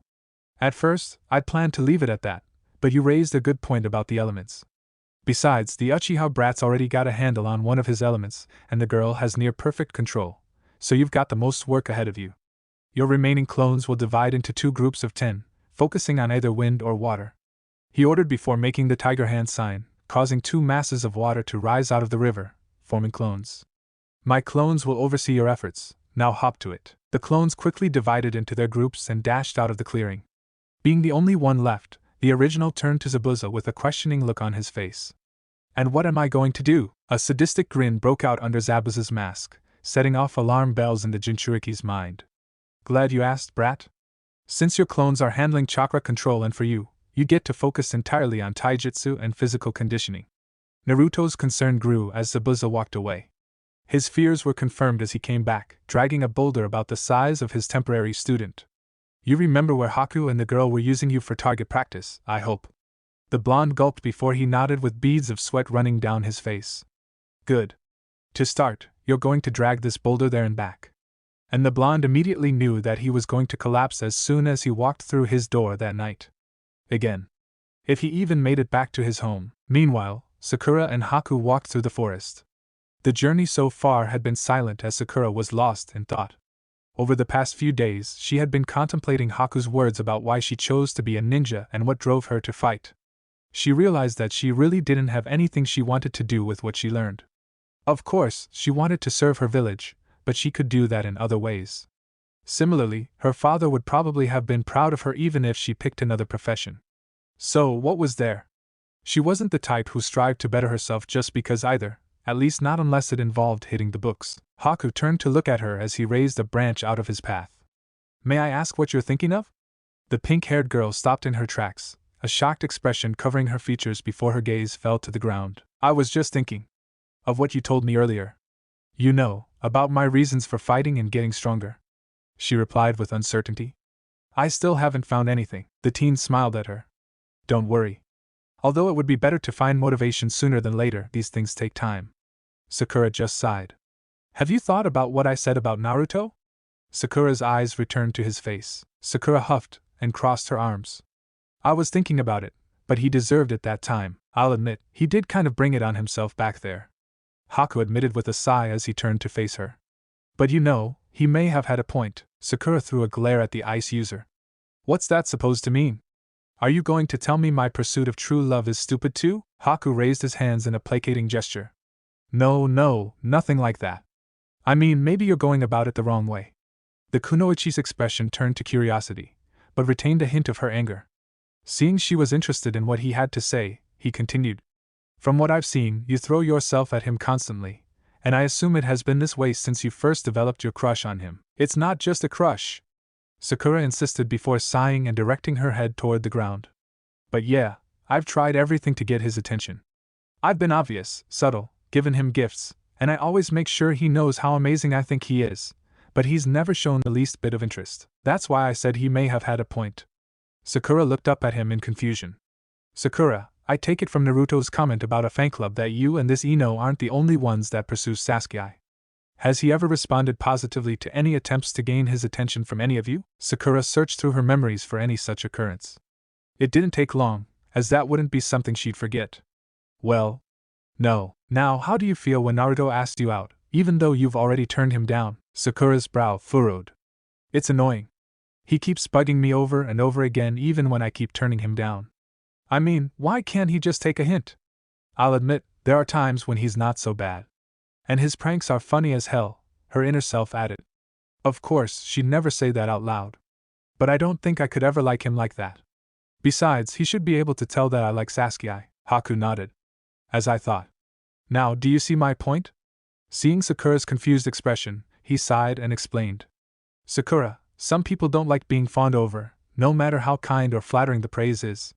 Has it ever occurred to you that Saske might find your pursuits as annoying as you find Naruto's? Sakura froze, her eyes wide with horror.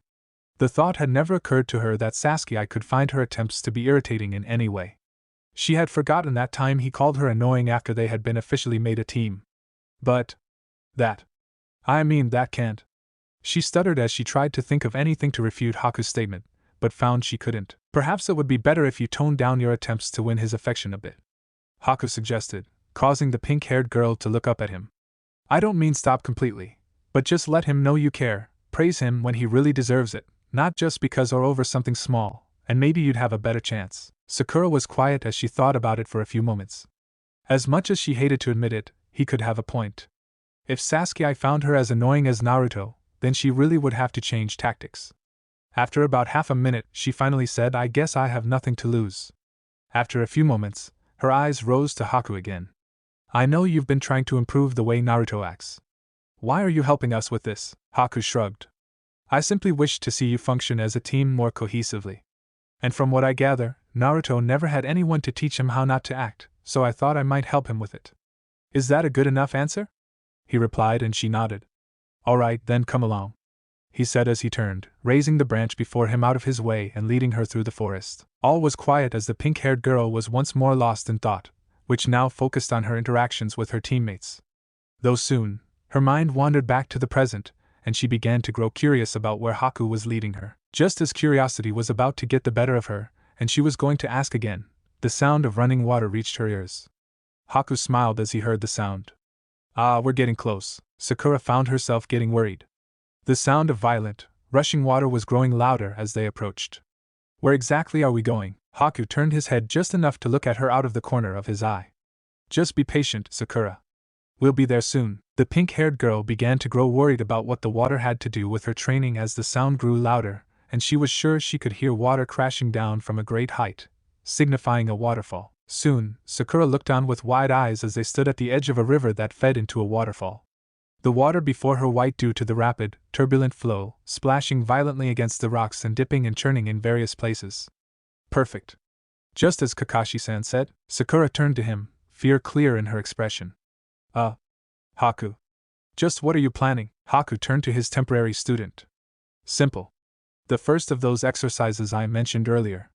Due to the resistance of the water, swimming, especially against a current, is a good way to build up muscular endurance. Sakura paled, staring at him with wide eyes as she pointed at the violent, churning water.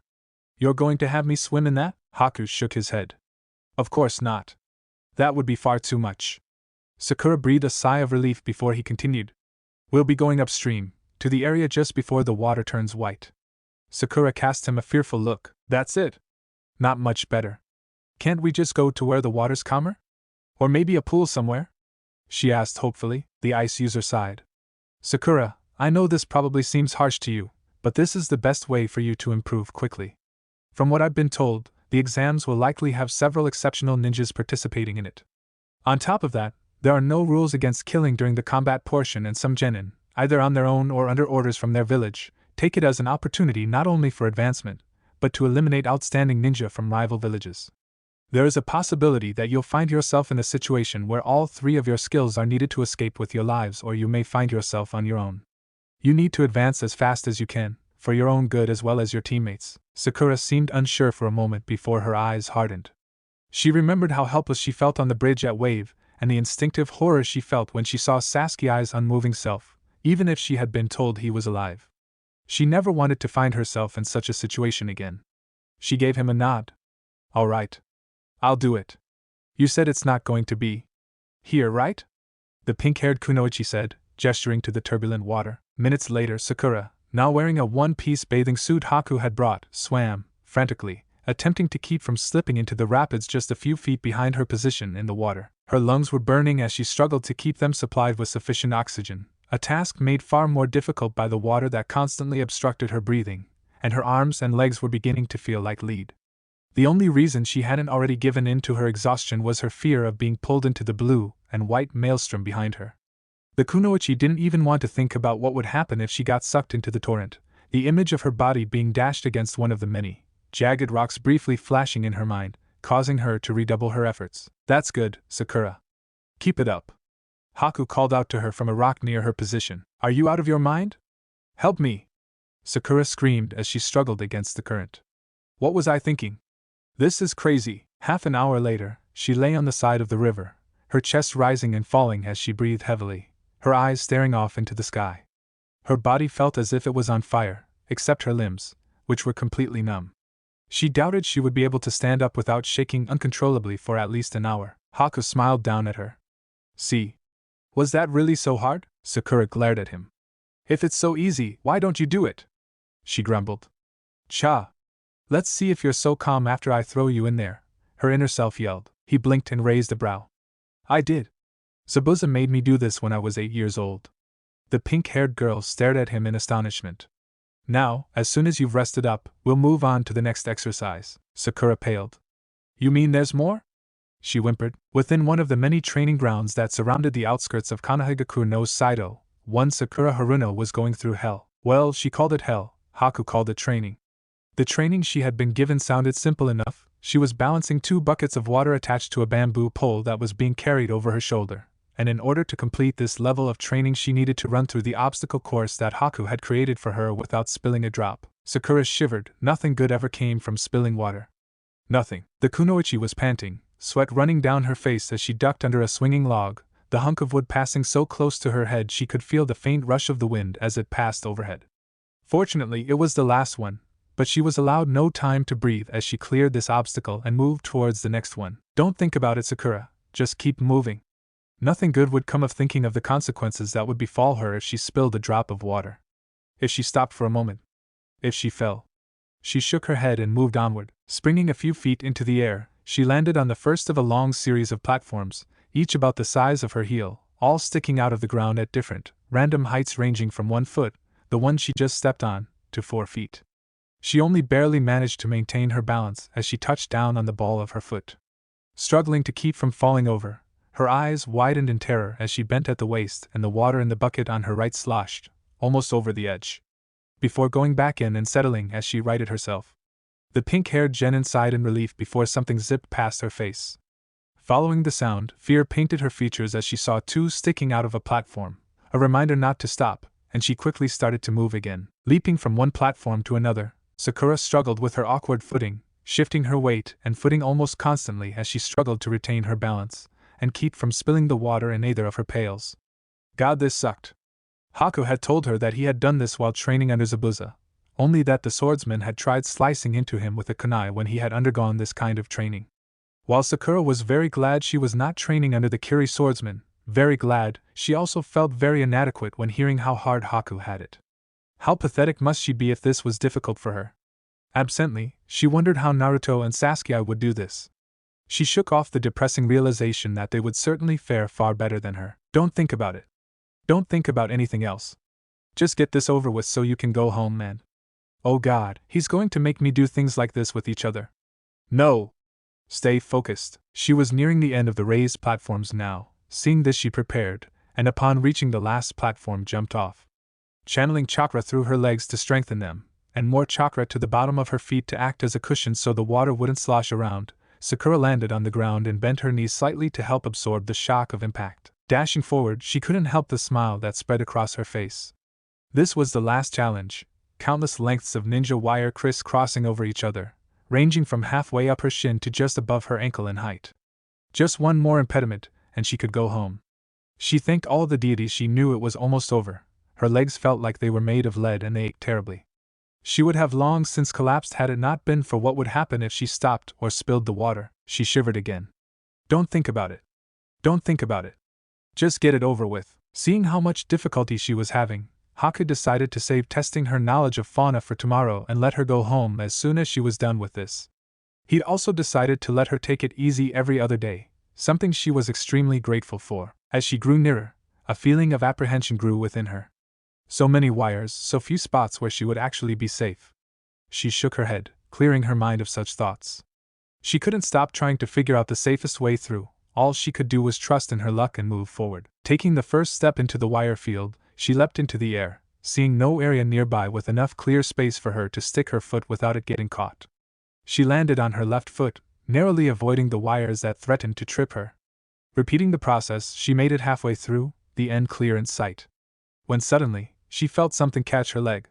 Looking down, she saw an almost invisible thread that had been hidden in the shadow of another, pulling on her leg as she fell forward. "Oh, come on," she wailed in her mind, struggling to maintain her balance. Stumbling forward, she spied a space before her with enough room to take a step and managed to catch herself, but the water in the right bucket, jolted by her jerky movements, splashed over the side. She watched in horror as about a handful of the clear liquid fell to the ground. "No, no, no, no, no!"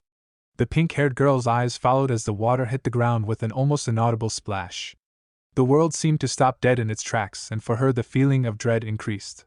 One heartbeat later, time resumed as barrages flew at her from 4 different directions. Her scream echoed throughout the area. The pink-haired Genin winced as she wearily pulled a needle out from her arm, one of the last of the dozens that riddled her body mere moments ago. Seeing as the girl was unable to make it on her own after being punished for failing the exercise, Haku had helped her reach the end of the course and aided in removing the needles. Sakura hadn't said a word throughout this, the fear of pushing the needles deeper into her skin being the only thing keeping her from simply dropping to the ground. Tossing the last needle she could remove without taking anything off to the ground, before falling backwards and lying spread eagle. After a few moments of catching her breath, doing her best to ignore the pain the remaining needles caused her, she leveled a glare almost worthy of the object of her affection at the ice user. That whole ordeal had to have been the single worst experience of her life, and she'd probably be screaming at Haku like she often did at Naruto were she not completely exhausted. Haku, of course, had the sense not to say anything beyond "let me help," seeing that the girl's anger at that ending was like an explosive tag waiting to go off. "Why, you're as sadistic as Zabuza," Sakura accused. Haku shook his head. "That's not true at all." He then shrugged. "As I said, I'm only doing this because it's the fastest way to make you stronger. My master would have enjoyed every moment of seeing you suffer." There was no use in trying to deny this. They both knew it was true.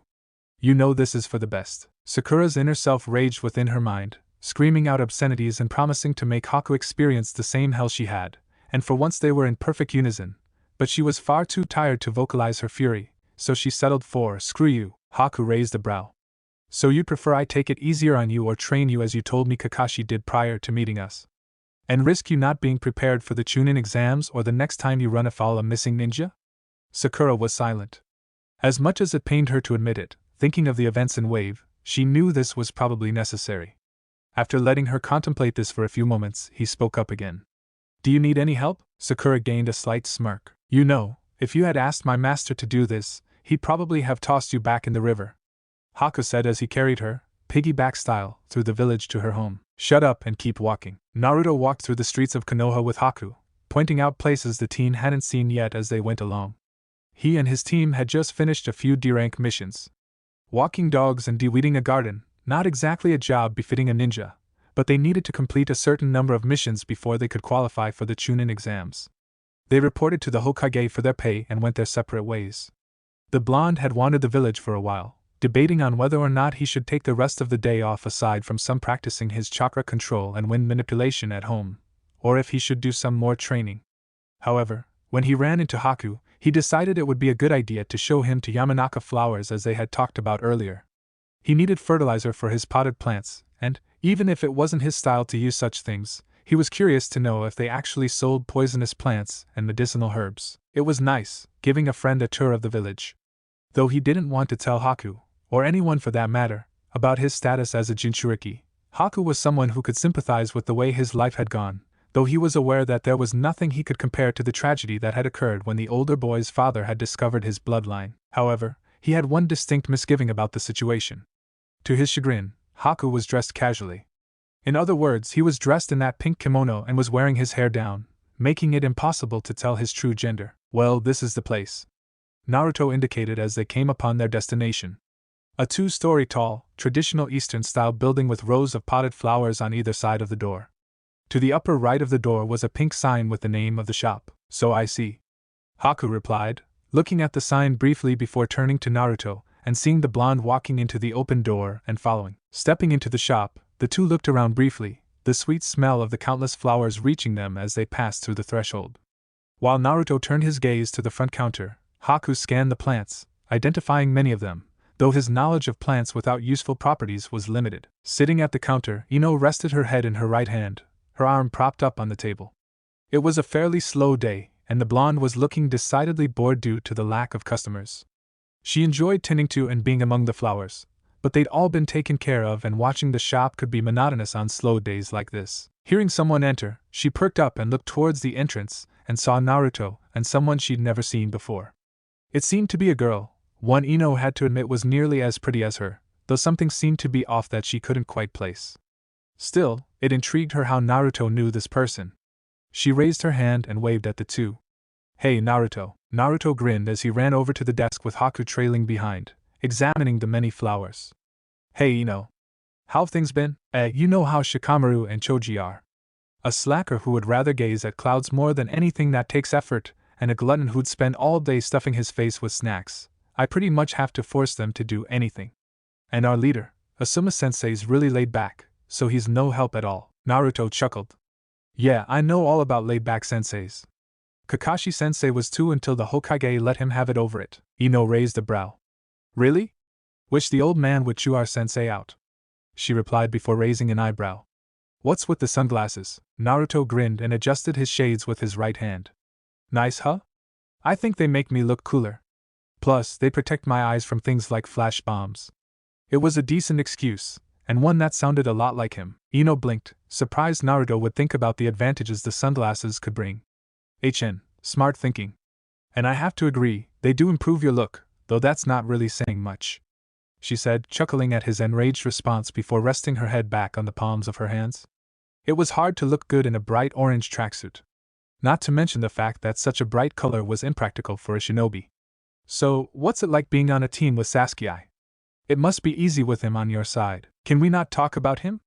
Naruto grumbled in annoyance, not wanting to talk about his rival, especially not with the way Ino worded the question, like he was so much better than him and Sakura. Oh fine, Ino replied with a sigh, resting her head against the palm of her hand and averting her gaze. I'm not surprised you don't want to talk about it. She pretended not to notice that Jinchuriki was looking at her curiously and trying not to smirk. I mean, it's gotta be tough, being on the same team as the girl you have a crush on. And the guy she's madly in love with. I bet you're feeling like the odd man out, watching Sakura flirt with him all the time. Naruto crossed his arms and frowned at the blonde kunoichi. It's not like it's any different than before. So Forehead hasn't made any progress with Sasuke? Good to hear. Was that so hard? Ino smirked at Naruto's response, her smirk widening when her fellow blonde groaned and brought his hand to his face, realizing he'd been had. So, what are you here for anyway? Hoping to score a date with the new girl? That got Haku's attention. The androgynous teen turned to Ino, a hint of amusement in his eyes while Naruto gave her a blank stare. What was all the Jinchuriki could say? Ino's smirk widened. Oh, so you're not showing her around hoping to score? Naruto turned green as his mind processed what Ino was saying. No. I don't dash. I dash. You don't know what you're saying. Ino looked surprised at Naruto's horrified response before she heard muffled snickers coming from Haku, who was covering his mouth in an attempt to suppress his laughter. After a moment, he calmed down and stepped forward. I should probably introduce myself, he said as he extended his hand to shake hers. My name is Haku. It's a pleasure to meet you, Ino. Ino smiled, still curious about Naruto's violent reaction to her assertion, and shook the ice user's hand. Likewise, Haku's smile widened. And by the way, I'm actually a boy. Ino blinked before her whole body jerked, nearly falling out of her chair as her expression morphed into one of pure shock. What? No way, are you serious? That had to be a joke. There was no way this guy was a boy.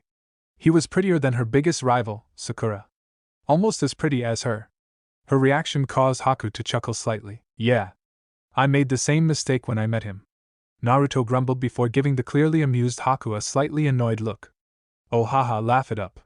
You think this is a riot, don't you? The former missing Nin turned to Naruto, still smirking. Well, it's always amusing to see how people react when they find out I'm not what they think I am, though it does get a bit tiring with how many people make that mistake. Ino just stared at him. Now that she knew he was a boy, she realized this must have been what she felt was off about her. Scrutinizing him, she could see subtle hints of his true gender, though they were easy to miss. She blushed, noting he was rather attractive now that she knew he was a boy. You know, your choice of clothing really doesn't help. She pointed out. He shrugged. I know, but I find this comfortable. Ino shook her head as if to clear her thoughts. So, what are you here for? Need some more fertilizer for those plants you got from us, or maybe looking for a new one? Naruto nodded. Yeah, I'm not looking for anything new today. And Haku came along because he was curious about this place and if you could order plants that could be used for medicine or poison. Ino turned to Haku. So, you're a ninja then? Naruto grinned. Yeah, he's an awesome ninja. Saske and I fought him together, and we could barely even touch him. Ino's eyes widened. He's that good? She asked in astonishment, finding it hard to believe anyone could beat her crush. Wait, you were fighting? Why? Naruto scratched the back of his head. Well, he and his sensei, Zabuza, were hired to kill our client, but it all turned out alright in the end. The two began to explain the events of the wave mission, leaving out certain details, like Naruto's Rinnegan. Ino was shocked to hear that the ice user had defeated Saske so handily, and was curious about his bloodline. Though they had mentioned it, they hadn't said much about his ice style, besides the fact that it was powerful enough to overwhelm the two genin. She was more than a little intimidated with their description of Zabuza and a little shocked to hear that the two had joined the village, but she'd heard of missing Nin joining other villages before. Ultimately, she decided she liked Haku, despite her slight fear of his master. He was definitely a nice guy, considering he directly defied his master's wishes by going out of his way to spare his enemies. Wow! Fresh out of the academy and already saving a country? You guys are making the rest of us look bad. Ino shook her head with a smirk while Naruto grinned before turning to Haku. Well, it's a little late, but welcome to the village. Thank you. I think I'll be happy here. Haku replied as Naruto went to find some fertilizer for his potted plants. Naruto said you were interested in medicinal herbs and poisons, right? Ino inquired and Haku nodded. Well, it's true, we do sell things like that. But they're kind of expensive. And though we can special order some rare ones, for the best stuff, you'll need access to the village's supply. Or grow your own. She added as an afterthought. Do you have anywhere to keep them? Not really. Once my probation is over, I hope to do missions until I can afford someplace to keep them, but that's far off. I just wanted to know in advance and maybe purchase a few to produce salves and provide practice for Sakura. Ino tilted her head to the side. For Sakura? Are you helping them out in their training? Haku nodded. Yes. It's the least my master and I can do after what happened in Land of Waves. Before Ino could respond, Naruto returned with a bag of compost. Okay, this should be enough to last a while. Ino took the bag as she glanced at the ice user. Do you know what you're looking for? Haku nodded and handed her a list. She took it but rang up the bag before looking at it. That'll be 150 real. Ino told Naruto, holding out her hand as Naruto pulled out his frog wallet, handing her the amount. Once she finished with his purchase, she handed the blonde the bag, change and recite before reading over the list Haku provided her. I have some of that. Hang on, she said as she stood up and walked into the back, taking a few plants before returning to the front of the shop and getting some chrysanthemums before returning to the desk and returning to ring up Haku's purchase. Though he couldn't be sold anything poisonous until his probation was over, there were no such restrictions on medicinal herbs. So you and your master are helping them out, huh? That's a definite edge over the other teams. Are you guys up to anything special? She asked, fishing for information. Haku chuckled. I'm fairly certain Sakura hates me right now. I've been pushing her really hard, but it's how I was taught. My master was harder on me and harsh methods tend to bring faster and better results. Ino waved her hand in a dismissive fashion. Ah, I'm sure you're exaggerating. If your sensei's anything like mine, it wouldn't surprise me if your forehead wasn't used to intense training, but what could you possibly put her through that would be that bad? Oh, you'd be surprised. She usually collapses after our training's over. The Yamanaka raised a brow. That's so? Her gaze turned to Naruto. How about you? Who's focusing on you, your sensei or his? Hi. Let's just say Haku's not exaggerating when he calls his methods harsh. Actually, that's probably an understatement. Naruto grumbled about that last part. What about you? Up to anything special? He asked, changing the subject. He knew better than to give away their secrets. Oh no. Ino shook her head. Just the usual. I envy you guys a little. Like I said, my sensei hasn't been much help at all. Aside from teamwork exercises, we've pretty much been doing what we were before we graduated, she said before taking on a thoughtful expression. But that might be because we're all using our clan's unique styles. It was true that their families were better suited to teach them their clan's arts, so she supposed it was understandable that Asuma felt it was best to leave it to them. Still, it wouldn't hurt if he helped them broaden their horizons. She turned back to the register. All right, that's 400 ryo, thank you, Haku said as he paid and accepted his purchase. You know, I've always been interested in flowers. Perhaps you could tell me the meanings of the many flowers in your shop later. Ino smiled, surprised to find a boy with that much interest in flowers. Sure. Come by any time. Who knows, maybe we'll see more of each other outside the shop too. She winked at the end. Her heart may have been set on Saske, but she always enjoyed a little harmless flirting/teasing. Haku blushed, averting his gaze to the side as he raised his hand, scratching the side of his head. His expression made it clear he was unaccustomed to such advances, even harmless ones. Then again, that was hardly surprising. He and Zabuza had traveled constantly, staying in the wilderness most of the time, or in the guest quarters of whatever crime lord they happened to be working for. Yes. That would be nice. He then followed Naruto, who headed toward the door. The Rinnegan bearer turned his head to look at his fellow blonde out of the corner of his eye. See you later, Ino. See ya. Don't be a stranger. Sakura lay in her bed, staring at the ceiling as she was lost in a sea of her own thoughts. At the moment, her teammates dominated her mind. She may have agreed with Haku that her previous methods to gain Saski's attention weren't working, but, though she acknowledged the possibility, she still had a hard time believing she could possibly be as annoying as Naruto. However, as she continued to think about it, comparing how she acted towards Saske to how Naruto acted towards her, and the responses they got, she came to realize that he was probably right. Whenever she and her competition tried to vie for the Uchiha's attention in the academy, he'd either go out of the way to avoid them or respond with cold indifference. Sure, they may have seen this as an aspect of his allure, and she thought that, though more than a little hurtful, the way he acted was cool. It was also a clear sign that he didn't have any interest in their efforts to win his heart. Comparing the way she acted towards Saske to the way Naruto acted towards her had led to another line of thought. Did her constant rejections hurt him as much as Saske's dismissal did her? That was a sobering thought. Thinking about how they might feel also made her realize that she didn't know that much about either of her teammates. She had never cared enough to learn more about Naruto, and Saske kept everything to himself. She knew they were both orphans, but though she knew Naruto had always been alone, she knew little about how Saske lost his family. No one liked to talk about the Uchiha massacre. She wondered how much she didn't know about the raven-haired boy, recalling that time when they took the bell test, when he told her about that time he was crying and those 2 times he'd alluded to someone he wanted to kill. What she did know about Naruto gave her pause. Most of the adults in the village seemed to hate him. Looking back, with the exception of Iruka, all their senses tended to be biased against him, even considering his annoying habits and pranks. Haku had been right days ago. Pranks alone wouldn't have been enough to cause the villagers to treat him this way. But what could a 12-year-old have done to deserve such enmity? How long had he faced such prejudice, and how long have I been making it worse? She winced at that thought, sitting up and staring into space. Like Haku had said, he was her teammate, and he would risk his life to protect her. And how did she treat him in return? She constantly insulted and belittled him, doing so with greater intensity when he asked her out on a date. When she thought about it, it was actually probably worse for him.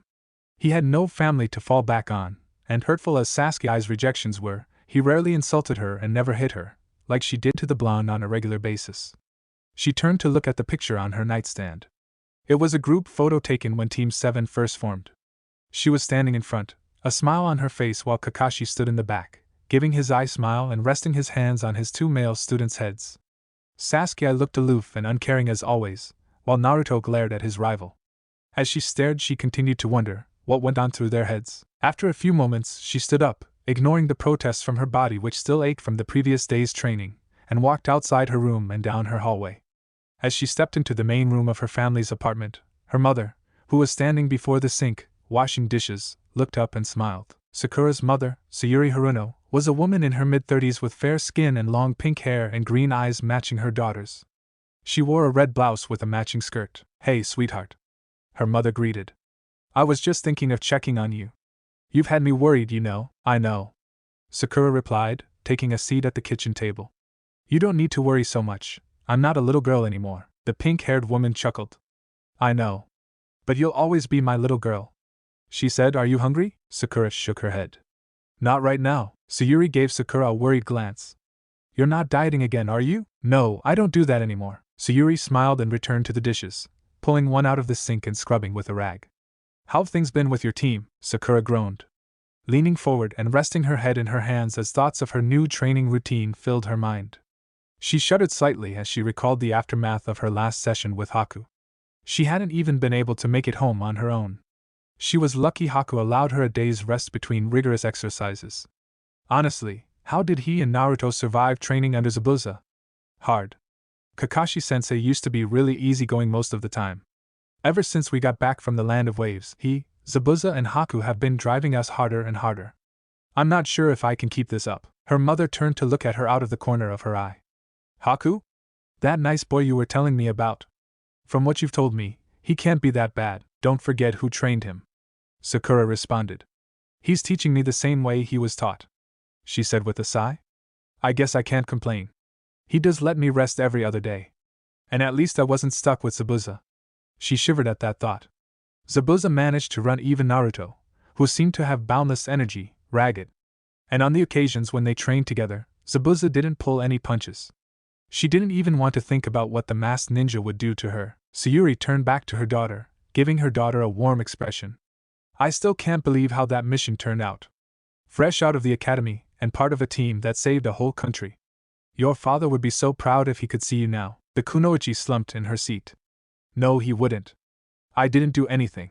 It was all Saske, Kakashi-sensei, and Naruto." Sayuri gave the genin a supportive look. "Your father would be happy that you came back alive. I may not be a ninja, but from what he told me, even being a part of such a mission so early in your career is incredible. And you're just starting out. I'm sure you'll be an incredible kunoichi one day." Sakura smiled at her mother's encouragement, and a silence fell over the two. The pink-haired girl's thoughts turned back to her team, and then it hit her. Her mother may know things about her teammates that she didn't. After a few more moments, she turned in her seat and spoke. "Mom, what happened to Saske?" The woman faced her again. What do you mean? And why are you asking me?" "Because I don't really know that much about what he's been through. I know he lost his family, but no one wanted to talk about it, so I don't really know how that happened. He seems so distant. I know losing everyone like that would hurt, but it's like there's more than that." Sayuri frowned. There was more. Most of the children knew of the massacre, but as Sakura said, it was a dark subject most didn't want to discuss. It was rumored among the younger generation that it was one of their own who did the deed, but none of the children even suspected it was Saske's own older brother. With a sigh, she answered, "Don't you think that's something you should be asking him? I don't think it's my place to tell you about your teammates' past," she said before picking up another dish and scrubbing. The young kunoichi looked disappointed before she spoke again. "Well, what about Naruto?" She was shocked when her mother suddenly stopped and froze, a cold look flashing across her face before she turned to her expression neutral. "What about him?" Sayuri asked. Sakura became slightly nervous at the change in her mother's demeanor. "Well, I've noticed most people around the village glare at him when we walk by, and aside from Irika and Mizuki, the children were still unaware of the exact circumstances of the silver-haired Chunin's disappearance. Most of the teachers seemed to have something against him." Sayuri closed her eyes and considered how to respond.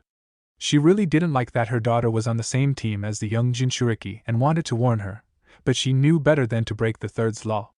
"Don't worry about him," she said, turning to her daughter and giving her a concerned look while Sakura looked puzzled. "Look, that boy. He's dangerous, okay?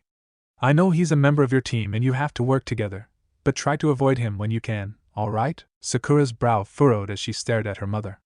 "Why? I mean, how could he be dangerous? The worst he's ever done is pull pranks across the village." Sayuri sighed.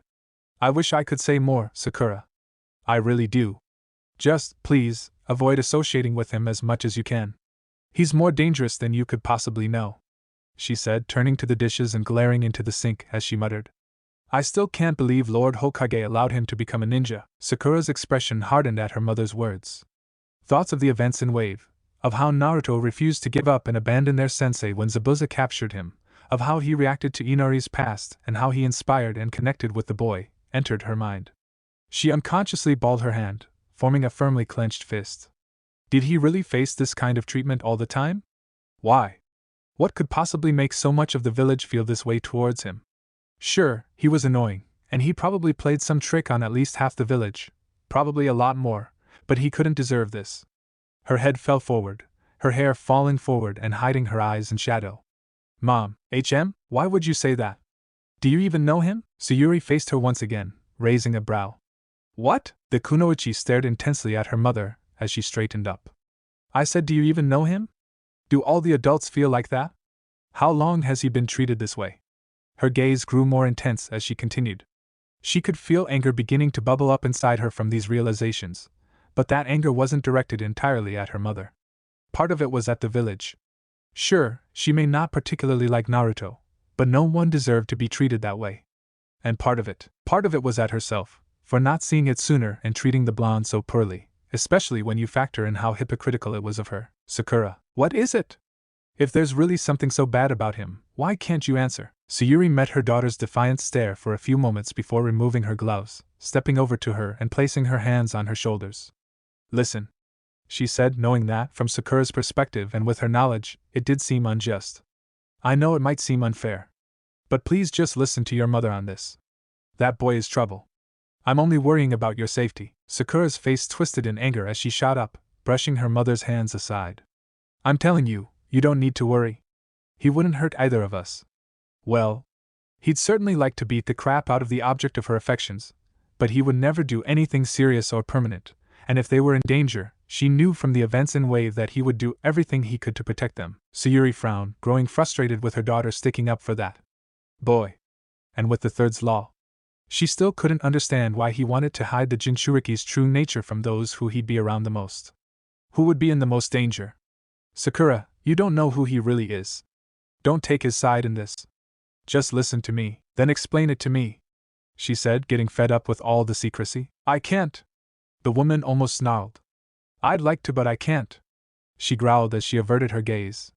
I wish I'd never let you follow after your father. Why? Just because I ended up on Naruto's team. Her mother's heated look was all the answer she needed. Her anger peaked at this realization. Normally, she would have questioned why she couldn't tell her, and later this would occur to her, but right now she was too angry. What could possibly be so bad about him that you would regret letting me be a ninja just because it puts me near him? Sakura, sure, he's annoying and obnoxious. He's far from the smartest, and he's not cool like Saske. He's probably pulled one over on most of the village, and he never shuts up about how he's going to be Hokage. But that doesn't mean he should be treated like some kind of monster, she said, meeting her mother's shocked gaze. She had to say, she never thought a day would come when she'd be defending the knucklehead. Naruto's brave. He never gives up and he won't stop fighting for what he believes in. You weren't with us at Wave. You didn't see how he affected the people of the country.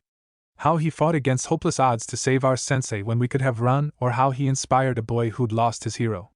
Why?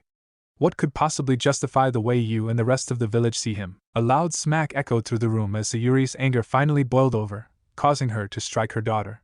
Sakura's head was turned to the side by the impact before she righted herself and stared at her mother with wide eyes. The woman herself seemed to realize what she'd done as her expression turned from anger to shock. Sakura. She reached for her daughter, only for the young kunoichi to turn and run back to her room. Wait, Sakura! But she closed the door behind her. After a moment of stunned silence, Sayuri's gaze turned cold, and she clenched her fist. Even when he wasn't present, that boy caused trouble. Meanwhile, Sakura leaned against the door, unable to understand what just happened. Why would her mother possibly hate her teammate so much? Briefly she considered. If it was enough to make her mother act in such a manner.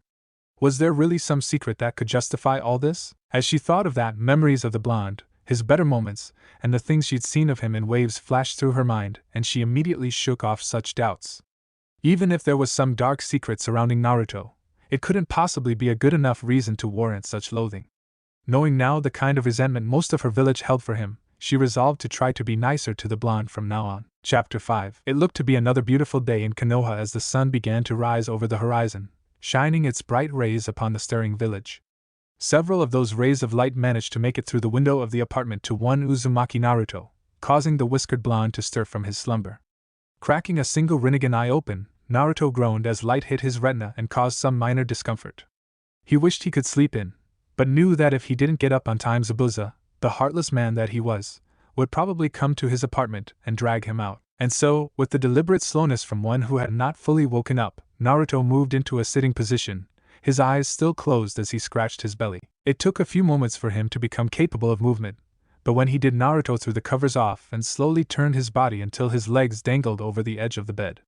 Another moment later his feet were touching the cool tiling of his floor, and Naruto stood up, arms stretching above his head and back popping and cracking as he did so. Making his way over to the window, he let his right hand fall to the back of his head, scratching his scalp while using his left to wipe a tear out of the corner of his still sleep-filled eye as he reached his destination. The blonde winced as the light shined into his eyes before letting out a yawn and stretching once more. Finally, he felt his famous vitality begin to awaken. A confident smirk grew across his face as he finally fully woke up, ready to face whatever the new day had in store as he took in the sunrise. Suddenly, his stomach growled. With a slight chuckle, he rubbed his belly before walking over to the door. His hand reached for the knob before stopping just inches from its target as a grimace marred his features. He had just remembered that his milk had expired. Again. And he neglected to get more. His smile returned. Ah well. I guess I'll just have to treat myself to some ramen. It may not be as good as the divine dish that was Ichiraku ramen, but instant ramen was still delicious. He turned the knob and the door opened, creaking slightly on its hinges. The blonde took one step into the living room before he stopped with a look of shock on his face. Lounging on his couch was none other than his sensei. The silver-haired man was reclining with his head on the pillow and his feet over an arm of the couch and hanging in the air, reading his book. He turned a lazy eye to his student, but didn't take his nose out of his precious Aika. Hey, good morning. Sleep well? Naruto shook himself out of his astonishment. Kakashi-sensei? What are you? How'd you get in here? Kakashi just chuckled as he sat upright. Come now. You should know that it would be easy for a ninja to sneak into a place like this. As for why I'm here, well, I thought I'd bring you a gift. Naruto's expression lit up. Not counting Ichiraku ramen, he could count the number of gifts he had gotten on one hand. Really? Then his expression fell, now showing slight disbelief. Wait. You broke into my apartment this early in the morning just to give me a gift? Kakashi shrugged. Well, I think you'll understand when you see what it is. Kakashi reached behind the arm of the couch, and Naruto ran forward, wild anticipation clear as he neared. Kakashi pulled the gift into view. Then the blonde's face twisted in distaste. In his hand, Kakashi held a basket full of fresh fruit and vegetables. Giving one of his eye smiles, the copy ninja approached his student and handed him the basket, who took it with both hands. I thought that, with all the ramen you eat, you could use a little more nutrition in your diet. He didn't mention that one time the third Hokage had shown him the Genin's apartment, and he had seen what was in Naruto's fridge. The boy ate nothing but ramen, cereal and bread. How anyone could get by on just that was beyond the, well, he supposed it was better than the way Sakura used to starve herself, which he could never really understand. He was very thankful Haku managed to put an end to that. Naruto looked down at his gift, his face scrunched up in its fox-like way. Ugh, he hated vegetables. And fruits weren't particularly appealing to him either. Thanks. The masked man gave his student a curious glance and tilted his head to the side. What's wrong? Oh, nothing. Naruto replied, shaking his head rapidly. Even if he didn't like it, it was still a gift. His gaze turned back to the basket, discontent clear in his ring depths. It's just that. Not that I don't appreciate it, but you don't like it. Kakashi replied simply, and the blonde nodded. The Sharingan wielder shrugged, taking out his book again. That's fine. Lots of people aren't fond of them, but you have to eat them from time to time. Yeah? The Rinnegan bearer waved off Kakashi's statement as he walked past him to set the basket down on the kitchen table. I heard that all the time from Irika-sensei, but I turned out just fine without them. Not really. Kakashi replied, causing Naruto to give him a questioning glance.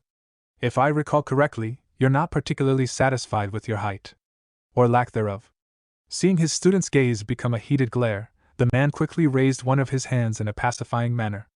Hey, I was just stating a fact. With a huff, Naruto crossed his arms and turned his head, his face scrunched up once more. Yeah, what about it? The masked man shrugged. I suppose you haven't read far enough into the anatomy book I gave you to learn this, but the body needs proper nutrition to grow. Lacking proper nourishment can lead to stunted growth. And good as it may be, ramen is not a particularly nutritious food. Seeing Naruto's shocked expression, Kakashi continued. Did it never occur to you that the reason you're lacking in stature? But that's. Naruto said before shaking his head, taking a step forward and bringing up a fist in defiance. No way am I giving up ramen, I never said you had to. I just said you have to eat something healthier from time to time. Kakashi replied in his usual, impassive manner. Seeing his student staring at the ground in consideration, an idea occurred to the copy ninja. He tilted his head forward and closed his eyes, releasing a slightly melodramatic sigh. All right. Seeing as I want what's best for you, and you're obviously conflicted, how about I make you a deal? The boy's ears quivered and he once again gave his sensei his full attention. The Jonin's single visible eye raised to the ceiling as he brought a hand to his chin. If you promise to eat a more balanced diet from now on, I'll teach you my signature, once you move on to the lightning element. His eye fell back to the blonde. You remember, don't you? The purple-eyed blonde eyes shone with excitement as a wide grin spread across his face. He had only seen it vaguely through the clearing mist, but it was so vivid in his mind. That mass of pure chakra, radiating bolts of lightning. Really? You mean it? He said, his hands balling up in anticipation. He could imagine himself using that. Based on the damage it would cause, he'd never use it on his rival, but he'd sure as hell show him up with it. Kakashi nodded. Of course. Naruto pumped his fist into the air. An incredible and the possibility of no longer being short? How could he refuse? Awesome. All right, Kakashi-sensei, you've got a deal. Kakashi's eyes smile. Glad to hear it. Unknown to his student, in his head a chibified version of him was holding up the victory sign. Truth was, he had planned to teach both his wielding students that technique anyway. He'd basically got him to agree to something he didn't want to do for nothing. Now's as good a time as any to start, you know? That killed the blonde's exuberance. He turned back to the basket with a look of distaste. Yeah. I guess you're right. Good. Well, I'll leave you to your breakfast, he replied as he walked toward the nearby open window. As he placed his hand on the windowsill and prepared to climb out, he turned to face his student again. Oh, by the way, I got you some fresh milk too. It's in the fridge. Naruto smiled. Really? The something occurred to him, and he stopped in the middle of the word. Wait, how do you know I needed that? He then gave his sensei a suspicious glare as he raised a fist, as if that would be the least bit intimidating to the Kakashi-sensei. Have you done this before? He ground out in outrage. Don't be ridiculous. The silver-haired replied. See you later, he said as he began to climb out, before turning his head, giving his student another impassive look. Oh, and don't be late, he said before he climbed out the window.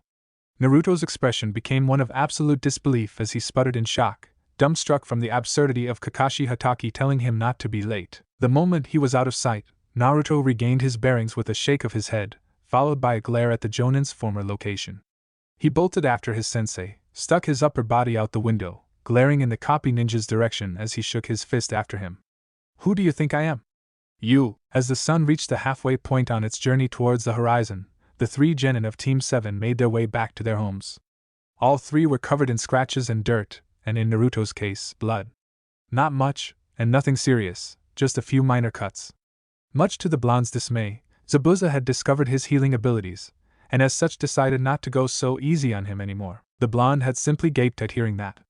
That was what he called easy. Still, he had begun to adjust to the sword-wielding Jonin's brutal training methods.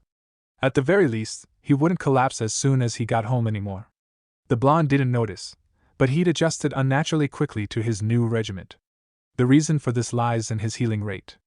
The body grew stronger, faster, and more resilient as a result of muscles repairing themselves after damage, such as being overstressed during exercise, and thanks to his ability to recover from any injury overnight, he would benefit from physical training more quickly than the average person. This was part one reason Jinchuriki were such dangerous opponents. Aside from the obvious, they all had accelerated healing, meaning they'd all see results from their training far more quickly than a normal human, and as both the host of the strongest Biju and an Uzumaki, who themselves had legendary vitality and a heightened healing rate, he'd see results even more quickly. Turning his head to the side and looking out the corner of his eye, he saw his pink-haired teammate wasn't so quick to adapt.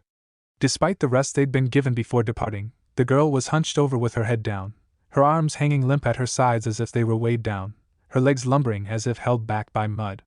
Clearly, she'd like to stop and rest, but she trudged on, eager to return home. Looking at his rival, he saw Saske was in the best condition of the three.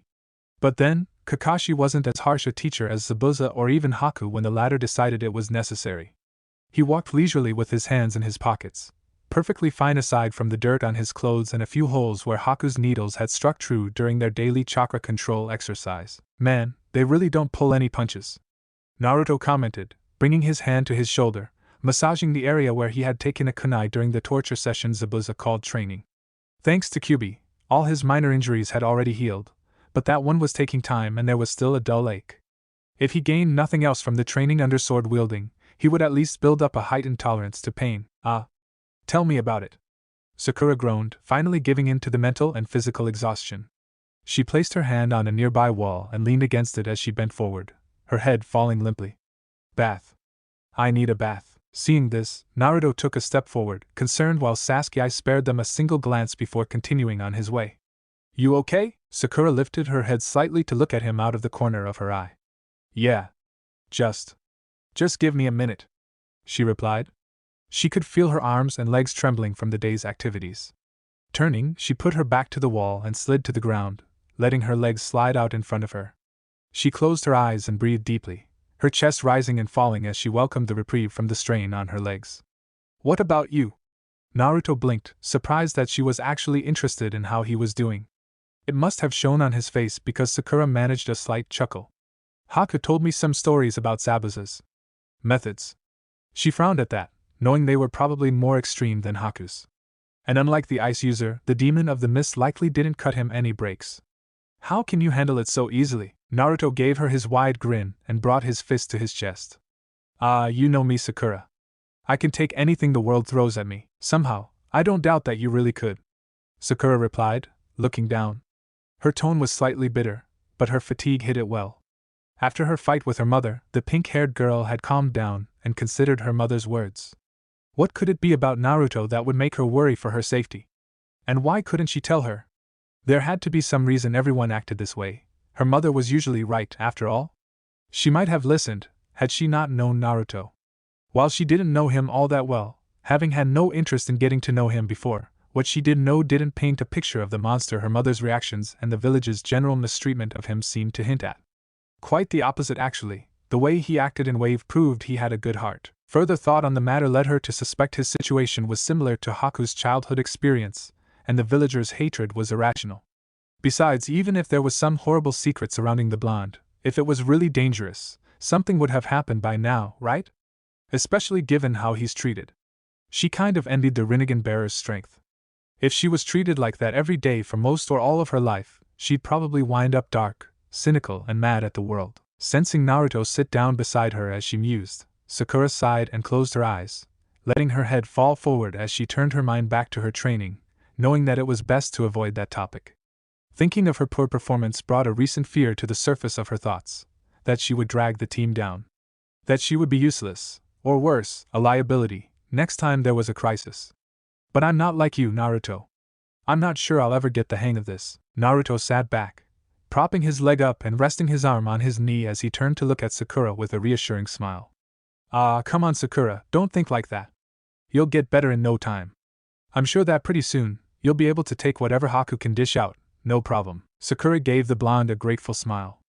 Thanks. There was a lull in the conversation before Naruto decided to bring up something he'd been curious about for the past few days. Hey, what's been up with you lately, HM? Naruto scratched his head, unsure if he should ask this question. They say you should never look a gift horse in the mouth, after all. Ultimately, he decided to just come out and say it. I just noticed that you've changed a bit. You haven't been fawning over Saske as much, and you haven't yelled at me as often as you used to. I mean, you haven't tried to hit me once in days. The Jinchuriki was particularly happy about that last part, although she hadn't stopped altogether and still scolded him. Fortunately, Haku's lessons in tact were also helping as he was learning to avoid saying or doing things that would provoke her accidentally. Sakura shrugged, looking away. Well, I just noticed that Saske wasn't really responding to the way I acted around him. Don't look at me like that, I haven't given up on him. She snapped, seeing his face light up. I just thought I might try a different approach. As for the way I've been acting towards you, I figured it was a bit hypocritical of me to treat you like that when I was basically doing the same thing to Saske. Besides, I'm not the only one who's changed a little.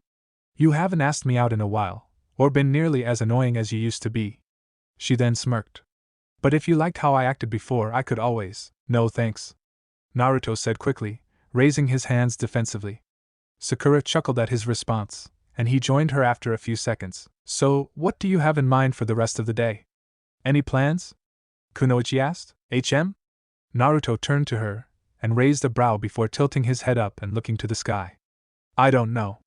"Ah," he said with a snap of his fingers, the proverbial light bulb going off in his head. "I know, I'll see what Shiho's doing." Sakura's expression showed slight curiosity. "Shiho? Who's that?" Naruto leaned towards her, his features showing his famous exuberance, despite the recent torture session. "A friend I made at the library. She helped me find what I was looking for when Zabuza sent me there, and showed me some interesting stuff." "Want to meet her?" Sakura shook her head. "No, thanks. Maybe some other time." "What about you? Any plans?" The kunoichi pulled up her legs and wrapped her arms around her knees. "All I plan to do is take a bath and then sleep till tomorrow," she replied before standing, ignoring the protests of her still tired and sore limbs and brushing herself off as the blonde got back on his feet as well. She began to walk away, turning to face the Jinchuriki one more time. "Well, see you, Naruto," she said, stumbling briefly. Seeing the girl obviously still hadn't recovered from their training, Naruto took a step forward, a slightly concerned expression on his face.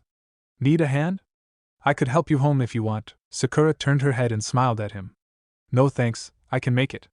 Besides, I don't want to trouble you." Naruto gave his trademark grin. "It's no trouble at all, Sakura.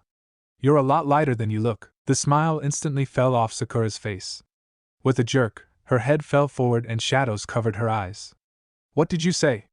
she growled. Naruto noticed her change in demeanor, along with the sudden air of danger surrounding her, and his expression changed to one of confusion and apprehension. "It's no trouble at all." The aura around Sakura darkened. After that, now, even Naruto could tell something was wrong. Unfortunately, this was Naruto, so he didn't know what. Thus, he replied honestly, "You're lighter than you look." The results were not pretty. Before he could even blink, Sakura whipped around, spinning on her heel, extending her arm, throwing a textbook perfect punch right into his jaw, the momentum from her movement adding the force of the blow, which was already packed with feminine fury. The blow sent Naruto flying through the air, a small amount of blood escaping his mouth before the back of his head collided harshly with a stone wall, and he slid bonelessly down the structure, falling forward as his feet touched the ground and laying face first in the dirt. "Why?" Sakura glared down at him, her rage allowing her to ignore her sore body. "You said I look heavy." Naruto hadn't meant that at all. I meant you look light, but you're actually even lighter." Sakura immediately took a step back, feeling her face heating up in embarrassment. "Oh. Sorry." She was trying to be nicer to the blonde, but you couldn't expect her to completely change overnight. Besides, negative comments about a lady's size were one of the easiest ways to bring their wrath upon you.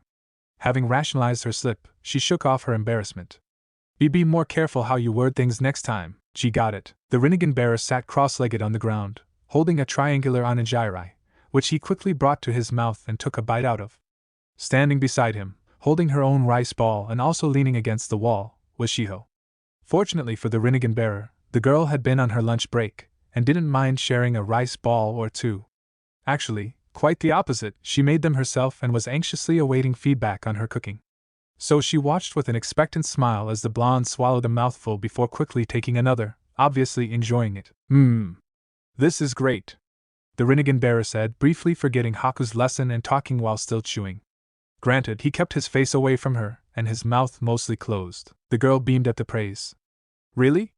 Do you think so?" Naruto, remembering what he was doing in Haku's lessons, swallowed before turning to the girl, giving her his trademark grin. "Yeah, it's great." "You said you made it yourself?" The messy-haired blonde girl chuckled a bit. "Yeah, I used to eat out most of the time and thought I'd try something new. I wasn't sure if I'd be any good." Her smile faded and she turned her head away, staring at the ground dejectedly, running a hand through her hair. With a sigh, she continued, "To be honest, I'm pretty hopeless with anything aside from my job." The young Genin gave her a reassuring smile. "Don't sell yourself short. You did a great job with these," he replied, causing her to smile back before his expression became curious. "Hey. Now that you mention it, what do you do around here anyway?" "Oh, that's right. I forgot to mention, didn't I? Sorry about that, she said, rubbing the back of her head as she chuckled sheepishly. I'm training to be a cryptographer. And I'm pretty good at it, if I do say so myself. Naruto tilted his head to the side. A what? Shiho blinked, not that you could tell with her glasses. You don't know? Naruto shook his head in response. Her face became serious, as it always did when she was discussing her work, and adjusted her glasses. A cryptographer studies techniques for the secure transfer of information, she replied, her tone, usually containing a slight air of timidity when she spoke to anyone, sounding more confident. She raised her hand with a single finger extended. Basically, we come up with the various ways to communicate safely between our ninja and the codes we use, and work to find the ciphers to decode enemy communication and documents, or on the rare occasions our own ninja or allies have to come up with a unique one on the spot. Of course, we also manage the library. Huh. Sounds like it'd be right up your alley, Naruto noted, knowing how much his fellow blonde enjoyed books. Not everyone could do that. I know I'd never be able to sit indoors reading and analyzing messages day in and day out. I'd probably go crazy in a week. Shiho put her hand to her mouth as she giggled, easily imagining the blonde doing just that. It's not so bad. I get to help our village without setting foot on the battlefield. I'm not really cut out to be a fighter, and I get to spend all my free time in the library. That's not so bad, right? I guess not. Naruto shrugged before shoving the last of his onigiri in his mouth. As he finished the rice ball, he frowned in concentration as he thought of what he'd just heard.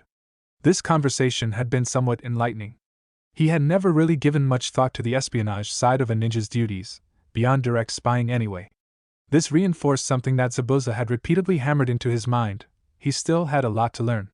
He'd need to know everything if he wanted to be Hokage someday. After all, looking up, he saw Shiho had finished her own rice ball too and was wiping her hands on a napkin. I have to admit, books really aren't all that bad. Back in the academy, I used to do terrible things because I could never bring myself to study. Iruka-sensei's lessons would always bore me to tears. I wish he'd been able to spin it like you did. Yes, the kunoichi had done what so many had dismissed as impossible: actually get Naruto enthusiastic about reading. Oh, it wasn't easy. At first, Naruto had only read things that interested him, mainly technique scrolls, but after the girl cleverly pointed out how history was full of awesome ninja and epic battles, the most famous of which typically being very detailed, Naruto had gradually become more interested in text. Though he was still uninterested in most subjects, and he was far from an avid reader, he'd come to enjoy reading and learning, provided he found the topic interesting. Of course, the fact that his clones were being forced to read various books probably contributed to his growing interest. The blonde's gaze then fell to the ground. You know, back at the academy, no one aside from Iruka-sensei was ever interested in helping me with anything. His assistants would always shoot down any question I asked and send me out for the slightest reasons. That's probably part of the reason I didn't want to be in class. I used to skip all the time. He turned to the cryptographer with a smile. Thanks for helping me when you didn't have to. Shiho was surprised to hear that, and it showed on her face. Remembering what she'd been told, she realized most of the village probably had it out for the boy. She was glad that, from the sound of it, he at least had a few people looking out for him. Smiling back, she said, "No problem. Come back anytime." Looking up at the sky, she added, "Sorry, but it's time I get back to work. I'm still an apprentice. I need to work hard if I ever want to become a full-fledged cryptographer." Naruto stood. "See you later." Shiho began to walk away before she stopped and turned. "Oh right, I almost forgot. You want to be Hokage someday, right?" Naruto looked surprised she'd bring that up now, but nodded. "Well, I had a thought. If you really want to be Hokage, why don't you look up everything you can on the ones that came before you? I'm sure you don't want to imitate them, but learning what made them great might help you in the long run." Naruto's eyebrows shot up before his gaze turned to the sky, and he brought a finger to his chin. "You know, that's not a bad idea." He then turned to the messy-haired kunoichi with an excited grin. "I can't believe I never thought of that. Thanks a lot, Shiho." With that, Shiho said her goodbyes, then hurried off. Naruto looked after her as she entered the building, thinking about what she'd said. Well, no time like the present. He walked forward, ready to follow her advice and look up whatever he could on the Hokage. Just as he was reaching for the doorknob, he froze, his eyes widening behind his sunglasses. Crap! I almost forgot! He turned and bolted in the opposite direction, running at top speed through the village and ignoring the protests of villagers he nearly bumped into as he ran by. He just remembered a few of the books he checked out were about to expire. If he didn't renew them, he'd be stuck with the late fees. As stated earlier, he was a bit stingy. Probably came from having so little growing up. As he turned a corner, running with his arms trailing behind him as ninja often did, his luck finally ran out as he slammed head first into someone, sending the unidentified person to the ground and him reeling back before falling flat on his behind. Naruto grabbed his scalp with both of his hands and bent forward slightly. Ow! Feeling his sunglasses had been slightly knocked out of place by the impact, he quickly adjusted them with his left hand, opening his eyes when he felt them fall back into position to see who he'd bumped into. Sitting before him with a relatively calm expression was a young woman in her mid-20s with violet hair done in a short and spiky ponytail and light brown, pupilless eyes. Her clothing didn't leave much to the imagination, consisting of a form-fitting mesh bodysuit that ran from just below her neck to her thighs, showing off her generous assets and hourglass figure, a dark orange mini-skirt with a dark blue belt and a tan overcoat that was billowing in the wind, along with a necklace that resembled a snake's fang. A blush spread across his face when he saw how revealing her choice of clothing was and her rather generous figure before snapping back to reality, rubbing the back of his head sheepishly. Sorry about that. I was kind of in a hurry and... He stopped when he realized the woman wasn't listening. Noticing she wasn't looking at him, he followed her gaze and saw what she had been looking at. A pair of dango which she had obviously been holding, sitting on the ground between them. Unbeknownst to Naruto, as he looked away, the woman's head fell forward, her face hidden by shadows, and had begun to shake with barely contained rage as her hands clenched. As the Jinchuriki looked up to apologize, he froze in his tracks as a killing intent that rivaled Zabuza's crashed down on him, chilling him to his bones. The woman's face, previously a mask of calm, had morphed into a look of pure, unadulterated rage, and he realized her previous expression was the calm before the storm. Naruto, his survival instincts kicking in, quickly bent back, placing his right hand on the ground, flipped backwards onto his feet and leapt back just as Anko raised her arm. His eyes widened to the point that their edges could almost be seen behind his sunglasses as a trio of snakes erupted from the furious kunoichi's sleeve. Focusing chakra into his legs, he jumped backward, spun in midair and landed on a ridge on the building behind him. 2 jumps later, he was on the roof, only for the enraged woman to suddenly appear above him, coming down for an axe kick. The blonde leapt to the side, barely evading the attack. He heard the tiles shatter when her heel crashed into them, but didn't take his eyes off of the special. Naruto raised his hands in front of him in a placating manner. Just calm down, lady. Look, I'm sorry about the... You think I care? The woman shouted back. I hope you're ready, brat, because you're in for a world of pain. With a sweep of her arm, for shuriken flew toward the terrified boy, who quickly ducked before taking off at top speed, Anko following close behind. I said I was sorry. Naruto yelled as he leapt from rooftop to rooftop, the purple-haired kunoichi in hot pursuit. He turned his head just in time to see 3 more snakes speeding towards him from the woman's sleeve, their mouths open, ready to bite into him, their fangs glistening slightly in the light, causing the blind to pale. At the edge of the roof, rather than jumping to the next rooftop, he allowed himself to fall between buildings, narrowly avoiding the serpents that twisted their bodies and followed after their prey. Once more focusing chakra into his legs, this time to weaken the impact, he landed, bending at his knees and using that to spring himself into the streets, the citizens and shinobi quickly getting out the way as they saw someone was chasing him. The kunoichi recalled the serpents as she leapt down from the roof, her eyes radiating rage and hatred like the sun warmth. Someone save me from this maniac! Naruto cried as he ran into another alley, bounding back and forth off the walls twice to reach the roof as quickly as possible. Of course, the onlookers didn't move to help him, most not wishing to aid the Jinchuriki, and those who did were simply not willing to get between the snake mistress and her quarry for any reason and instead made silent prayers for the boy. Landing on the rooftop, Naruto made a cross-shaped hand sign, creating a cloud of smoke that obscured him from view. As Anko leapt, reaching the rooftop in a single bound, she hovered in the air above the building just long enough to see 12 identical blondes shoot out of the cloud, each rushing off in a different direction. Anko landed and shot after the nearest clone with a growl, vanishing in a body flicker and reappearing right beside it. The doomed doppelganger barely had time to look shocked before the special Jonin's leg lashed out. It felt her foot digging into its side before it poofed out of existence. The moment it vanished, 2 kunai appeared from her sleeves and were grasped in her hands. She spun on her heels and launched them at 2 other clones, striking each in the shoulder and causing them to burst into smoke. You really think you can get away that easily? She yelled loud enough for half the village to hear. Get back here! With that she launched herself at the next clone. The doppelganger leapt from building to building at top speed, only to notice a shadow falling over it. The clone turned to see Anko hovering behind it, her eyes shining with malice. Far away, nearly on the other side of the village, the real Naruto had his back to a wall. The blonde could feel his heart pounding in his chest as he tried to calm down. Suddenly, the memories of another clone flashed into his mind, telling him the snake summoner was far away from his current location. With a sigh, he stepped away from the wall, only for his eyes to widen in shock as he suddenly found himself wrapped up by several snakes and hoisted into the air. He struggled before the serpents turned him around in their grip and he found himself face to face with the purple-haired woman. Though the fire in her eyes had cooled a bit, her gaze was still murderous as she stared into his concealed purple orbs. Well, look what we have here," Anko stated, a cold smile on her face as, with a mental command, she ordered her snakes to tighten around the blonde, causing him to yelp. "Didn't think you'd gotten away that easily, did you?" Naruto struggled briefly, the snakes constricting tighter in response before he stopped moving.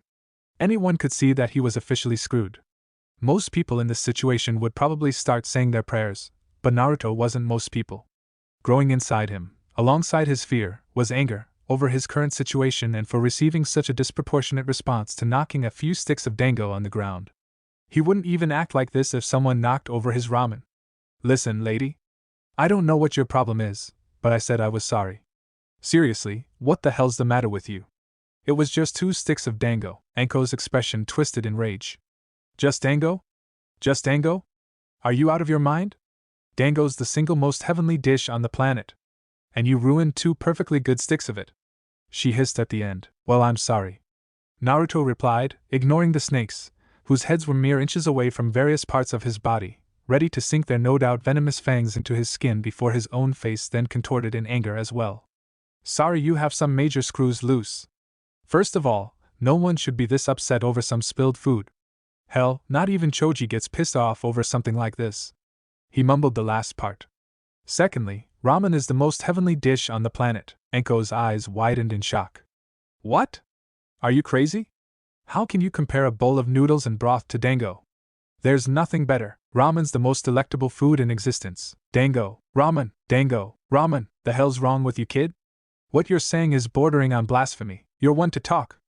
I bet the reason why you think those snacks are the best thing in the world is because your sense of taste is as screwed up as everything else about you." Anko pulled her extended arm back and had her snakes reel the blonde in and shift him so his body was parallel to the ground, their faces now only a foot away from each other. "You've got balls, kid, I'll give you that." The two glared at each other, the blonde remaining defiant in the face of his captor, until Anko recalled something. She smirked before grabbing a surprised Naruto by his collar as her snakes released him and vanished into her sleeve. "You're coming with me, kid." "Hey, wait just," Naruto began indignantly before the kunoichi kicked off, leaping to the rooftop and heading off towards the administrative building, dragging the boy with her. "What the hell do you think you're doing?" he yelled as he was pulled through the air by the purple-haired woman's vice-like grip. "Are you deaf as well as dumb? I said you were coming with me," Anko yelled back, glaring over her shoulder at him. Naruto snarled. "I know what you said. Where are you taking me, you psycho? Didn't hurt me the last 100 times I heard that. Doesn't hurt me when you say it, brat. Now just shut up. If you think I'm just going to take this, you're as crazy as you look. You dash." Their shouting match continued as they moved towards the administration building. All who recognized Anko's voice thought the kid was either very brave or very stupid to argue with her like that. Zabuza stood before the Hokage in his office, his arms folded as he looked down at the aging village leader. The demon of the mist was having another interview with the Hokage. In their previous discussions, they talked about the extent of the bloodline purges, the civil war that had taken place in Kiri and Zabuza's role in it, and the gradual change in the actions of the fourth Mizukage, Yugura.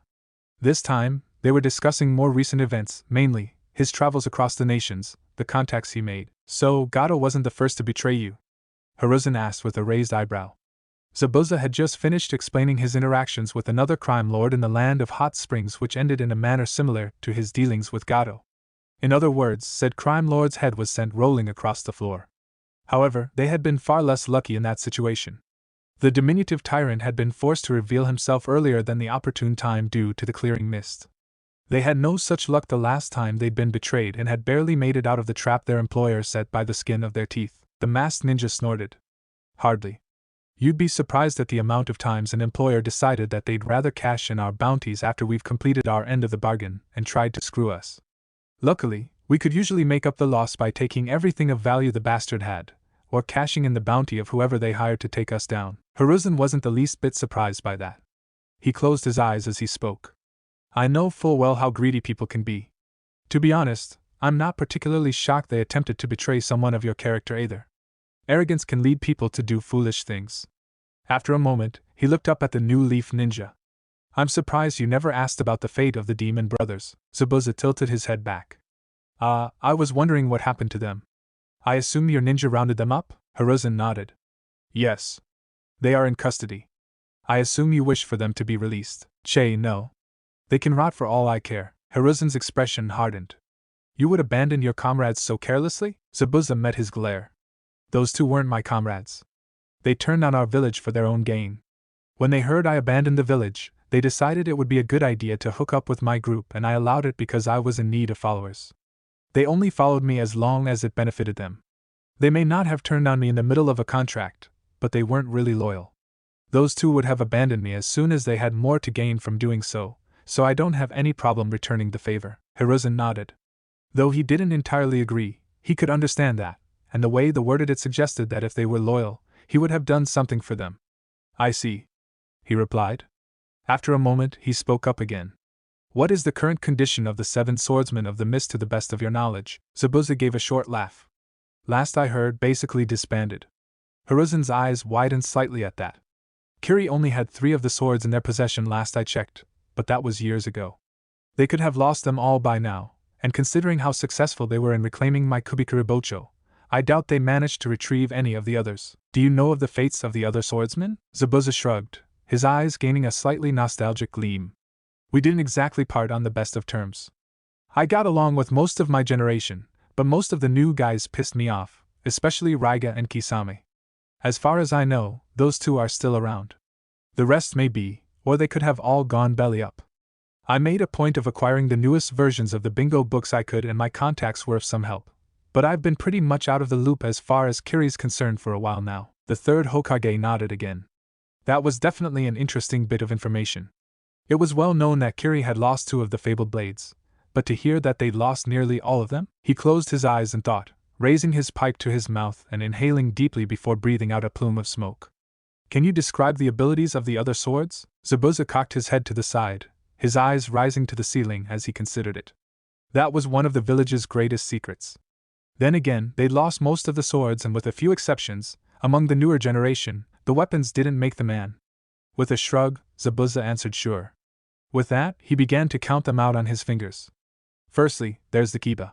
It has the power to convert the user's chakra to lightning and control natural lightning. Then the masked ninja stopped and frowned when the 2 men heard the sound of 2 people yelling, growing louder and louder as whoever it was grew closer. The 2 looked out the windows to someone rushing towards the office, dragging an orange mask through the air behind them. Where the hell are you taking me, you psycho? Yelled a voice that the 2 inhabitants of the room immediately recognized, both wondering just what the kid had gotten himself into now. I've heard just about enough from you, Squirt. A female shot back, causing Hiruzen's eyes to widen before he pinched the bridge of his nose. And you called me stupid? In case you've forgotten, you're the one dragging me God knows where. Well then, good news, brat. We're here, she said as she leapt off the wall surrounding the administration building. When she was level with the windows of the Hokage's office, she pulled back the arm holding the blonde and took aim. Wait a minute, what are you Naruto cried out in shock as she hurled him to the conveniently open window in the room, with Zabuza right along his path. The former missing nin easily sidestepped the flying blind, who crashed against the wall opposite the window by his back, his head snapping backwards and impacting on the wall, before he fell to the ground with a groan. The village leader and the masked man looked slightly surprised to see him before a purple-haired kunoichi leapt into the room through the window, landing in the center of the room with her back to Zabuza, who regarded her with slight interest and mild annoyance. Hey, old man, Anko said, her usually cheerful attitude absent as she glared at the Hokage and placed a hand on her hip. We need to talk. The old man sighed before looking from the woman to the Jinchuriki, who was sitting on the floor rubbing the back of his head. Naruto, are you alright? Naruto continued to nurse his aching skull for a moment before his head shot to the purple-haired kunoichi. What the hell's your problem, you dango freak? Like you've got any right to call me something like that, you ramen addict. Anko shot back as they glared at each other. Well, at least I'm not some snake-loving loony who goes crazy over a snack, Naruto shouted, taking a step towards her. Anko looked shocked to hear that. It sounded a little close to the insults she had endured after her former master's betrayal. While she was a highly respected kunoichi in the village now, she had endured years of mistrust and contempt due to her traitorous teacher's actions. Gritting her teeth, Anko also took a step towards the blonde, bending over slightly to close the gap between their faces and matching his glare with her own. And at least I'm not some loud-mouthed midget that goes around wearing Kill Me Orange. I'll bet you've never been on a mission beyond D rank, because there's no chance in hell your dumbass would survive in the field. Zabuza snorted at that, knowing what the boy had been through at Wave, though he was uncertain of how to respond. On the one hand, the brat and his team had not only survived a mission of A-rank difficulty, but won him over into joining their village, and the blonde had shown impressive strategic skills during their first encounter.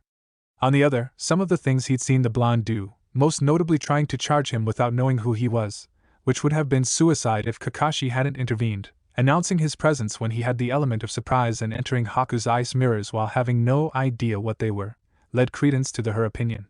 Ultimately, he decided to say nothing on the matter. The masked ninja watched as their argument, over food of all things, devolved into an exchange of insults with a slightly amused and disgruntled gaze. By now the two really had gotten in each other's faces. They were forehead to forehead, baring their teeth at each other, and seemed to be trying to make the other back off through physical force. Zabuza wasn't quite sure what to think about the sight before him, but decided that in the end it didn't matter. He wanted to leave, but until he finished his meeting with the Hokage, a meeting that these two were interrupting, he couldn't. "Geez kid, what did you do to piss this broad off?" he asked. However, the blonde's response couldn't be understood, as his rapid account of the events that led to this intrusion was mixed with Anko's heated protests over being called a broad, which soon turned into another shouting match between the two. "Enough," Hiruzen said, silencing the too hyperactive and short-tempered ninja. "Now, please, explain why you've broken into my office. Yet again, I might add." His gaze turned to the sole kunoichi in the room. "Anko, how many times have I told you not to barge in here through the window?" Anko shrugged, a smirk spreading across her face. "Don't know. Stopped counting a while back." Zabuza snorted in amusement at this. Naruto stood and pointed an accusing finger at the purple-haired kunoichi. "This lady's off her rocker. All I did was bump into her and knock her snack onto the ground, and next thing I know she's chasing me halfway across the village trying to feed me to her snakes." Hiruzen frowned before his gaze drifted back to Anko. The woman's eyes had a mischievous glint in them as she placed a hand on her hip and tilted her head slightly. Seeing this, the third Hokage pinched the bridge of his nose to stifle the headache he could feel beginning to grow. A waste of time. That's what this was, and he knew that was all she meant it to be. "Anko, I do hope there's more to your visit than that." "Of course. I had to drop off some forms and stuff, so I figured that, since I'd be here anyway, I could stop by, see how things were going, and you could give me your input." Zabuza looked at the snake summoner incredulously. "Wait. Did you bust in here? Just to complain that this brat ruined your snack?" Anko glared at the masked ninja and waved her arm in a dismissive manner. "Don't you dare call it just a snack." Her eyes turned to the ceiling with a dreamy look. "It's the single most delicious dish on the planet." She then crossed her arms with a huff. "And like I said, I was going to drop by anyway. Besides, I'm only doing it because the old man yelled at me every time I handled this myself.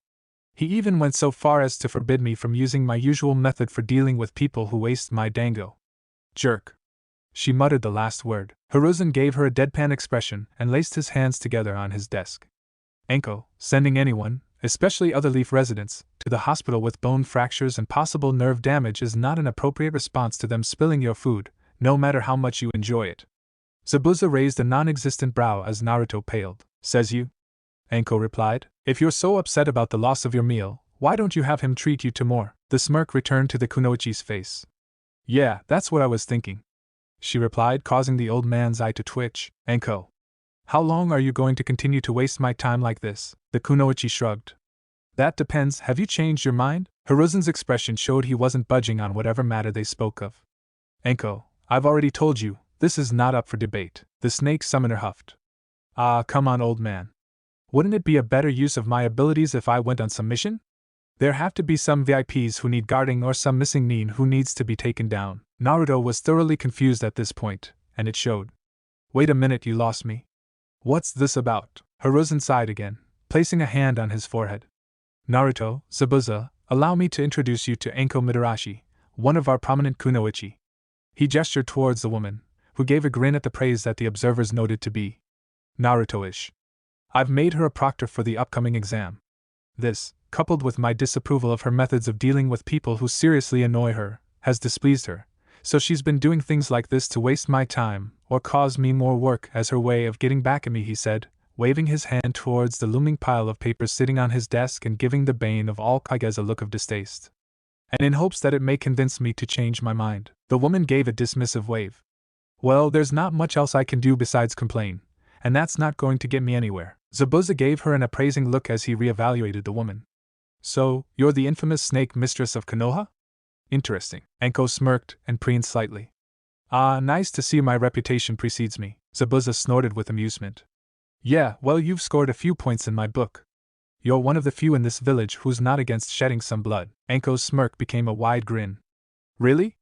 Well, you sound like my kind of guy, she said before looking him over, finding him familiar. Her eyes widened as her gaze honed in on his sword. Wait a minute, Zabuza? As in Zabuza Momochi, the demon ninja of the mist? Wow. I mean, I'd heard rumors that you joined the village, but I never expected any of it to be true, Zabuza chuckled. A fan, I take it? Are you kidding?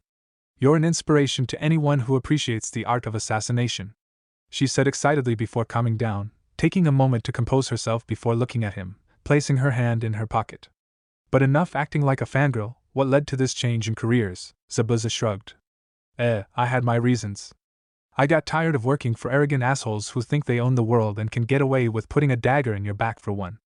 The pay and the jobs were good, but working for such swine was beneath me. Anko nodded, her eyes showing understanding. She'd worked under plenty of nobles who were that arrogant, and it got on her nerves. Especially those that were rather understandably smitten by her appearance and provocative choice in clothing that they tried to win her over, thinking that with their status she would be wrapped around their fingers. Of course, they usually backed down when they found themselves in the grasp of one of her snakes, gasping for breath as the serpent constricted its victim, its head dangerously close to its captive, and its tongue flickering threateningly on their exposed necks. And they weren't likely to stick a knife in your back. I take it they've got you on probation. What do they put you on, D ranks and guard duty? Zabuza snorted at the thought of doing D ranks. Hell no. The old man got me to help the Bratz team. They're the ones that brought me here, he said, gesturing towards Naruto, who was still sitting on the ground. They need a lot of work, but they're alright, I guess. And it is fun to torture them. Anko gave the boy an evil smirk and leaned over to him. Oh, really? I might just have to stop by sometime. I'm sure they'd appreciate another helping hand. The more the merrier, right? Naruto paled at the thought of what the woman might put him and his teammates through. And how they'd react if they found out it was his fault they were suffering under her heel. You know, I actually considered taking a Genin team just so I could amuse myself by putting them through hell, but Lord Hokage said I don't have the right mindset. And considering what you just said, you still don't. Hiruzen interjected plainly. Che. The purple-haired kunoichi clicked her tongue. Well, maybe with you around, this village will get a bit livelier. You know, I've been wondering. I hear you're almost never seen without that huge sword of yours. You're not compensating for something, are you? Zabuza blinked. Well, why don't you find out? Just name a time and place. Hey, snake lady! Naruto called out over his shoulder, having walked to and opened the door. After that comment about her potentially dropping by to help his training, he wanted the conversation to end ASAP. You want me to replace your precious dango, right? Well, come on, let's get this over with. Anko glared at the blonde. It's Anko! She yelled before following after him, muttering, damn brat. Once they left, Hiruzen placed a hand to his forehead as Zabuza stared after them. Interesting woman. Little on the psychotic side though, not that I'm one to talk or that there's anything wrong with that. But seriously, sending people to the hospital over food? Tell me this level of crazy isn't the norm around here. Of course. The old man began, before being interrupted by a cry of youth from somewhere in the distance, timed perfectly to destroy his credibility on the issue. Zabuza frowned and looked after the noise. Not. Although if you wish to avoid zany behavior, you may want to ask Kakashi about a man named Mado Guy. Zabuza said nothing as he briefly wondered if coming to this village was such a good idea. Naruto gaped in disbelief.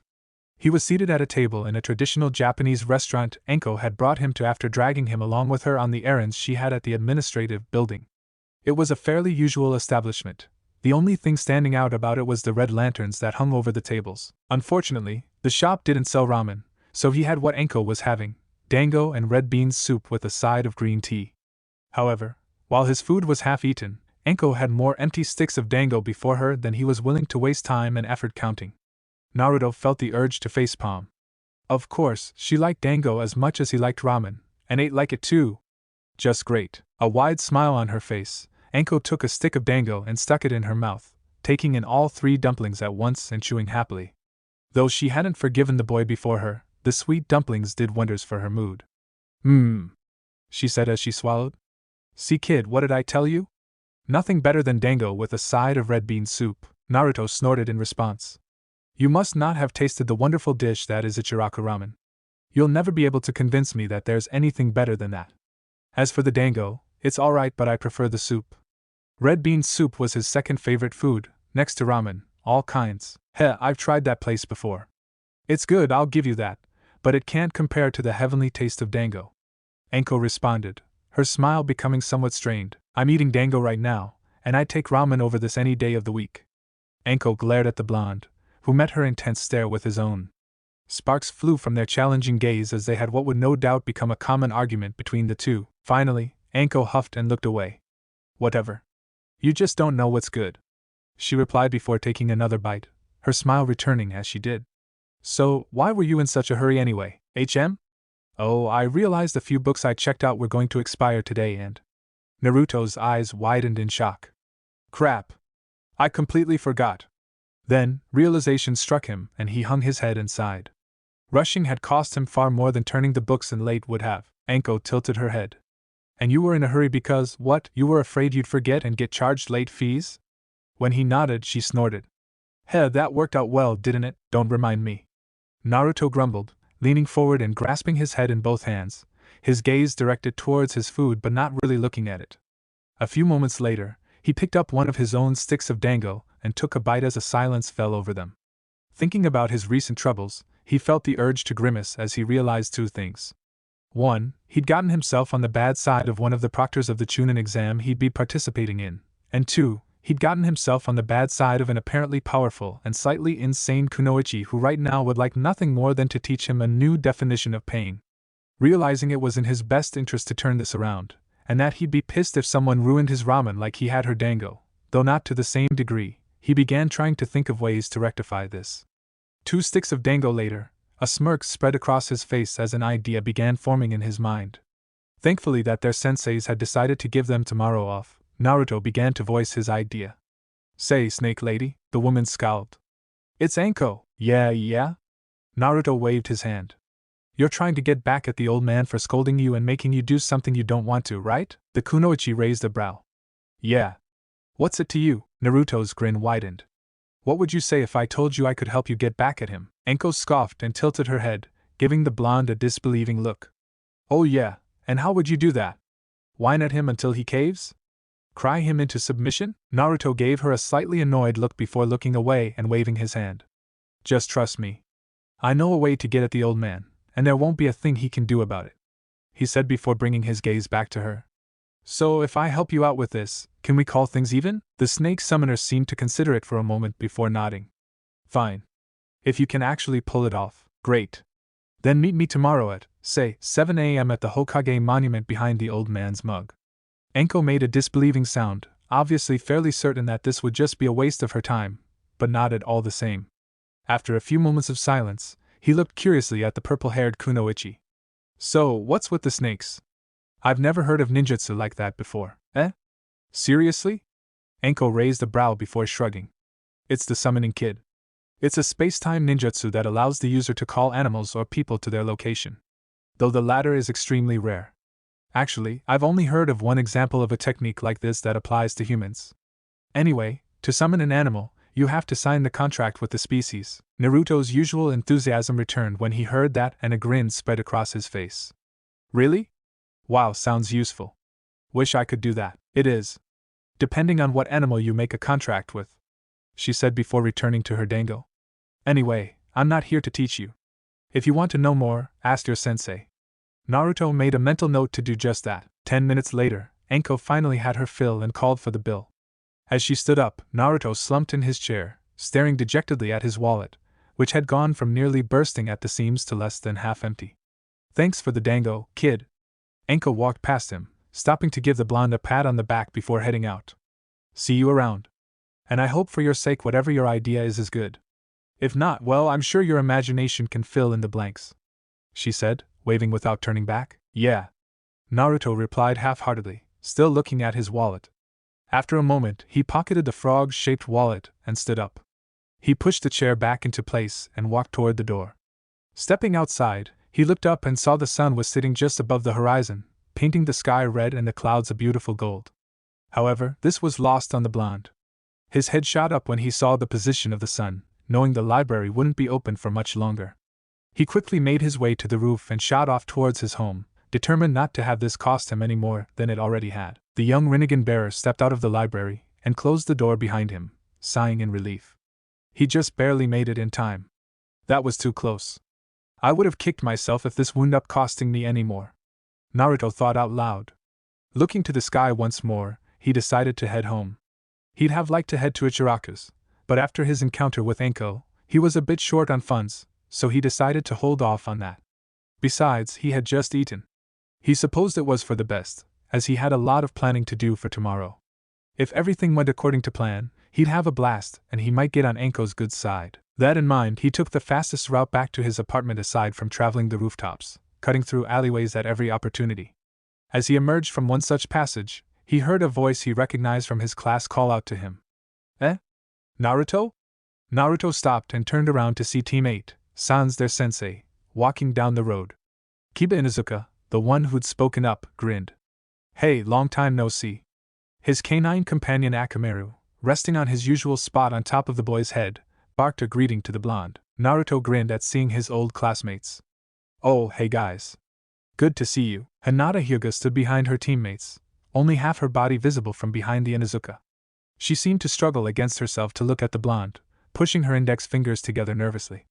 And nice to see you too, Naruto, she said, averting her gaze to the ground when the young Uzumaki looked at her. Naruto gave the timid girl an odd look for a moment, unable to grasp the reason she was unable to meet his eyes. As usual, he just wrote it off as a quirk of hers. She was just dark and weird like that after all. Turning to look at Kiba again, he asked, So, what have you guys been up to? Kicking ass and taking names, handling every mission we've been given in record time, that sort of thing. Kiba bragged with a smirk. And when precisely have we been kicking ass? Shino spoke up for the first time, in that ever-calm tone of his. When we guarded that caravan on the way to the Land of Stones? Or perhaps when we dealt with those bears that were living close to that village? We haven't done anything yet that warrants such boasting. Kiba turned to the Abirame with a glare. Well, he didn't have to know that. Naruto suppressed a chuckle, covering a grin with his hand. So, I take it you guys haven't seen any real action yet. Kiba shrugged and as he put his hands in his coat pockets. Faye, I wish. It's been pretty boring, really. We had a C-rank mission a few weeks ago, but nothing special happened. He commented, clicking his teeth in annoyance. How am I going to make a name for myself if I keep getting stuck with these run-of-the-mill jobs? Shino's stare once more bore into his teammate. You shouldn't make wishes so carelessly or go looking for trouble. Why? Because you might get it. What will you do if we find ourselves in a situation we're not ready for because of your glory-seeking? Yeah, relax. I'm sure we can deal with whatever comes our way. Kiba replied, waving him off before turning back to Naruto. So, what's with the glasses? Are you trying to look cool or something? Naruto smirked and brought his hand to the side of his sunglasses, adjusting them slightly. Nice, huh? A while back, my team and I got attacked during a mission, and we were blinded by a flash bomb. I thought it would be a good idea to protect my eyes from attacks like that, so I got these. Liked them so much, I thought I'd wear them all the time. He'd thought of this excuse a while back with his sensei. Kakashi had been impressed that he'd come up with it on the spot. It was true, they would shield his eyes from flash bombs and similar tricks, so it was a believable explanation for his sudden change in style. Kiba looked slightly surprised, tilting his head to the side and quaking a brow. Wow. That's actually a pretty good idea, especially coming from you, he said with a laugh. Last time I heard a good idea from you, you were pulling one of your practical jokes. Naruto's eyes twitched. What was that? Hinata looked back up from the ground, trying her best to look reassuring. I'm sure Kiba didn't mean anything by it. Yeah, at least you've got something you're good at. Kiba replied, causing Naruto to growl slightly and shoot him a dirty look while Hinata cast a disappointed look his way. Anyway, we were heading back home.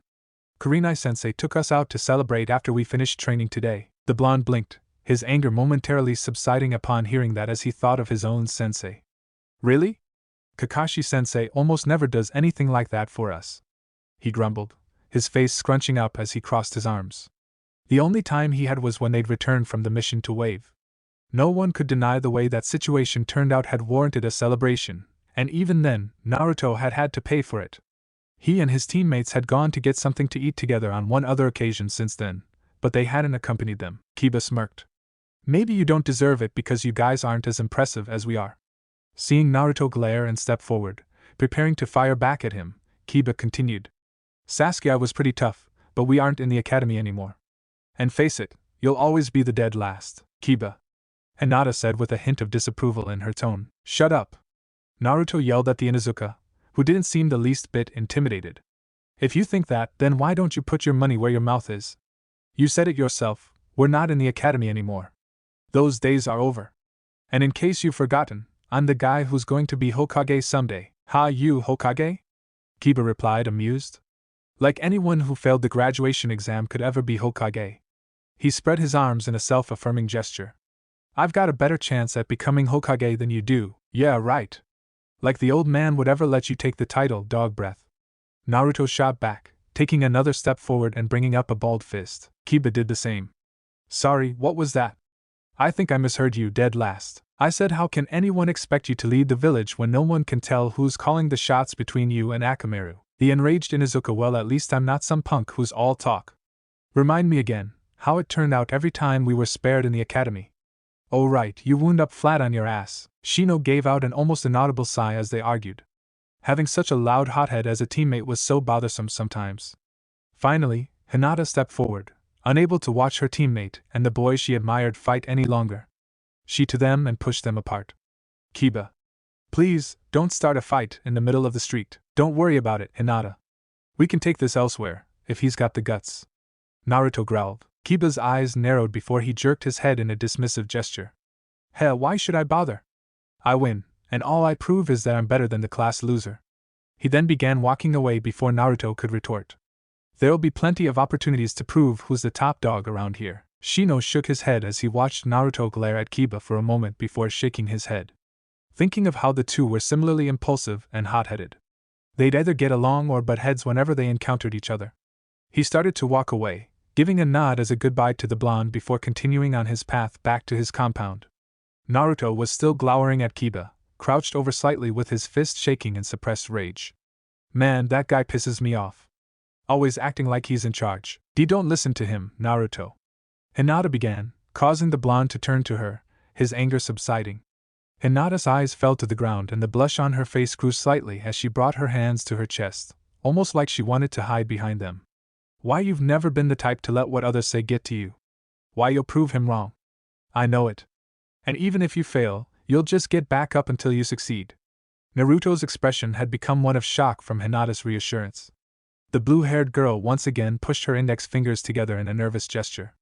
That's the kind of person you are, right? Naruto blinked before giving her a grin. Yeah, you're right. Someday soon I'll knock him down a peg.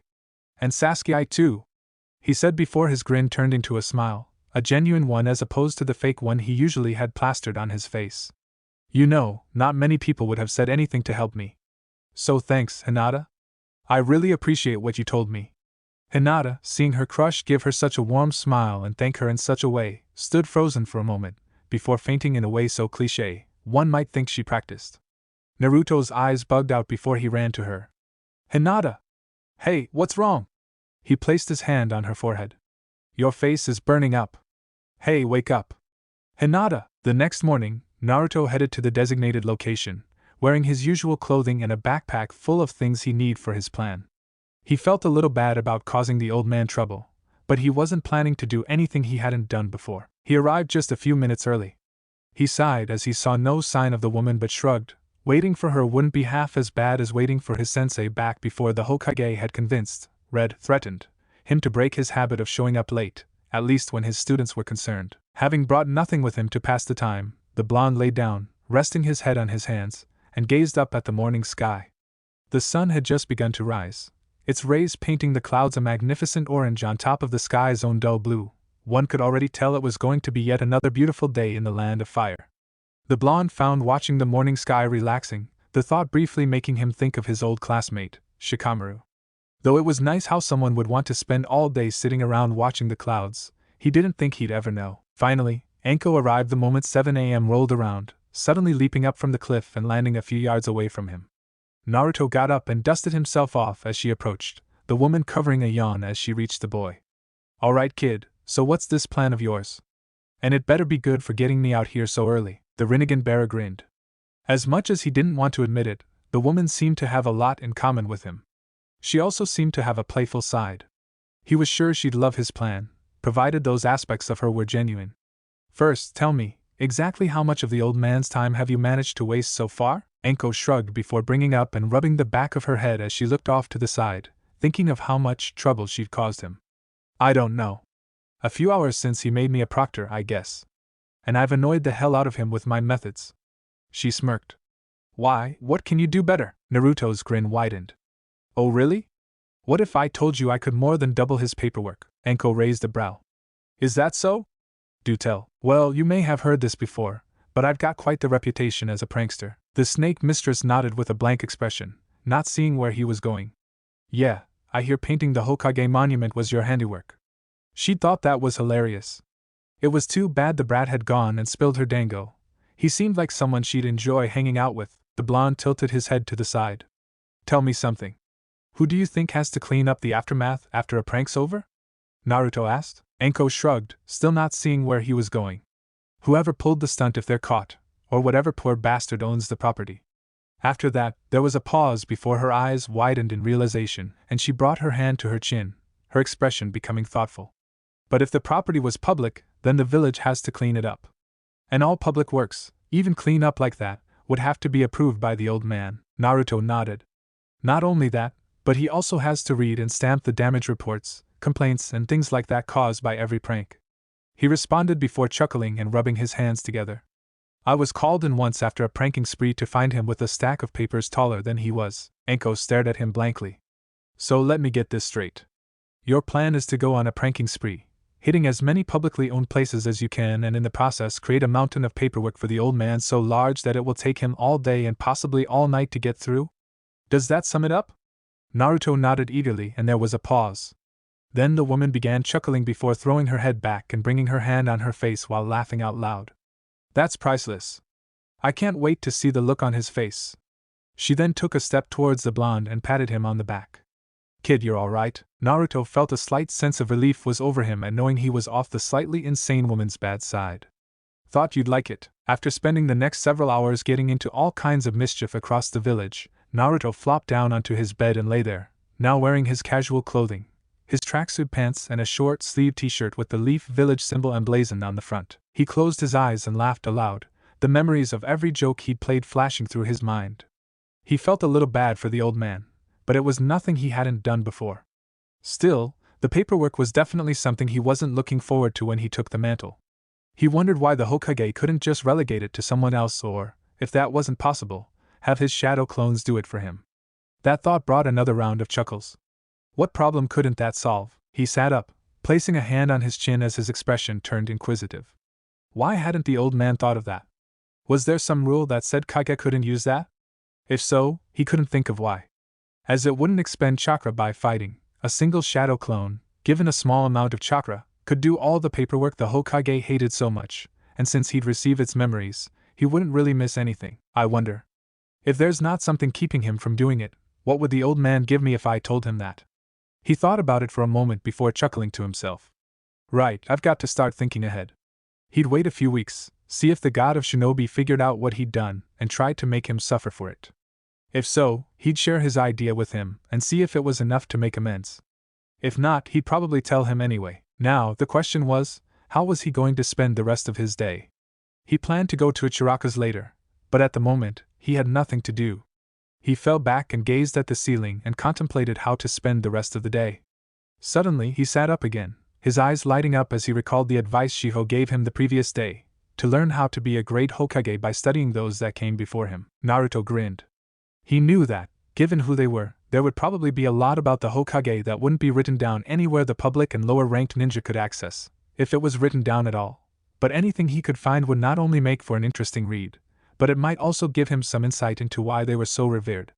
And who better to start with than the man who founded the village? His course of action set, he stood up and headed towards the door. Naruto sat at a table in the library, was reading over a biography of Hashirama, not noticing the passerby's glasses or caring that some obviously didn't want him there. It had been easy enough to find a book on the first Hokage, although, as expected, it, and presumably anything else he could find on the man, left a lot of information out. For the most part, the text only contained his most well-known accomplishments, detailing how he founded the village and created the forest around it with his legendary wood element, which was the only one of his abilities that was described at all, or how he formed alliances with other villages. All other skills, the events of battles he participated in with a few exceptions like his clash with Madara at the Valley of the End, children he fathered, close associates he had aside from his brother, and anything that could in any way be considered a village secret, as this could easily fall into the hands of enemy villages. There was also a similar book on Tobarama Senju, but there were none on the third or fourth Hokage. Even that much information wouldn't be open to the public until long after the subject had passed on, and the fourth hadn't been gone long enough yet. The young Rinnegan bearer found the first Hokage to be an inspiring figure after learning more about him. From what he was reading, the man was very wise and kind-hearted, among the most powerful ninja to ever live, was an inspiration to those who came after him, and saw the people of his village as his family and would, and ultimately did, give his life to protect them. The man was exactly what he wanted to be like when he took the mantle himself. He had just finished the part where the Hokage had attracted other clans to his cause. Naruto briefly got his hopes up, thinking that, even if none of the recent members of his family had it, he had a bloodline, which meant he could be a member of a clan. But, unfortunately for the boy who had never known his family, he found nothing about Uzumaki among the clans that came together to form the village. While he had been a bit disappointed that he hadn't found any mention of the Uzumaki, he had learned some interesting things, such as the fact that Konoha was actually the first ninja village, and that the Uchiha had formed the village alongside the Senju. That being said, he was starting to lose interest in reading for now and was about to call it a day. However, as he neared the end of the segment on how the villages were formed, how the fledgling villages united as old rivalries and hatreds from the days of the endless clan wars bled into the village, that he came across a passage that would shock him to his core. Alliances were forged between these villages, and few were stronger than those forged through ties of blood, such as the bond created between our village and Yuzushiogakure, our closest ally. The bond between our nations was cemented with the marriage between Hashirama Senju and a daughter of Yuzushiogakyo's most prominent clan, Mito Uzumaki. Wait, what? Naruto froze, his eyes wide open and his breath caught in his throat. He quickly picked the book up off the table and brought it close to his face, scanning the page, reading it over and over again to make sure his mind wasn't playing tricks on him. I have a clan? His voice wavering slightly and his hands shaking from the emotion stirred up from his revelation. I have a family? And they're at the top of their village? His breath caught again as that particular line of thought hit him. A whole different village. A grin spread across his face as strong feelings of excitement and anticipation coursed through him as he saw that he had stumbled upon something about his own family. Soon, he resumed scouring over the pages, anxious to find out more about his newly discovered relative, grasping at any link to his family. Mito Uzumaki, then Mito Senju, proved a devoted wife for Hashirama and a loyal ninja of the leaf. She quickly became one of the most well-known and respected figures in the village due to her kind demeanor and mastery of the ninja arts, specializing in her clan's area of expertise, sealing jutsu. The book went on to detail much of the first Hokage's life, detailing his efforts, successes, and failures in his goal of establishing peace, giving an extremely vague recount of his final confrontation with the traitorous Madara Uchiha and ending his death, falling on the battlefield protecting the lives of his fellows. Naruto skimmed over this, paying close attention to the few sections in which Mito appeared, before closing it. I can't believe it. My clan. His mind raced as he finally began to truly think about his discovery, feeling a mix of emotion welling up inside him. Among them was a sense of pride from knowing he was a member of a clan that apparently stood in high regard of a village, and joy from finally learning something, even something as small as this, about his family, along with an interest in his clan's apparent specialty, and anything else that would bring him closer to his relatives. A wide grin broke out across his face as he trembled, barely able to restrain his elation. He had a family. He had a heritage. Possessing the Rinnegan meant he must have been related to the mythical sage of the sixpaths, but no one really knew anything about the man. He lived so long ago he'd faded into legend. This was something he could grasp onto. He might even have living relatives in this Yuzushio. He leapt up and let out a loud shout of joy, and ignored the inevitable chastisement from the few people who were also in the building. He pumped his fist in victory, but his celebration came to a screeching halt as a thought occurred to him. He had always hoped to find something, anything, about his family, but now that he had to wonder, why had he never heard of the Uzumaki? If he had such a large and powerful family, why had none of them tried to contact him? Concern and fear blossomed in his heart as he continued this line of thought. He was probably the only one in the village. As depressing as that was, what truly worried him was the fact that this was the first he was hearing of it. He wasn't exactly a genius, but there weren't that many possibilities as to why that was. He didn't know which possibility was worse, that this had been kept from him, which, given his name, wouldn't have helped at all, or the possibility that something had happened to Yuzashio and he was the last of his family. He had been willing to wait until he proved himself to learn about his family, but now that he'd had a taste, he was starving for more. It was more than simply wanting to know more, all the wondering, the sleepless nights where he'd laid awake, asking the silent gods why he was alone with all the hatred surrounding him, wondering if he'd been abandoned by his family for whatever reason he was hated, envying those who were more fortunate. All that emotion had been brought back to the surface and he found himself needing to know. Naruto began to run towards where he'd hoped to find more about Yuzashio, but then stopped himself, turned back and grabbed the book before finally bolting, weaving around two people who'd been in his way and ignoring their complaints as he moved back towards the history section before coming to a halt as his eyes scanned the rows upon rows of literature. Now that he'd arrived, it occurred to him. He had no idea where he should look for information on other villages. After pondering for a moment, his head shot up as the proverbial light bulb went off. Shiho, the girl who'd gotten him interested in all this in the first place. She said one of her duties was to be a caretaker for the building. She'd have to know where to find what he was looking for. He once more ran down the aisles, looking up and down one aisle to the next in search of the blonde cryptographer. Finally, he reached the back wall of the room. He turned his head, looking down the aisle on his left with no luck, then to his right.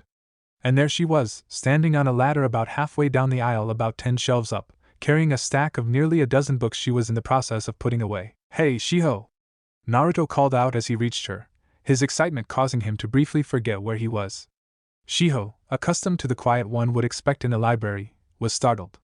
She jerked and turned in his direction quickly, the fast shift in her weight, combined with that of the books she was carrying, causing the ladder to move and her to rapidly lose her balance. She and the ladder swayed as she struggled to catch herself and not drop the text. In seconds, 2 books fell off the stack and she leaned forward to try and grab them, losing what was left of her equilibrium and falling forward off the ladder. Naruto's expression became panicked as the books, followed by the girl who was carrying them, fell towards him. He tried to catch her and sidestep the books, but they were spaced too close together for him to avoid and still catch the falling blonde. As the books landed on him, one hit him square in the head, throwing him off enough that he was unable to brace himself when his fellow blonde collided with him, driving him to the ground. Shiho found herself lying on her stomach on top of the books she'd been carrying. Groaning slightly, she pushed herself up and sat back on her knees and adjusted her glasses, which had been knocked off center during all the commotion, before dusting her shirt off. Well, that had been embarrassing. And now she had to pick up the text and... Wait, hadn't someone been calling her? Hearing a slight moan from nearby, she looked down and saw a familiar mass of golden blonde hair, as well as an arm and leg sticking out from underneath the books she'd landed on. "Naruto!" she shouted in surprise. "What are you doing down there? Are you okay?" Naruto just moaned again.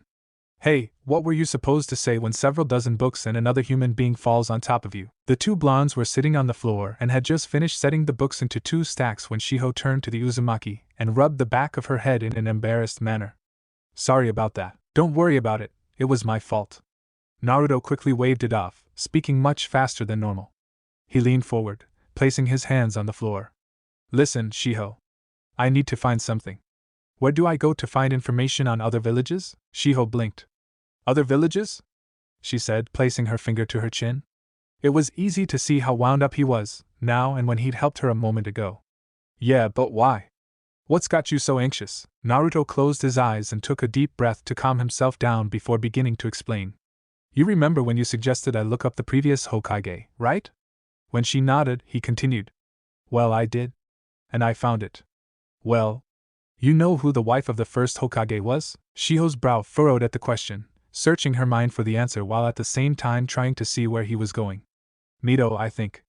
"Why is that so important to you?" "Because before she was a senju, she was Mito Uzumaki." Shiho was visibly shocked by the answer. "So wait, you mean she was a relative of yours?"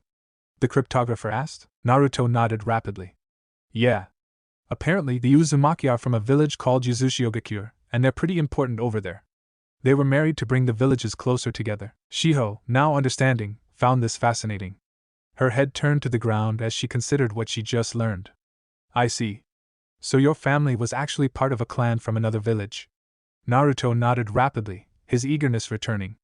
After a moment, her eyes widened behind her glasses and her head shot up. You don't think that Mito was an ancestor of yours, do you? Now it was Naruto's turn to be shocked. He hadn't thought of that possibility. After thinking about it, he shook his head. There was no way he was related to one of the Hokages. Right. Anyway, even if he was, he wouldn't be able to find out here. I doubt it, but that doesn't matter right now.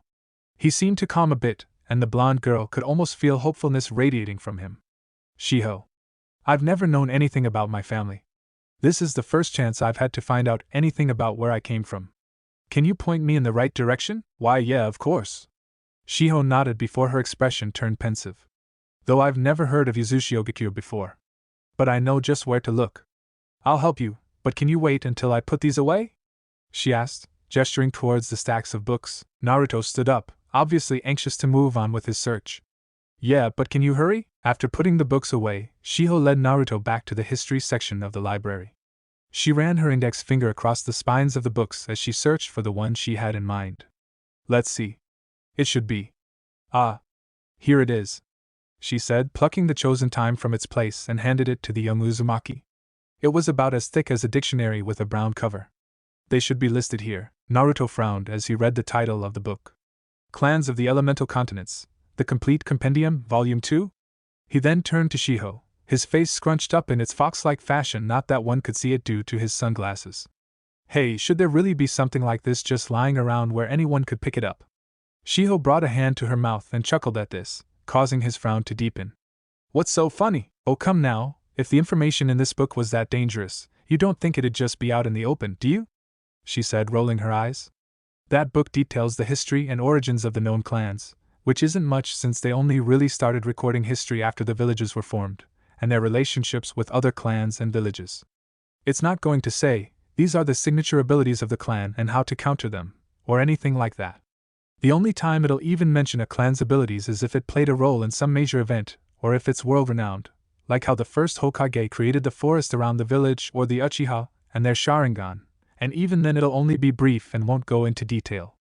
This book's only useful to those who have an interest in history. That, or you're planning to deal with a clan who's proud of their heritage and might expect you to know about it. In many cases, there's not much beyond the clan's name, and it probably doesn't even cover half the clans out there. Oh, I see. Naruto replied before turning and rushing off to the nearest table. Come on. Let's see what it's got. Shiho shook her head. Always in such a hurry. Well, in this case, she couldn't really blame him. She walked calmly towards him as he sat down and cracked the book open to its index. Let's see. Here we go. You. His finger traced the names on the page. There were few names on the list starting with you, and it only took him seconds to go through the whole list. And find nothing. What is it? Shiho frowned as she reached him. There's nothing here. I don't get it. How can there be nothing? Unless. He quieted at the end as he realized what it meant. Shiho looked sympathetically at the boy as she said, I'm afraid so. If it's not here, then it doesn't exist anymore. Naruto's eyes widened and he stared at the book, once more trembling in his grip. His gaze burned a hole into the space where his clan's name should be, almost as if he was trying to change it. As so. You mean my clan? Was destroyed? Shiho felt sorry for her friend. She couldn't imagine how much it would hurt to learn about your heritage only to have it ripped away in such a manner. She placed a hand on his shoulder. Sorry, Naruto. When Naruto didn't respond, she let out a sigh. She felt bad for him, having wanted to learn about his family for so long only to find out he was alone in the world. She had somewhat expected this. If Uzushio still existed and was as close to Konoha as his findings suggested, she probably would have heard of it as they'd likely have some unique message codes. After a moment, she took the book, causing Naruto to look up at her. I'll find an earlier copy of the book. We should find something if we dig deep enough. Naruto got up and followed her as she went back to the history section and put the book back. Turning back to him, she could see how disappointed the boy was. Are you okay? She asked. Naruto turned back to her and after taking a moment to pull himself together, answered. Yeah? Let's just keep looking. You sure?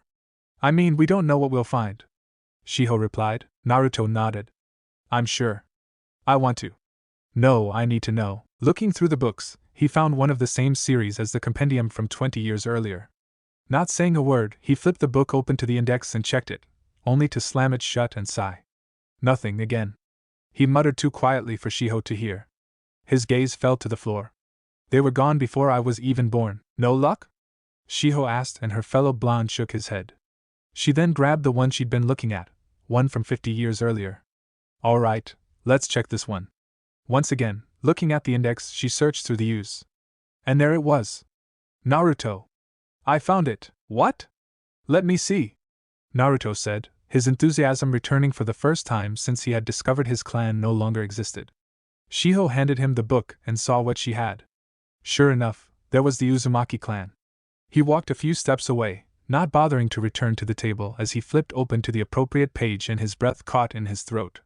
Frowning when she heard this, Shiho stood and looked over his shoulder. Her eyes widened and she gasped slightly. Staring back at them was a symbol they'd both seen more times than they could count. The red spiral that was on the backs of every Konoha flak jacket and on the back of Naruto's tracksuit, circumscribed in a circle with 4 inward points in the cardinal directions. The symbol of the Uzumaki clan. Hey, isn't that? Naruto began, wondering if his eyes were deceiving him. Yeah. That's the same spiral on the back of our flak jackets, Shiho said with a frown as she inspected the symbol. Maybe we added their symbol to our armor as a sign of remembrance. Why, you really think so? Naruto replied, his tone slightly awed over the possibility, and the fact that he'd unknowingly been wearing the symbol of his clan all this time. After staring at the red spiral for a few seconds. Look at this.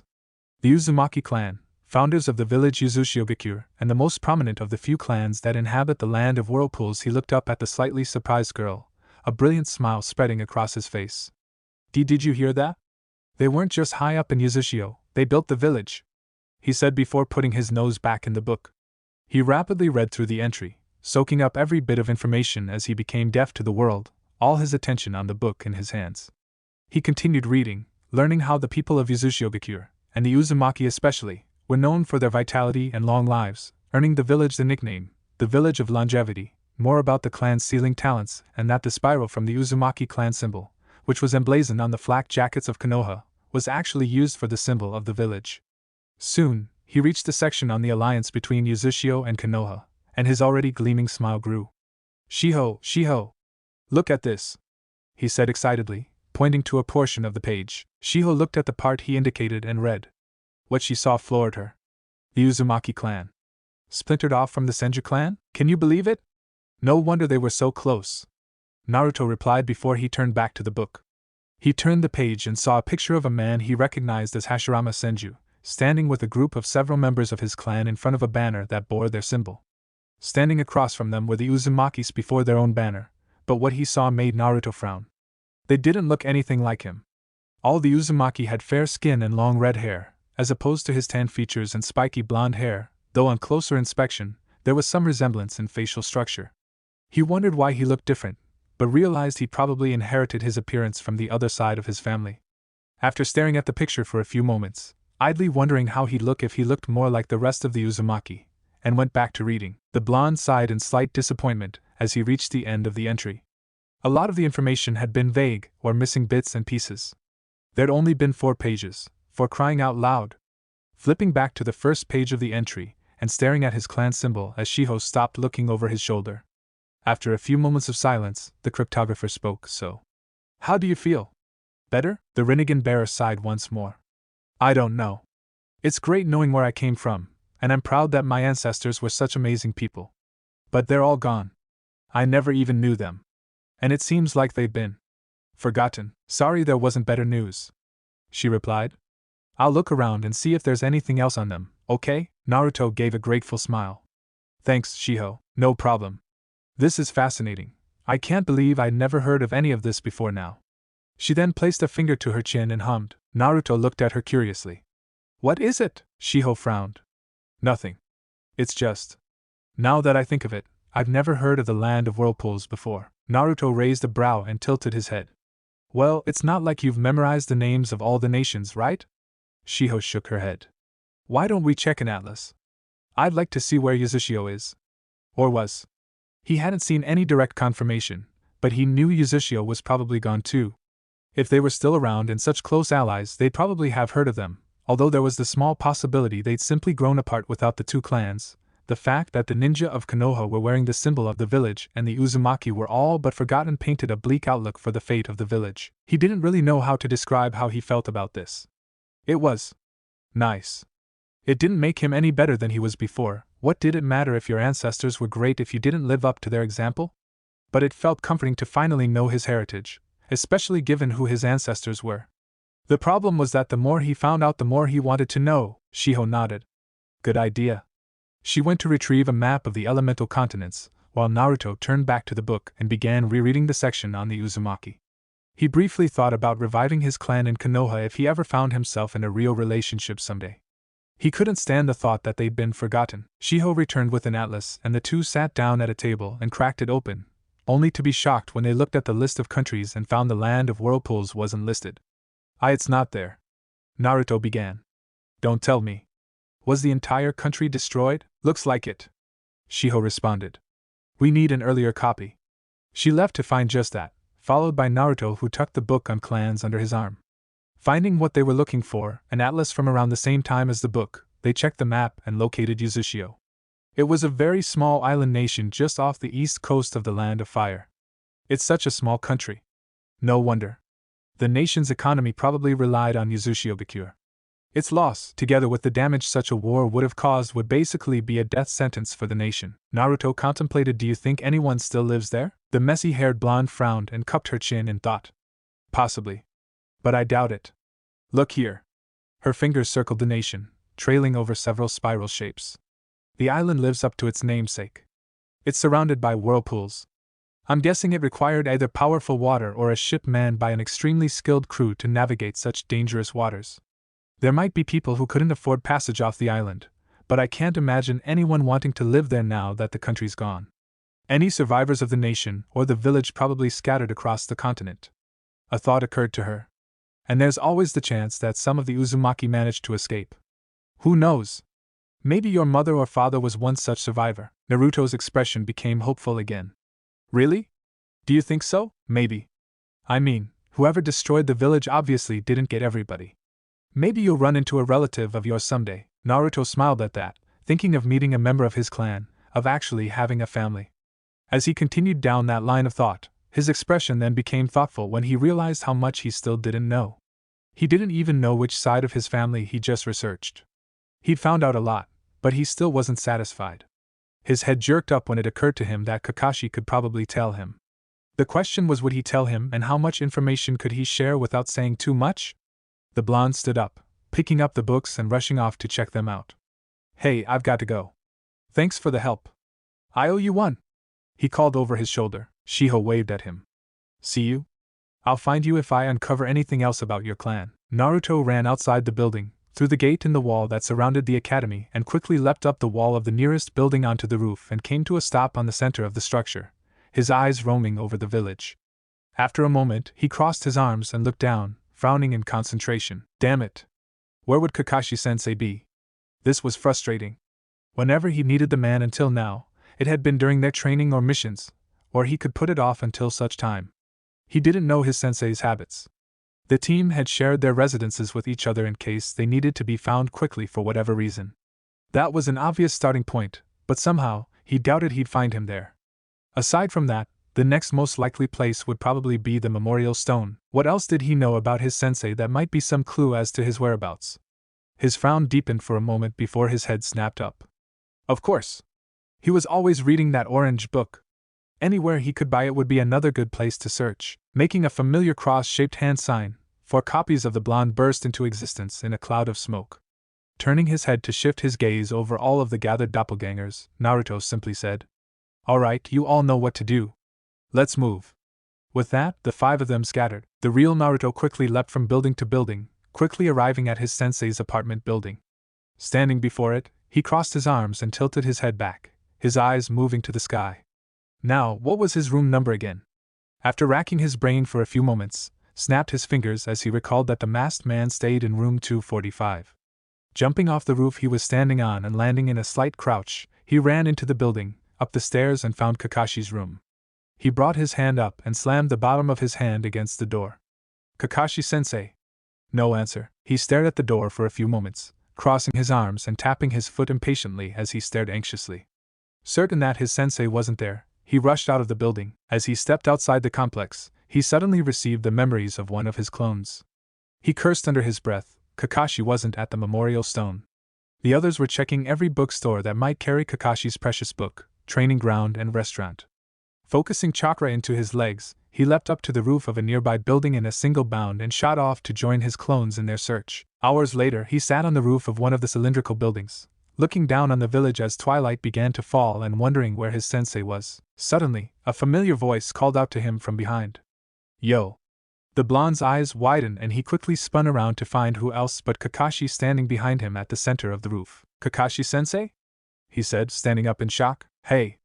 I hear you've been looking for me. How'd you know that? Even though I've left your training to others, I've still been keeping an eye on you and Sakura. The explanation?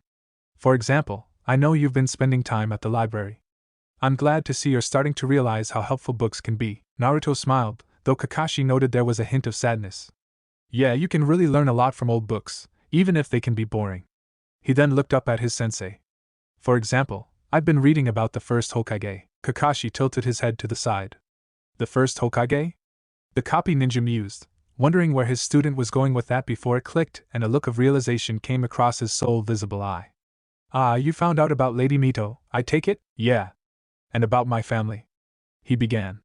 Why wasn't I ever told I was a member of a clan? Kakashi shrugged, placing his hands in his pockets. I can't really say. Maybe it was thought it might go to your head. There was also the fact that nothing of the Uzumaki remained aside from their name, as far as I know, which means little without anything else to go with it.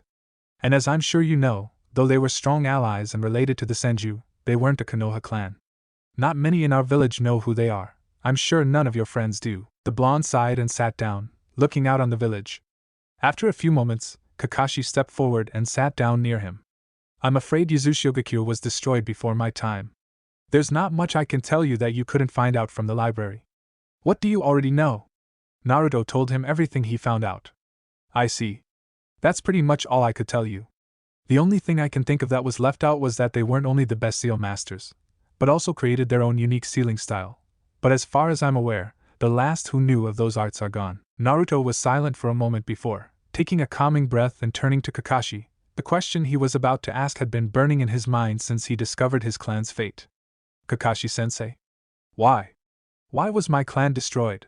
What did they do? Kakashi scrutinized the blonde for a few seconds, uncertain how he would take the answer. Are you sure you want to know? Slightly hesitant, Naruto nodded. Fine, but you're not going to like the answer.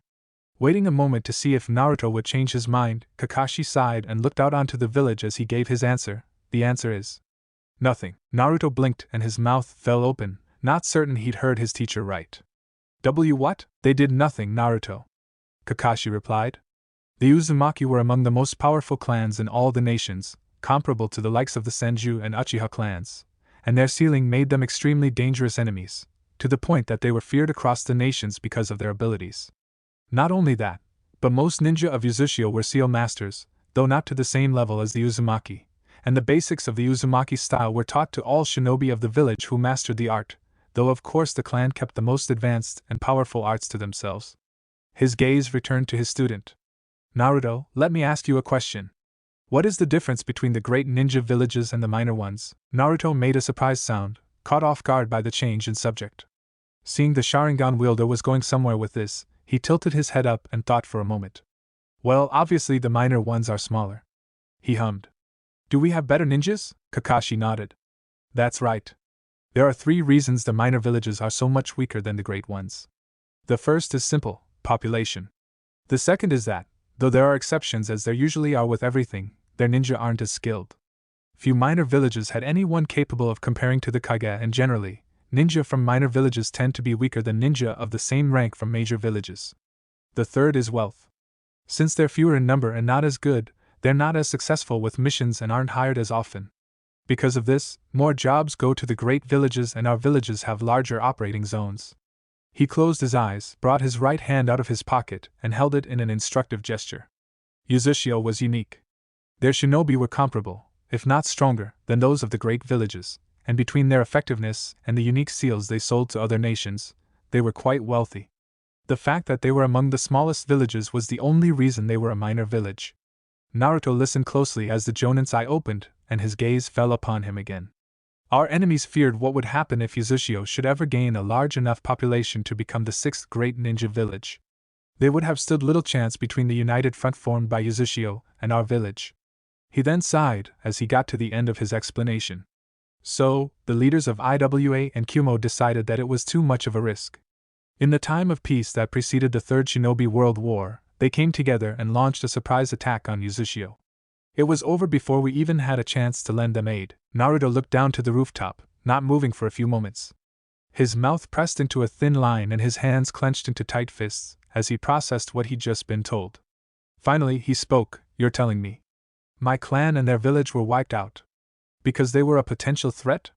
His last words came through gritted teeth. "Yes," Kakashi said flatly, seeing no way to sugarcoat it. The Rinnegan bearer could hardly believe it. His family and everything they built were destroyed, because of what they might do if allowed to grow. He trembled as he tried to suppress his emotions. His sensei watched as the blonde calmed himself down, and waited for him to speak. "Kakashi-sensei, can you tell me about my parents?" Kakashi sighed. "Naruto. You remember what the third told you? It's an S-class secret. Only he can tell you what you want to know." Seeing the crestfallen look on the blonde's face, he added, "Come now, cheer up. With my help, along with Zabuza and Haku, I'm sure you'll be material by the exams. Then you'll hear all about it." He was quite certain that the Hokage was planning to tell him either way as long as he proved himself mature enough to know it, but why remove the added motivation? The blonde was quiet again. After a few moments, he spoke up. "You know, when I was a kid, I used to watch other kids with their parents. I would always wonder what that's like and ask myself where my parents were," he began, turning to Kakashi. "For years I even thought that they might have abandoned me, for whatever reason everyone seemed to hate me for." Kakashi's eyes widened at that. Naruto turned to him, the almost pleading expression he wore showing exactly how painful not knowing was for him. A brief glimpse into the side he hid away from the villagers. "Now I finally know something about my family. But is there anything you can tell me? Anything at all?" He closed his eyes and after a moment, spoke up. "I'm sorry, Naruto, I can't tell you who they were." Naruto looked at the ground dejectedly. "But..." The blonde quickly turned to him, his eyes hidden behind his sunglasses filled with hope. "I suppose I could tell you some things about them, as long as I avoid anything that might give away their identities. Is that good enough for now?" Kakashi asked, giving him a smile. Naruto's face lit up, his smile almost seemed wide enough to split his face in half. "Ah, really? You mean it?" When Kakashi nodded, he asked, Did you know them?" Kakashi nodded. "I did, though I won't be able to tell you how. Now let's see, where should I start? I guess what you'd like to hear most, that I can tell you anyway, is what kind of people they were, right?" Naruto nodded quickly, anxiousness clear on his features. "Well, to start with, your father was a highly respected man, and not just because of his skill as a ninja. He was always calm and was very perceptive and a very shrewd person. He was always respectful to those around him, and was known for his unbelievable drive and determination, a trait he seemed to have passed on to you. He loved this village and your mother a great deal. His favorite hobby was reading, whether the subject was fictional, historical, or the ninja arts." Naruto was hanging on every word. And Mom?" Kakashi chuckled. "Your mother was actually a lot like you." He paused for a second, enjoying the look of shock on the blonde's face before he continued. "She was a cheerful and energetic woman, and I heard she was quite the tomboy in her youth. You inherited her love of pranks, as well as her adoration of ramen." A genuine smile spread across the Rinnegan bearer's face when he heard that. Kakashi then cupped his chin and looked to the sky. "I remember she had a nickname, but I can't remember what it was." This was a lie. He could remember the nickname, and the story behind it perfectly. After all, red-hot-blooded habanero fit her so well and the story behind it was hard to forget, but he didn't know who else might remember it, and therefore who might figure out his parents' identities and let it slip if the boy were to mention that nickname. "I remember it had to do with her temper. She was quite famous for it." Naruto shivered slightly, thinking of Sakura's temper. "Ah, really? Really?" The copy ninja replied flatly, slightly amused by his student's reaction. "Though she had calmed down considerably by the time I met her, she could terrify even the strongest of ninja when angered." He paused before continuing. "Her temper was as famous as her beauty. She was also quite fearless, willing to fight and defend her comrades against impossible odds. Something she shared with your father, he said before turning back to Naruto. As I'm sure you can tell from what I've told you, I see a lot of both of them in you. Naruto gave a small smile at that, though Kakashi's next words caused his expression to drop. Sorry, but I think that's all I can say for now. Naruto was silent as he reflected on everything he'd just heard. Finally, after all this time, all that wondering, he knew something about his parents. Not as much as he'd like, but something. Hearing that he'd inherited so much from them made him feel happier than he could remember, though that was tempered by everything else he'd been through in the past few hours. While he was glad to learn what he did, he felt drained. And the joy from learning about them and his family was dampened by the knowledge that they were all gone. He wanted to know more: who they were, what they looked like, what they did to earn the respect and renown they apparently had. How they died, but he could tell from the sympathetic look in Kakashi's eye that he wouldn't be hearing any more today. All right, he said quietly. The Sharingan bearer stared at the young Uzumaki for a few minutes, trying to discern what he was feeling, but finding his expression utterly unreadable. Are you all right? This is probably a lot to take in. After a few seconds, Naruto turned back to the copy ninja with a wide smile. Are you kidding? I just found out so much I've been wondering about for years and learned I come from a long line of incredible ninja. Of course I'm alright. I'm better than alright. I feel great. Thanks for telling me all that, Kakashi-sensei. Kakashi gave him his eye smile. You're welcome, he replied, though he noticed something. Something no one who didn't truly know Naruto would notice. His smile was fake. It was the same happy smile Naruto wore when he didn't want anyone to know how much something hurt him. That he wore whenever he failed or the villagers' hateful glares got to him, and he didn't want those remotely close to him to notice. Knowing that everything he just learned had probably taken its toll on him, the masked man made an offer he was sure would cheer him up. Hey, you feel like some ramen? My treat. Naruto shook his head. No thanks, he replied, getting up. I think I'll just head home now, he said as he started walking away. Kakashi's eye widened slightly at that. He was refusing free ramen? This must have gotten to him more than he thought. As Naruto neared the edge of the roof, the silver-haired man called out to him. Naruto. The blonde turned back to him. There is one last thing I have to tell you about your parents. I want you to know, I'm absolutely certain that your tenant wouldn't have affected how they viewed you. I'd never seen them happier than they'd been when they found out they were going to be parents. They would have loved to get to know you, and they would be proud of you, for how you're growing and who you are now. And don't let anything make you believe otherwise. Naruto stood, frozen in shock for a few moments before another of his rare, genuine smiles spread across his face. Thanks, Kakashi-sensei. After making it home, Naruto spent the rest of the night in a kind of a haze and found himself lying on his bed, staring at the ceiling with his arms spread at his sides. His purple-ringed eyes were somewhat dull and lacking the life that usually filled them. All the ups and downs he'd experienced in the past few hours, learning what he had about his family and their fate, all in such a relatively short amount of time, had left him drained. His family gone before he was even born. His heritage was lost and his clan basically forgotten. He blinked, life starting to return to his purple pools. What was he doing moping like this? This wasn't him. What good would it do to sit around depressed? That wouldn't change anything. His clan may be gone, but like hell he'd just let them be forgotten. His ancestors were counting on him, and any other Uzumaki survivors out there, to carry on their name, and he wasn't about to let them down. A grin broke out across his tanned features and his hand clenched, this time in determination as a new goal formed in his mind. He would revive his clan and make sure everyone remembered it. He'd make sure his parents and his ancestors were proud of him. He'd revive his clan, carry on their legacy as best he could, and make sure no one forgot their name again. The best part was that it fit into his original plans. What better way to make his name known throughout the elemental nations than to become Hokage, and maybe, just maybe, if he made a big enough name for himself, other survivors might hear of it and come out of hiding. Thanks for listening. I do hope you enjoy it. If you want the next part of this video, turn on that bell notification. Like, subscribe, and comment down below. And also check out the others' videos I have created and enjoyed it. See you guys next video.